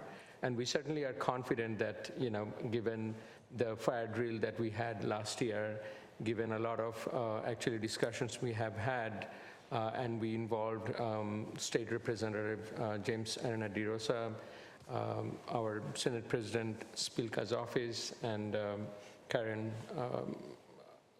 Adelman Foster from there was very active. And we reached out to the state agencies and got quite a few reports that Eversource produces on a yearly basis. And we can go over some of those details. But bottom line is Eversource is doing a lot, but there are a lot more questions. And I think there are 3 things that we want to focus on, and that's why I'm proposing this advisory monitoring body. Essentially, we want to manage the risk. We want to make sure we have everything that Eversource is doing and that residents are asking questions on or about are answered and are in line with the expectation about risk management. And then I think a big part of it is also that collaboratively, how can we proactively manage this? Because we need to make sure there's preparedness, we need to make sure there's fire on related inspections, and more importantly, the third one is communicate those and make those visible and transparent, so there's no, rumors that can go around, or there's no misunderstanding that can happen. And I also reached out to Eversource. They've been very cooperative and collaborative, and they want to actually continue the conversation, and I'm planning to meet them in the next couple of weeks as well. And I think the goal is that collaboratively, we all are in the same boat. They definitely want the safety of the residents, safety of their own plants and employees. We definitely want to make sure that our town is safe, and we have the full visibility and understanding and how we can collaborate to do things, better or more visible risk management. So the essential goal is to have formed this body where we will have all the representatives of experts, of Eversource, of our town administration, of our key town leadership bodies, and collectively we can have some kind of quarterly report or update on certain metrics that will give us more assurance and understanding. And I'm sure Eversource, being the professional they are in this space, are doing a lot. And this will help connect the dots, make it visible, and proactively monitor and publish those so everyone feels more, aware and comfortable. That's the first goal. And if there's something that comes up action-wise that our fire department needs to do, or we need to do, or Eversource need to do, we can follow up together collaboratively. That's the essence of this. But I wanted to present a few things, and also we can, given we can talk about it more elaborately in the subsequent session, we can also invite some of the key stakeholders to participate in that discussion. Yeah, I think for this evening, if that's okay, I know that this has been an agenda item that's been sort of stuck for a while, so I wanted to get it on the agenda so we make it formal that we're going to be looking at this, so the public is made aware, and if we could just kind of leave it at that for tonight, and then we will revisit it and maybe make that presentation and have some of the stakeholders join us, that would be great. Absolutely, and I give kudos to you. Actually, this was in the pipeline for almost a year, and you made all these three visible and discussed in the first month, so I appreciate that. Good. Okay, great. So we'll table that for now. We will put that back on a future agenda soon and make sure that we keep getting some traction on that, like we want to get traction on the DPW committee thing and our advisory and so forth, the water and sewer. Okay, so with that, the next item would have been executive session. We're going to go into an executive session specifically for some minutes to review and release.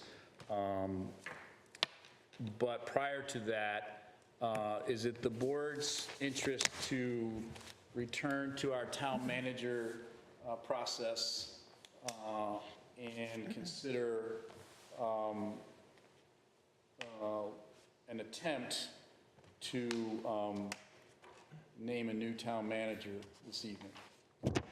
One thing I can put out, because my travel is also going to make it a bit challenging for the next one. My boarding is actually 6:15. I have to go into a little more detail. 6:15 that evening. If by any chance we can meet up, say at 5, I could join the first hour if that's how we want to do it. And we could give everyone the time if they want to process further and make the decision later. But from my end, I'm prepared for tonight as well. Okay. Mary Jo? I am prepared for tonight. You're prepared to make, share your thoughts anyway? Yes. Okay. Joe? So I'm prepared as well. Can I make a recommendation? I think we've got 4 candidates, and to just see if we're close, if we went down the line, and I don't even know if this is possible, recommend your top 2, and then we can, if we're all in line there, discuss there, and that would cut a lot of the deliberation out. Does anyone have any thoughts on that? I like the idea. Before we get to that, let's make sure Amy's comfortable with even the notion of getting into it tonight. Yeah, I guess so. I don't think I received everything that Jessica said she sent, though. Oh, here they are, reference comments. Okay. All right. So you're okay with going through this a little bit? Yeah, I guess. Okay, so then let's think about, Joe, you just made, I'm sorry, one more time? Just to kind of narrow down and just an initial kind of go through, we can all go down the line and say, here's my number 1, here's my number 2. If after that there is a sense of, we're all kind of in agreement, then we can discuss there, as opposed to going 1 through 4. It's just a shot to shorten it down. For the record, Ms. Lazarus has left the room. Okay. Well, we tend to start this way first, so. Oh, gee.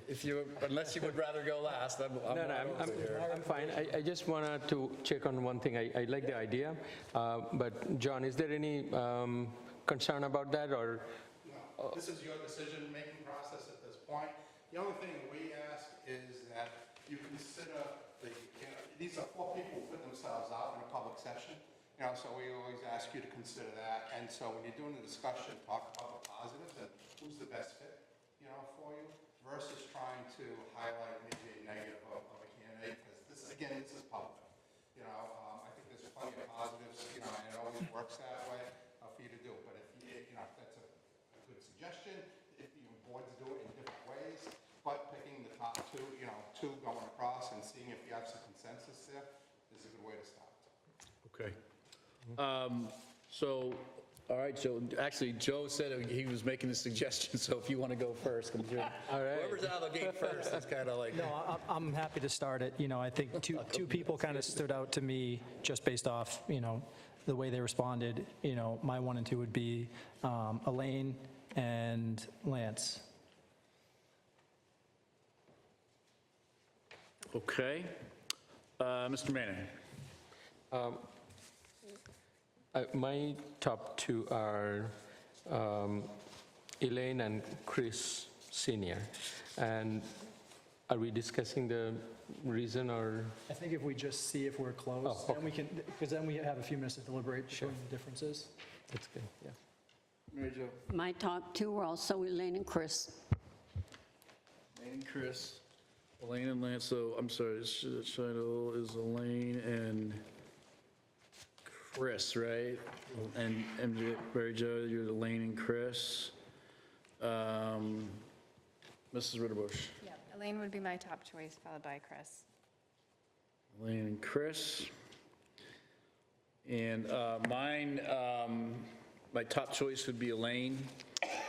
And then there were 3 other great candidates. Yeah, And when we talk about the positive attributes of the individuals, every one of them had positive attributes. Every one of them had skills and certain characteristics in terms of their experience and their manners and how they presented themselves and how they answered the questions and so I saw a lot of positive there. But I guess I would go with, if I had to pick Elaine, in my view, is the top choice. And my second choice would be Lance.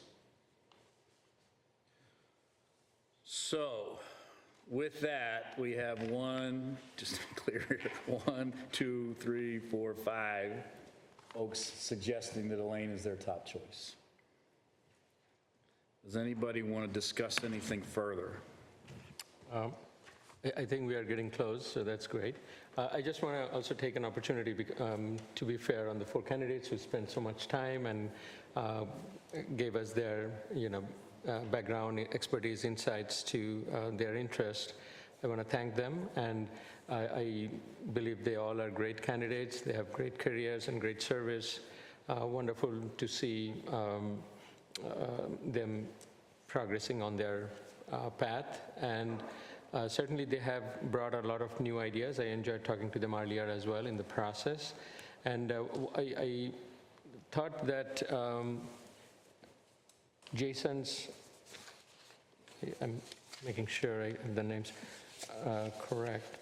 I certainly thought that, they all bring something to the table, and we want it to be a little more diverse in terms of the depth and the expertise that they bring, we meaning in this case the selection committee that came up with those. And it's great that we got the various flavors of wonderful candidates. I certainly am honing into these 2, and especially Elaine, because Elaine and Chris, I think, have demonstrated the depth of expertise and experience that we are looking for. And I also got the vision and the clarity that they put out. Elaine, I think, got certainly the insights and understanding of our challenges, and I liked the communication being positive and succinct. And I thought Chris also brought up a lot of good experience and shared a lot of good stories from his other town experience. So again, kudos to all of them. I thought Elaine did a wonderful job, and with her long-term understanding and relationship with the community and understanding of our town's problems and challenges, and how she demonstrated the communication and the strategic perspectives on those was very impressive. Thank you. Mary Jo, any thoughts? I actually thought that Elaine was the most professional, answering questions and sitting here and talking to us the way she did, and I really liked that. I liked Lance also, but he's never really been, he's the Assistant Director of Public Works in Franklin, so he's never been in the position of a town manager yet. And I think he's very capable and he can probably learn it, but, you know, I want somebody who can hit the ground running a little. We've got problems, you know, and I want a real problem solver, but he has great potential, and I really did like him a lot. And I also, Chris was a town manager. He's got some background. I don't think Cohasset and Hopkinton actually are that close, but he does have experience as a town manager. But I think Elaine was hands above them all. It's my. Thank you. Joe? I think, you know, I really like Jason. He's got, you know, experience as a town manager out in the western part of the state. He lives in town, so he's familiar with the dynamics, a passion for coming back into municipal leadership. That's great. Chris has a wider array of experience, you know, smaller town in Cohasset. His experience in New York sounded, you know, very strong, much larger community. So there's deep experience there. You know, but it comes back to, for me, Elaine, exactly what Mary Jo just said, kind of head and shoulders above everyone. The combination of her presence tonight, answering questions, very direct, you know, questions. We weren't given theoretical answers. We were given actionable things or ideas that we could take into account. And then you combine that with her, what was it, 32 years of experience in Hopkinton? You know, it's unparalleled. But Lance, you know, while I do recognize, like Mary Jo said, he doesn't have the town manager experience, he represented himself very well tonight. You know, I looked through the questions, kind of like I just said with Elaine. I felt like we got very direct, solid answers with ideas, perspective, that, you know, was just separated him from everyone else. You know, I think, you know, again, going back, Elaine by far, but I think Lance represented just kind of a different view. I liked his background, you know, with engineering and the DPW, you know, considering some of the projects that we have coming up. I think that's a valuable resource. You know, I think the first three of us are in agreement about Elaine. I'd love to know if, you know, we could have Lance as the assistant town manager, if we fill that, because I think he'd be an unbelievable fit for that and represent a change for the community while having current leadership to carry us through our short-term needs. I don't even know if that's possible. I'm probably shooting from the hip a little bit here, but that's kind of how I felt. That's our next search, bro. Flows on this one. Maybe we can combine the two. Mrs. Redbush? Yep, so I guess I'll just give a little something about each one. Yeah, sorry. Okay. So for Jason, I thought he had good responses on the DEI question and communications. And you know, it was very timely about being careful for grants and trade-offs when we're looking for funding sources, make sure it's something that we really want and it's going to be the way we want. So I thought that was good insight for Lance. I did also like his responses on economic development and communications. And of course, the DPW experience with the PFAS, that was also an asset. Chris Senior, again, I really thought he had good answers with the economic development and the communications. I think that's really important here. And let's see. What else he said? Oh, the major accomplishment was creating a HR department and a great team to help people be successful in the public sector. I thought that was good insight. But I think Elaine really stood out, and we've just all known her for years, and I get compliments from residents about the job she does all the time, and I know she's grown from one role to another, and I really think she's ready for this role and will be an excellent fit. And she answered the questions very clearly and succinctly, which I love brevity. So anyway, that's how I landed. I mentioned it earlier when we were talking with Elaine in the interview process that, you know, I met her in 2002, 2003, and to watch her professional growth over the years has been really great for me as a student of business and management and leadership. She has grown tremendously as a person and as a colleague here in Town Hall, and I do think she's ready for the job. and I think she really does want the job. I asked her pointedly, like, why do you want the job? Just to make sure, and I know she does want it. I feel for the other candidates because there was an internal candidate. And when there is an internal candidate, whether it's in your business or it's in town hall here, there's a thing there, right? And I think the other candidates did a fabulous job, and I think they've got great careers ahead of them, and will continue to grow themselves and do many other things. But the internal candidate has that institutional knowledge. I mean, it's just a fact. And that institutional knowledge helps that person be assertive and clear with their answers and clear with their vision and clear with what they expect, themselves and others around them to do. And I think that, the other candidates know an internal candidate has those advantages to some extent. And while that's not what I was looking at as I talked to the other candidates, I kept thinking in my head, these folks are great. Elaine, because we know her, and she did great tonight in the interview, Elaine is already there and ready to go. She's already doing it, and it's tough. So, I do appreciate them putting their necks out there. I know what that's like in the public arena, to put your neck out and not have it work, which is unfortunate, but it can be a growing experience too. And I think the idea that you raised about the second position in town is an interesting one, and we can certainly perhaps make that recommendation to the town manager, who would then lead that process, and maybe we don't need to have another search process. So with that, we don't have a motion in the documents for this evening Just noticing that. because we weren't necessarily going to do it this evening. Do we have our town council? But if you would join us at a microphone, please, Mr. Petron. If I may suggest a motion to you then? Sure. That someone move to appoint a certain person to the position of town manager of the town of Hopkinton pending a successful negotiation of a contract. So moved. So I would make a I motion think to we have to appoint- articulate that. Make a motion to appoint Elaine Mr. Lazarus. Okay. I move the motion to appoint Elaine Lazarus as the next town manager of Hopkinton, pending negotiation of the terms and conditions of the employment. Second. Okay, we have a motion and a second on the table. Does that motion sound in order to you, Mr. Petron, and your experience with Yes. others around the state? That falls Sounds in. reasonable to me as well. Exactly.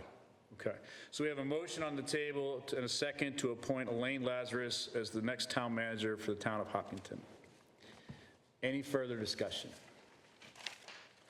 All those in favor, please say aye. Aye. Any opposed?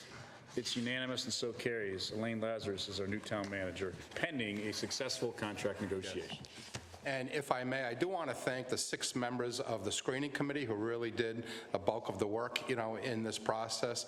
Again, our firm, we don't recommend candidates. We work with you to recruit, and then you review the candidates, and that's what the 6 members of the screening committee did. It was their vote unanimously to move forward these 4 candidates to you for review, and obviously they did their job as you were satisfied with these candidates, coming forward. So I do want to thank the 6 members of the screening committee, that we did work. Excellent job presenting 4 excellent candidates, and it made it a difficult decision, but they did a great job, so thank you. And I'll pass on the thanks to the candidates, especially for their extra time, in attending the meet and greet and so on here in the town, but I'll certainly pass on to those 3 candidates.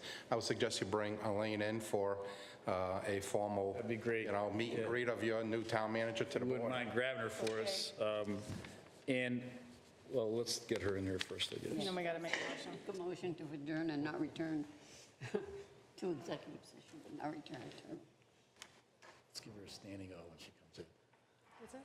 We'll give her a standing O when she, Yeah. Only a few people here. that's all right. Elaine loves to be embarrassed. Yeah.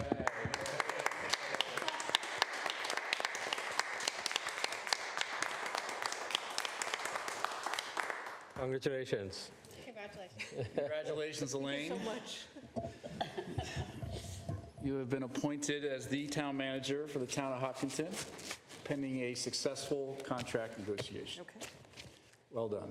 Thank you very much. I really appreciate the opportunity. And thanks to John and everyone else who was involved with the process. We're very excited for the town, we're very excited for you, this is great. It's a great fit.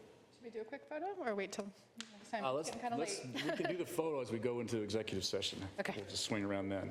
So we have to go into executive session to approve minutes from 5/21/24 and review a public records request for the release of executive session minutes for a slew of dates as posted in the agenda. Is that a fair motion that we have to entertain? It's the wrong motion. Yeah, you don't have to list the dates, but there is a motion in the script. Oh, yeah. I'm sorry. Oh, backside. Okay, so Joe, would you read this motion, please? Yep. I move to enter executive session to approve the minutes of the 5/21/24 executive session, to review a public records request for the release of executive session minutes of August 2nd, 22, September 13th, 22, October 11th, 22, November 1st, 22, November 15th, 22, November 21st, 22, November 28th, 22, December 20th, 22, January 10th, 23, January 24th, 23, February 7th, 23, February 14th, 23, February 28th, 23, March 14th, 23, March 28th, 23, April 4th, 23, April 11th, 23, April 25th, 23, May 9th, 23, May 23rd, 23, June 6th, 23, July 11th, 23, July 20th, 23, August 1st, 23, September 5th, 23, September 19th, 23, October 10th, 23, October 17th, 23, November 7th, 23, November 27th, 23, December 5th, 23, December 19th, 23, January 9th, 24, January 30th, 24, February 8th, 24, February 13th, 24, February 27th, 24, March 6th, 24, March 12th, 24, March 26th, 24, April 16th, 24, May 21st, 24. To also allow Elaine Lazarus to participate in the executive session, and to not reconvene in open session at the conclusion of executive session. I think you have to add not to return to open session. Not to return. That's where I said not to reconvene in open session at the conclusion of executive session. Second, then? We have a motion and a second on the table to go into executive session. Any discussion? All those in favor, please say aye. Aye. Any opposed? Amy Rutterbush, yes. I'm sorry? Roll call. Thank you very much. I appreciate that. Yes, roll call to go into executive session. Mr. Manning. Shahidul Manan, yes. Mary Jo Lefreniere, yes? Joe Clark, yes. Amy Rutterbush, yes. Brian Herr, yes. Okay, thank you. We're adjourned to executive session and not reconvening.